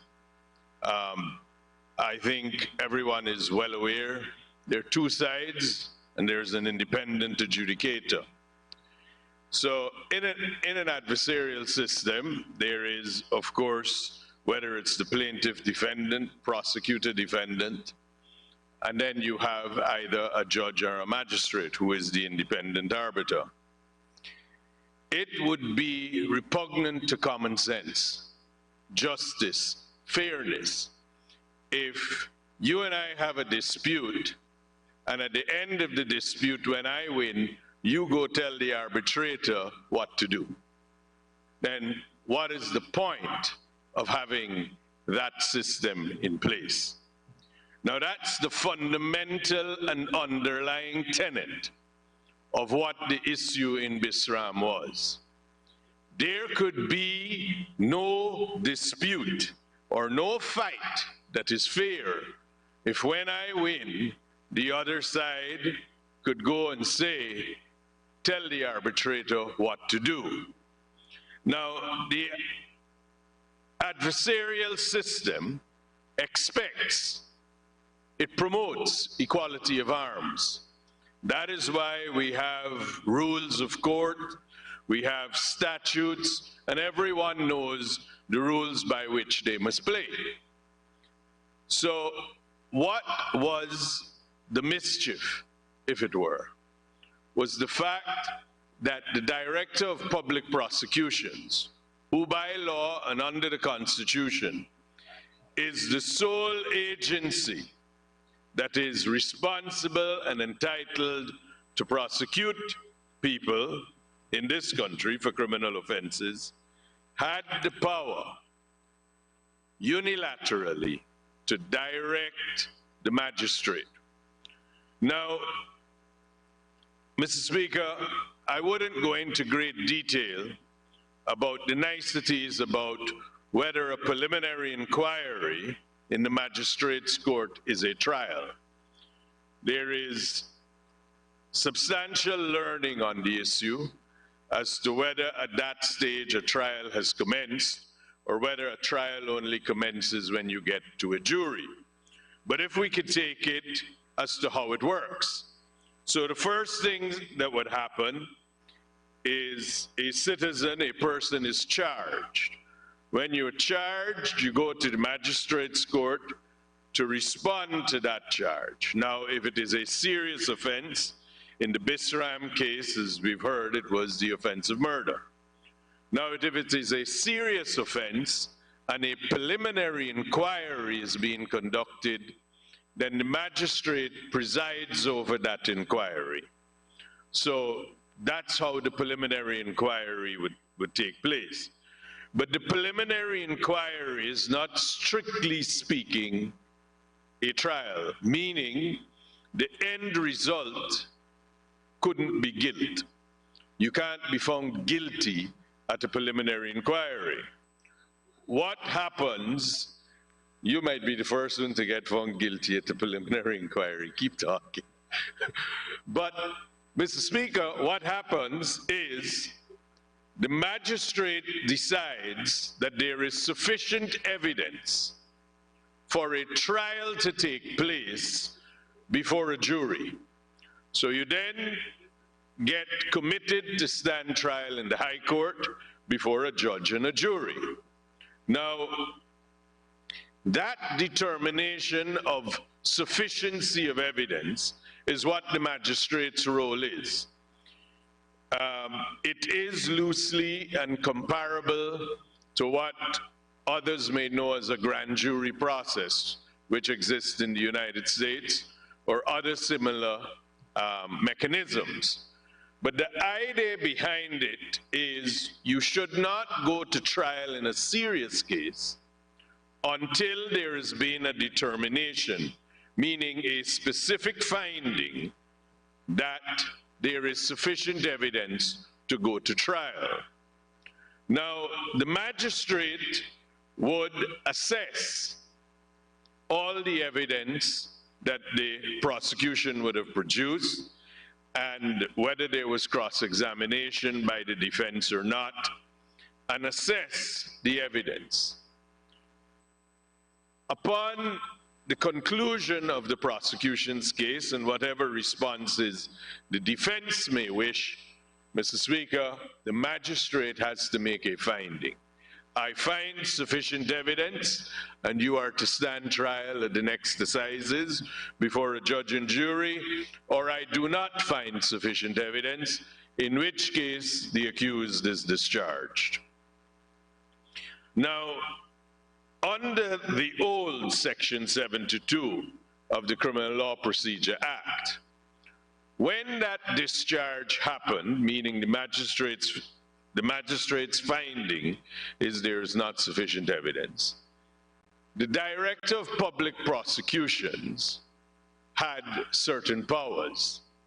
The powers were to direct the magistrate to reopen the preliminary inquiry and, if necessary, take evidence if she so desired, or he so desired. We say she so often. And then, after that is done, the DPP, the Director of Public Prosecutions, could assess that evidence by looking at the depositions, essentially the notes of evidence taken in the preliminary inquiry, and come to a finding that the DPP believes that there is sufficient evidence. The old legislation allowed, upon that determination being made, that the DPP would direct the magistrate that is hearing the preliminary inquiry, you, Mr. Magistrate, reopen the case and commit the person to stand trial. Mr. Speaker, you see why that defeats the entire tenet of the judicial system. Equality of arms, adversarial system, being fair. It offended every constitutional bulwark upon which our Constitution is written. But, Mr. Speaker, it is said, or usually they say about tough cases making good law, or tough cases making bad law. I don't think, Mr. Speaker, that anyone can doubt the very detailed analysis of the judgment of the Caribbean Court of Justice as to why such a provision couldn't stand. It offended the principle of fairness.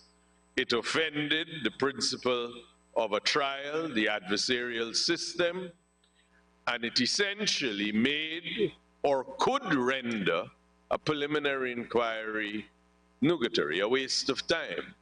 That was, in fact, I was counsel in those proceedings, and that was, in fact, one of the comments, that why don't we just simply do away with the preliminary inquiry system if the magistrate could be directed by the DPP. Perhaps what the DPP should be doing is sitting down directing magistrates in what trial.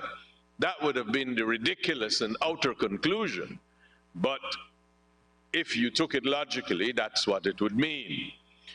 So what we have and what is proposed to the House today, Mr. Speaker, is to fix that. And we must understand the mischief that is being fixed.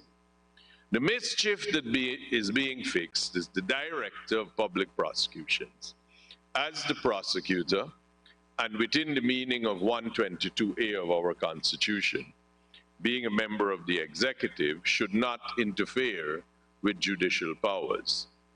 Now, Mr. Speaker, it is what is to be achieved. So the process that goes forward is eminently fair as proposed in the amendment. The DPP must make an application before a judge. So it is not the DPP's determination. And Mr. Speaker, it is useful to note that around the Commonwealth Caribbean, there are similar provisions that provide for directors of public prosecution to take some step in the event that an accused person is discharged at a PI. It's not the end of it. So the DPP, in this case, must, within a fixed period of time, and that is critical, within 3 months, the DPP must get those depositions, authentic depositions. That was an interesting issue and a side part to what occurred in the Bisram matter, which I'll come back to just shortly. But authenticated depositions are critical for the determination to be made, meaning the DPP can't act on the say-so of others, can't act on what other officers in the DPP's chambers are saying, and can't act on what they believe to form part of the record, or the notes of evidence of other persons, other attorneys in the matter, or other reports in the press. So it must be the authenticated record from the court. Within 3 months, this must be obtained, and that application has to be made to a judge. As was pointed out by the Attorney General, the Honorable Attorney General, the Caribbean Court of Justice was mindful that the application could be made ex parte, meaning in the absence of the accused man or his representative. You could have gone to a judge and gotten a warrant. Now, the legislation as it sits says the DPP can make the application. We rely on the court system as to whether or not the judge wishes to hear the accused. But, Mr. Speaker, it would be very difficult in these circumstances for the balance to favor this process being ex parte, especially if the accused or his representative were to indicate to the DPP that should you find it necessary to make an application, we would like to be heard, or informing the registrar of the Supreme Court. But it gives the opportunity for the accused person, who would be the respondent in these proceedings, to react and to participate and to protect his rights, which is the principle. Now, once it goes to the judge, the ball is in the judge's court. He has to be satisfied that the evidence was sufficient to commit. So he in fact sits and makes a fresh determination. It's not an appellate process. You're not appealing the magistrate's decision. The judge is looking at it with fresh eyes and deciding that this is sufficient to go before a judge and jury, or this is insufficient. Obviously, he would have that power. Now, where he grants the application, the first thing that should happen would be an arrest and then a committal order. Considerations of bail would arise in the usual circumstances. Presumably, for matters of murder or charges of murder, there may be difficulties or no likelihood of bail. That has not been the practice in our jurisdiction. But importantly now, Mr. Speaker, if the judge makes the determination that the warrant and the arrest should take place, or he decides not to do it, the DPP or the accused person, he has the right to appeal that decision, which will to the Court of Appeal. From the Court of Appeal, that appeal will obviously go back to the CCJ, should there be a disgruntled party. But the whole system now, Mr. Speaker, is on even footing. Both sides are going to an independent adjudicator. Neither side is able to tell that independent adjudicator what to do. Now, the striking down of the old Section 672 was critical. It was alarming that courts, as far back as the 1970s, thought that it was repugnant to fairness and the law. There was, as was alluded to by Minister Waldron, that there were, or there's still a school of thought about the saving clause in our Constitution and what it keeps. But we must bear in mind the saving clause was only to allow the independent state to get on its feet, and if it wished to change its laws, to so change the laws. And the current philosophy or thinking of the Caribbean Court of Justice is that the Constitution is supreme. Now, these are things that we should give more than lip service to. We shouldn't say the Constitution is supreme if we have these lists of exceptions that stand outside the Constitution. That doesn't make sense. And just as an aside, Mr. Speaker, because I can't resist it, the Honorable Mr. Mahipal was at pains about subsidiary legislation and its interpretation. He might just observe at some stage how the Constitution came into being and the act that brought it in, and then said, this is the Constitution. And he will recognize that the interpretation and the meaning, whether it's in the act or in the subsidiary, that it remains effective. But so, Mr. Speaker, just to highlight a little bit of why the authenticated record is important. It was an issue that arose in the Bisram case. What had happened was this: the trial took place at the Wib Magistrates Court before a magistrate, and at the end of it, in a very short time, within an hour, then it was He wouldn't understand, Mr. Ford, and I doubt you do too.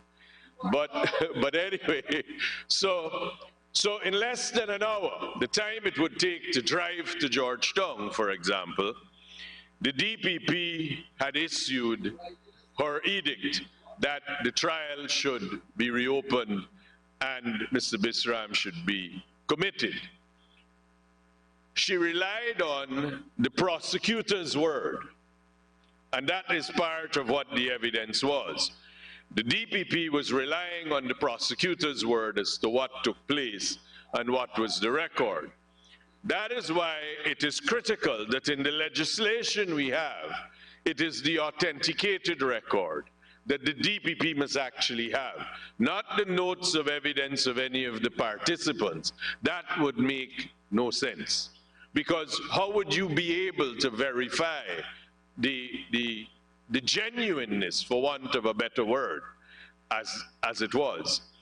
And again, in this case, which is why it got to the stage it did, and the arguments were able to be advanced, there was a solitary witness who stood against Mr. Bisram. And in his evidence before the magistrate, he recanted. He said what he had put in his statement, what he had said before, was not so, and he explained the whys of it. The court, this court, recanted. This court, the CCJ, recognized that the witness had recanted his testimony. So maybe in other cases, it would not be such a glaring example of why it was critical that the court notes, the authentic notes of the magistrate, were the notes to be relied upon by the Director of Public Prosecutions. But these safeguards, which are in the amendment that we are discussing today, are complete. They cover the gambit of what the Caribbean Court of Justice decision is and go further, much further. It covers the gambit of what the arguments were in these proceedings, and it certainly fulfills that which has to be protected. It provides that it has to be done within a specific time. It provides that if the DPP wishes a challenge, there is a time limit of 3 months.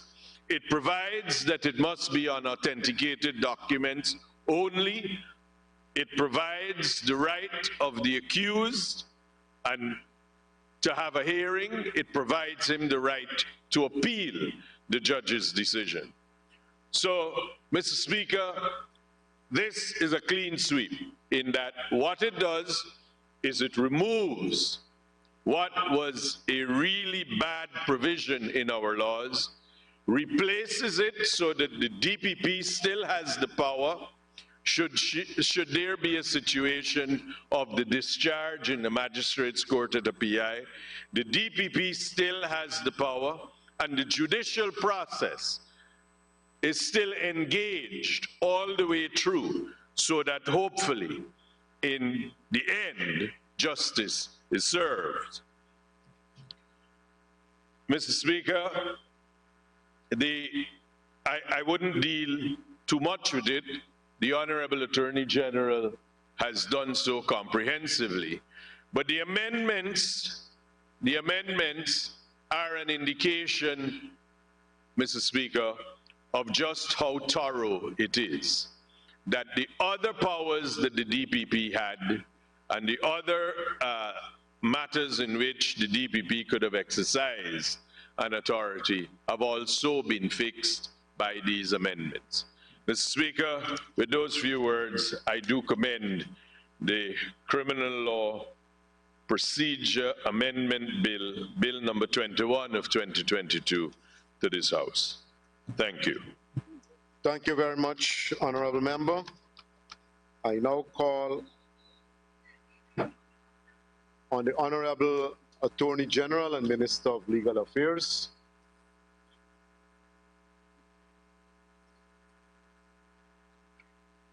Thank you very much, Mr. Speaker. Mr. Speaker, I want to thank all the members who have given their solid and unreserved support to this amendment or these amendments. But there are a few matters, Mr. Speaker, that I want just to put on the record briefly for the completeness of the discourse. Mr. Ramjatan has made reference to it, Honorable Member, and my colleague, the Honorable Member Sanjeev Dattadin, made reference to it as well. And Mr. Speaker, it has to do, in particular for the non-lawyers, why this what appears to be a patent violation of judicial independence being expressed in Section 72 was allowed to remain on the record for such a long time. My distinguished sister, the Honorable Unesh Waldron, indicated that the Criminal Law Procedure Act, the substantive act, was enacted in 1893. Section 72 was one of the original sections in that act, and then it was once amended in 1973, 100 years after. But in a minor way, and we have it now in its current form until we change it. So why we became independence in 1966, and our Constitution was then promulgated, and it declares itself to be the supreme law. It ensconces the separation of power doctrine. So how then did a provision that appears on its face to be so flagrantly in violation of natural justice, of undermining the judiciary, escape the eyes of so many great judicial minds and legal forensic minds that our country has produced, and undoubtedly so? And it has to do, Mr. Speaker, with the existence of a provision in our Constitution which is normally referred to, and it's a provision that exists in all Commonwealth Constitution. It's a saving of existing laws clause, and it says essentially this, that all laws that were existing prior to the coming into force of the Constitution are saved, notwithstanding the fact that they may be inconsistent with and in collision with the Constitution. So, pre-existing constitutional laws were allowed to be inconsistent with the Constitution by the Constitution itself. But future laws cannot be inconsistent with the Constitution because they would be unconstitutional. That is also in the Constitution. So this issue of this collision that arose in relation to Section 72 has arisen many times before. So in the case, I have a case here of Degar and Cox. This is Peter Degar campaigning in the interior. This is a case that is reported in the West Indian Report, 1971, 18 West Indian Report at page 44. Mr. Degar was campaigning using a loudspeaker in the interior, and he was charged with violating the Amerindian ordinance at the time, which says that one can't enter Amerindian communities without permission. Now, Mr. Degar, and he was charged, and that was an offense. Mr. Degar invoked properly so his constitutional right and said, look, I have freedom of movement any part of this country. And that freedom of movement is guaranteed by the supreme law of Guyana, the Constitution. How can you tell me that an Amerindian ordinance, which is an inferior law when compared to the Constitution, can take away my constitutional rights?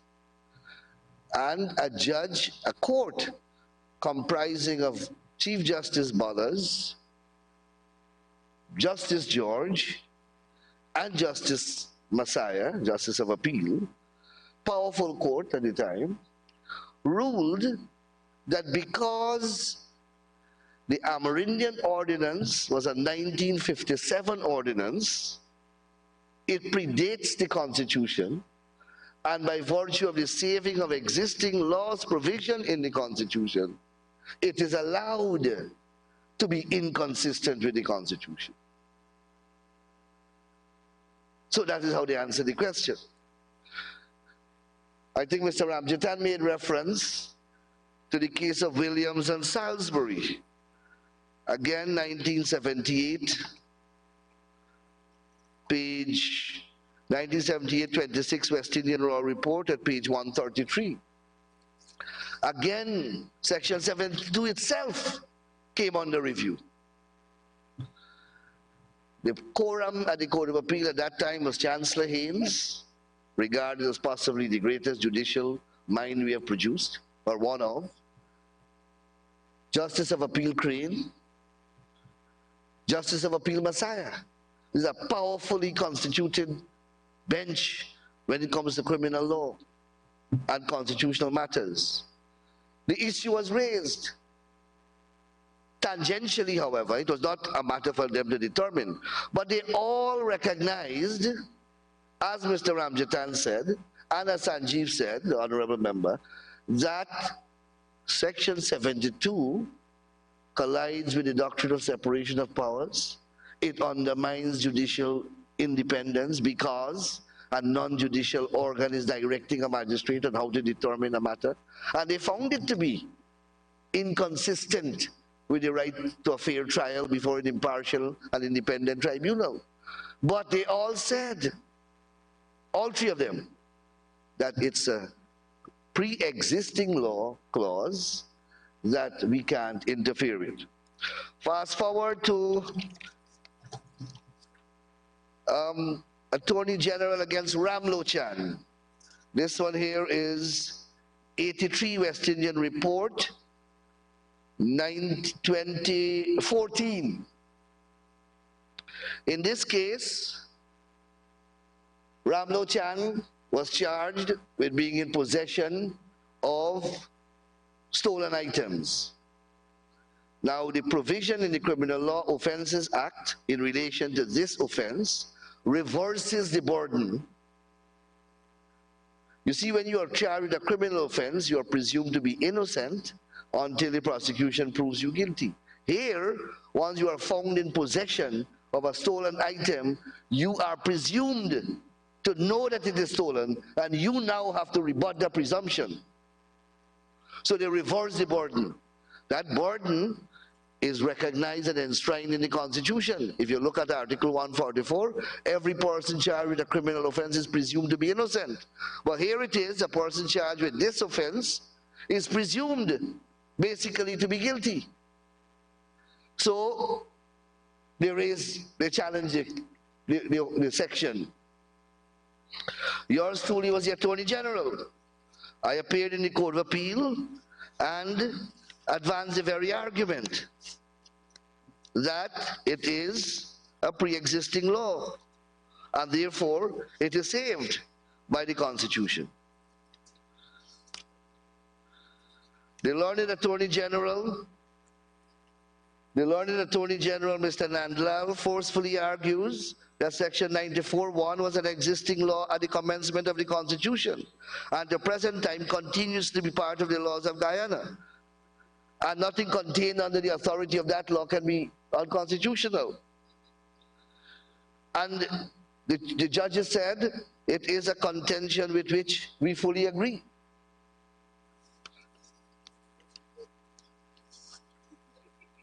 But yes, it was repugnant, except saved by these existing laws. So this is what, the point I want to make. This is what the court said at the end of its judgment. The role of the court is not to make law, but to interpret and apply it. Not to make law, but to interpret and apply it. However, the people of Guyana are entitled to benefit from the full range of fundamental rights and freedom guaranteed to them under the Constitution.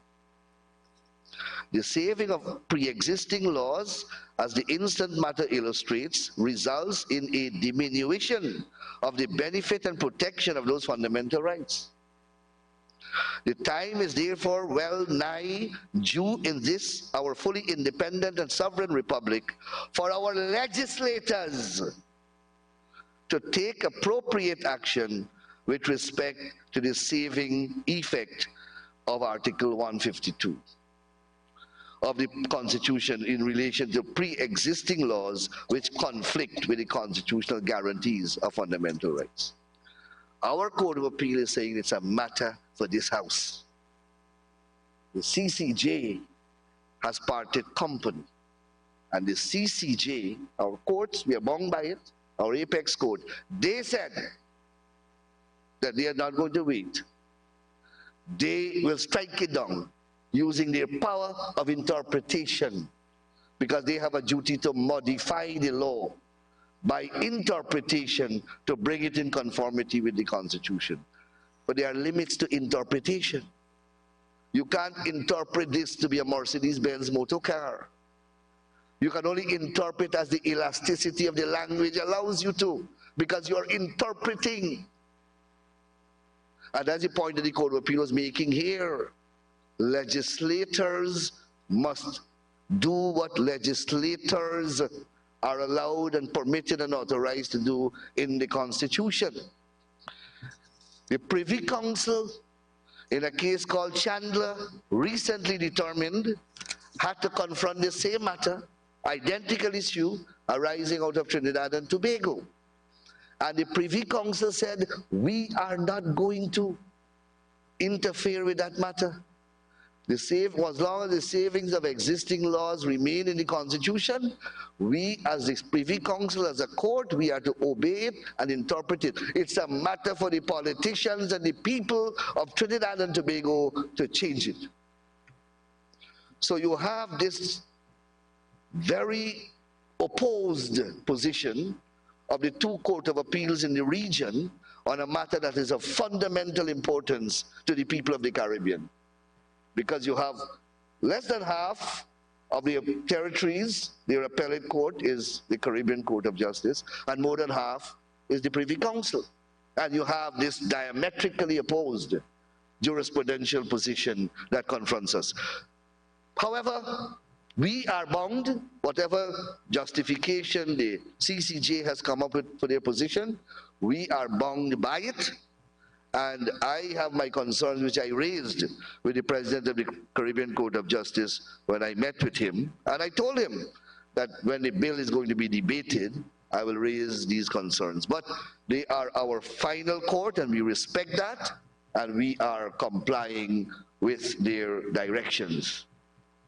So the Honorable Member Geeta Chandan has raised an important point, and I want to take it on board, which is, although, as I said, we consulted with the DPP, and the DPP did not find objectionable the 3 months period, I believe that sometimes you may have a recalcitrant delinquent magistrate, or the system may simply be one that delays the process and frustrates the 3 months period that the DPP has from being complied with.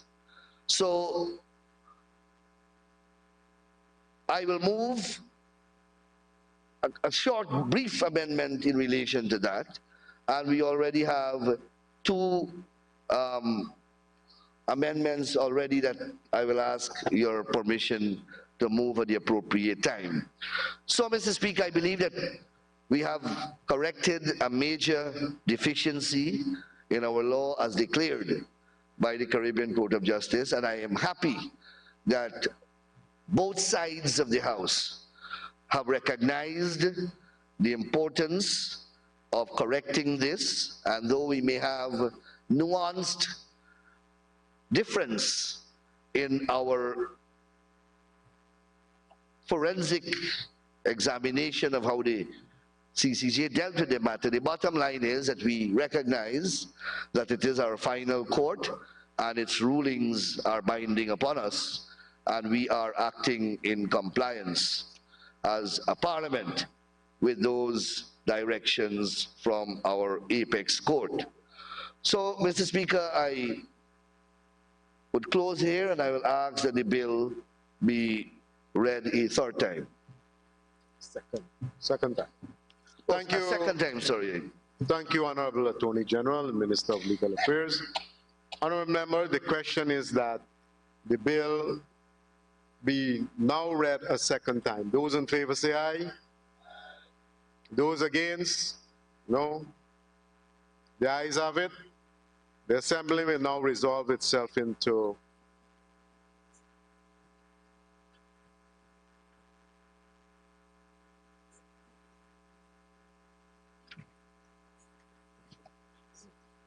honorable members, the criminal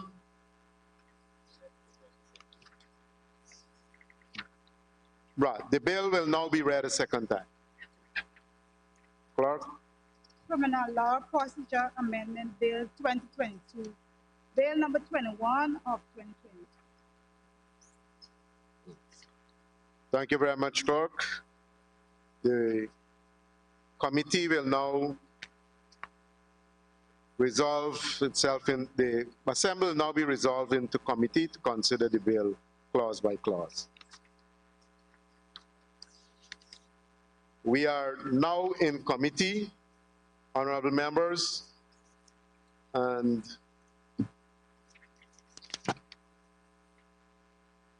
I will put clause 1. Those in favor say aye. Those against? The ayes have it. I will now put clause 2, which comprises of section 72 of the Principal Act, and there's several sub-clauses or subsections, if I may say so, of section 72. I now put section 72, subsections 1, 2, 3, 4, 5, and 6. Those in favor say aye. Those against? The ayes have it.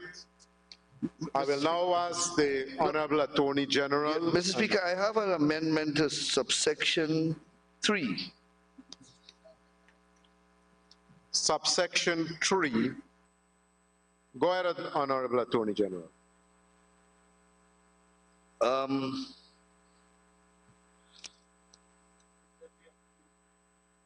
Every application or subsection shall be made within 3 calendar months of. We are going to delete the discharge of the accused person, and we are inserting in its stead the words receipt from the magistrate of the authenticated copy of the depositions taken at the preliminary inquiry and every other statement, document, or thing relating to those proceedings. That's the amendment, sir. So subsection 3. So you're deleting after I'm doing it 3 calendar months, and you're inserting, can you go that over again for the record? 3 calendar months of the receipt from the magistrate of the authenticated copy of the depositions taken at the PI, the preliminary inquiry, and every other statement, document, or thing relating to those proceedings. Thank you, Honorable Attorney General. I now put subsection 3 as amended for the House approval. Those in favor say aye. Those against? The ayes have it. Subsection 4, 5, and 6 was put before. Mr. Speaker, I still have some amendment. Sorry. That will be in relation to that's subsection 78. Yes, sir. Right, so we have done away with subsection 72 and now move to the amendment that was circulated. Yes, sir. Go ahead, Honorable Attorney General. By inserting as new clause 3 the following. The Principal Act is amended by deleting section 78. And clause 2, by inserting a new clause 4, by inserting as a new clause 4 the following. Section 79 of the Principal Act is amended as follows. A, in subsection 1, by substituting for the words either of the last preceding sections the words section 77, and B, in subsection 4, by deleting the words or that a matter shall be dealt with summarily under section 78. First, honorable members, I will put the first deletion made by the Honorable Attorney General, and that is the Principal Act is amended by deleting section 78. Those in favor say aye. Those against, no. The ayes have it. I will now put the amendment read out by the Honorable Attorney General. Those in favor say aye. Those against, the ayes have it. Honorable Attorney General, thank you very much. We will now go to the third reading of the bill, and the question is that the bill, as amended and reported to the National Assembly. Those in favor say aye. Those against, no. The ayes have it. Let the Assembly resume.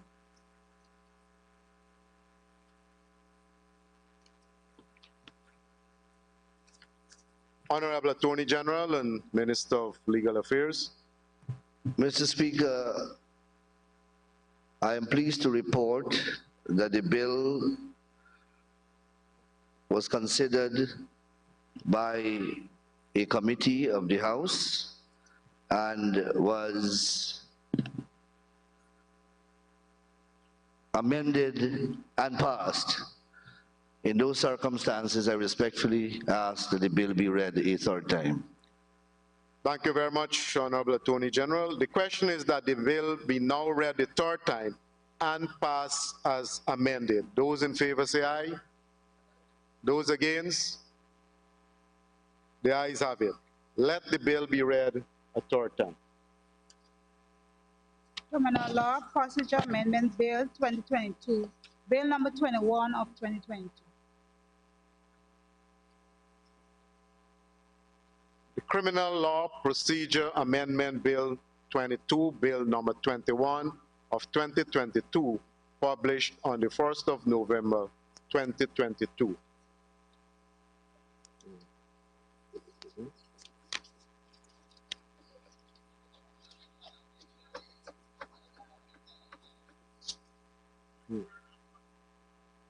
Honorable members, I had indicated that we will not break. However, due to circumstances beyond my control, I am now granting a break of 20 minutes, and then we will reconvene at at 7 o'clock, 22 minutes. No, sorry. We will reconvene in 20 minutes. Thank you very much, honorable members.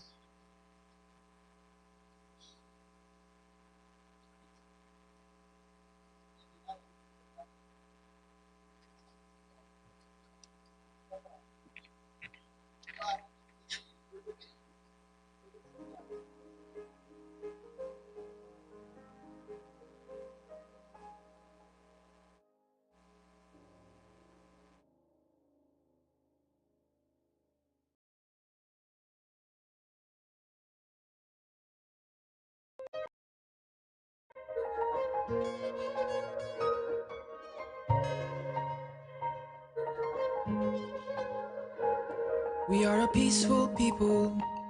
Struggle is always struggle, and we don't look for trouble. Just ask around.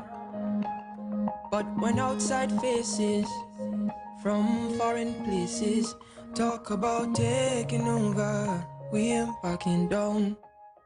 We ain't giving up no mountains, we ain't giving up no tree, we ain't giving up no river that belongs to we. Not one blue sake, not one rice grain, not one karage, not a blade of grass. This land is all I know. We gonna make it somehow. We will bend like a bow and never break. Our fathers came here and they lived and died here, and we ain't moving nowhere. Make no mistake, 'cause we ain't giving up no mountain, we ain't giving up no tree, we ain't giving up no river that belongs to we. Not one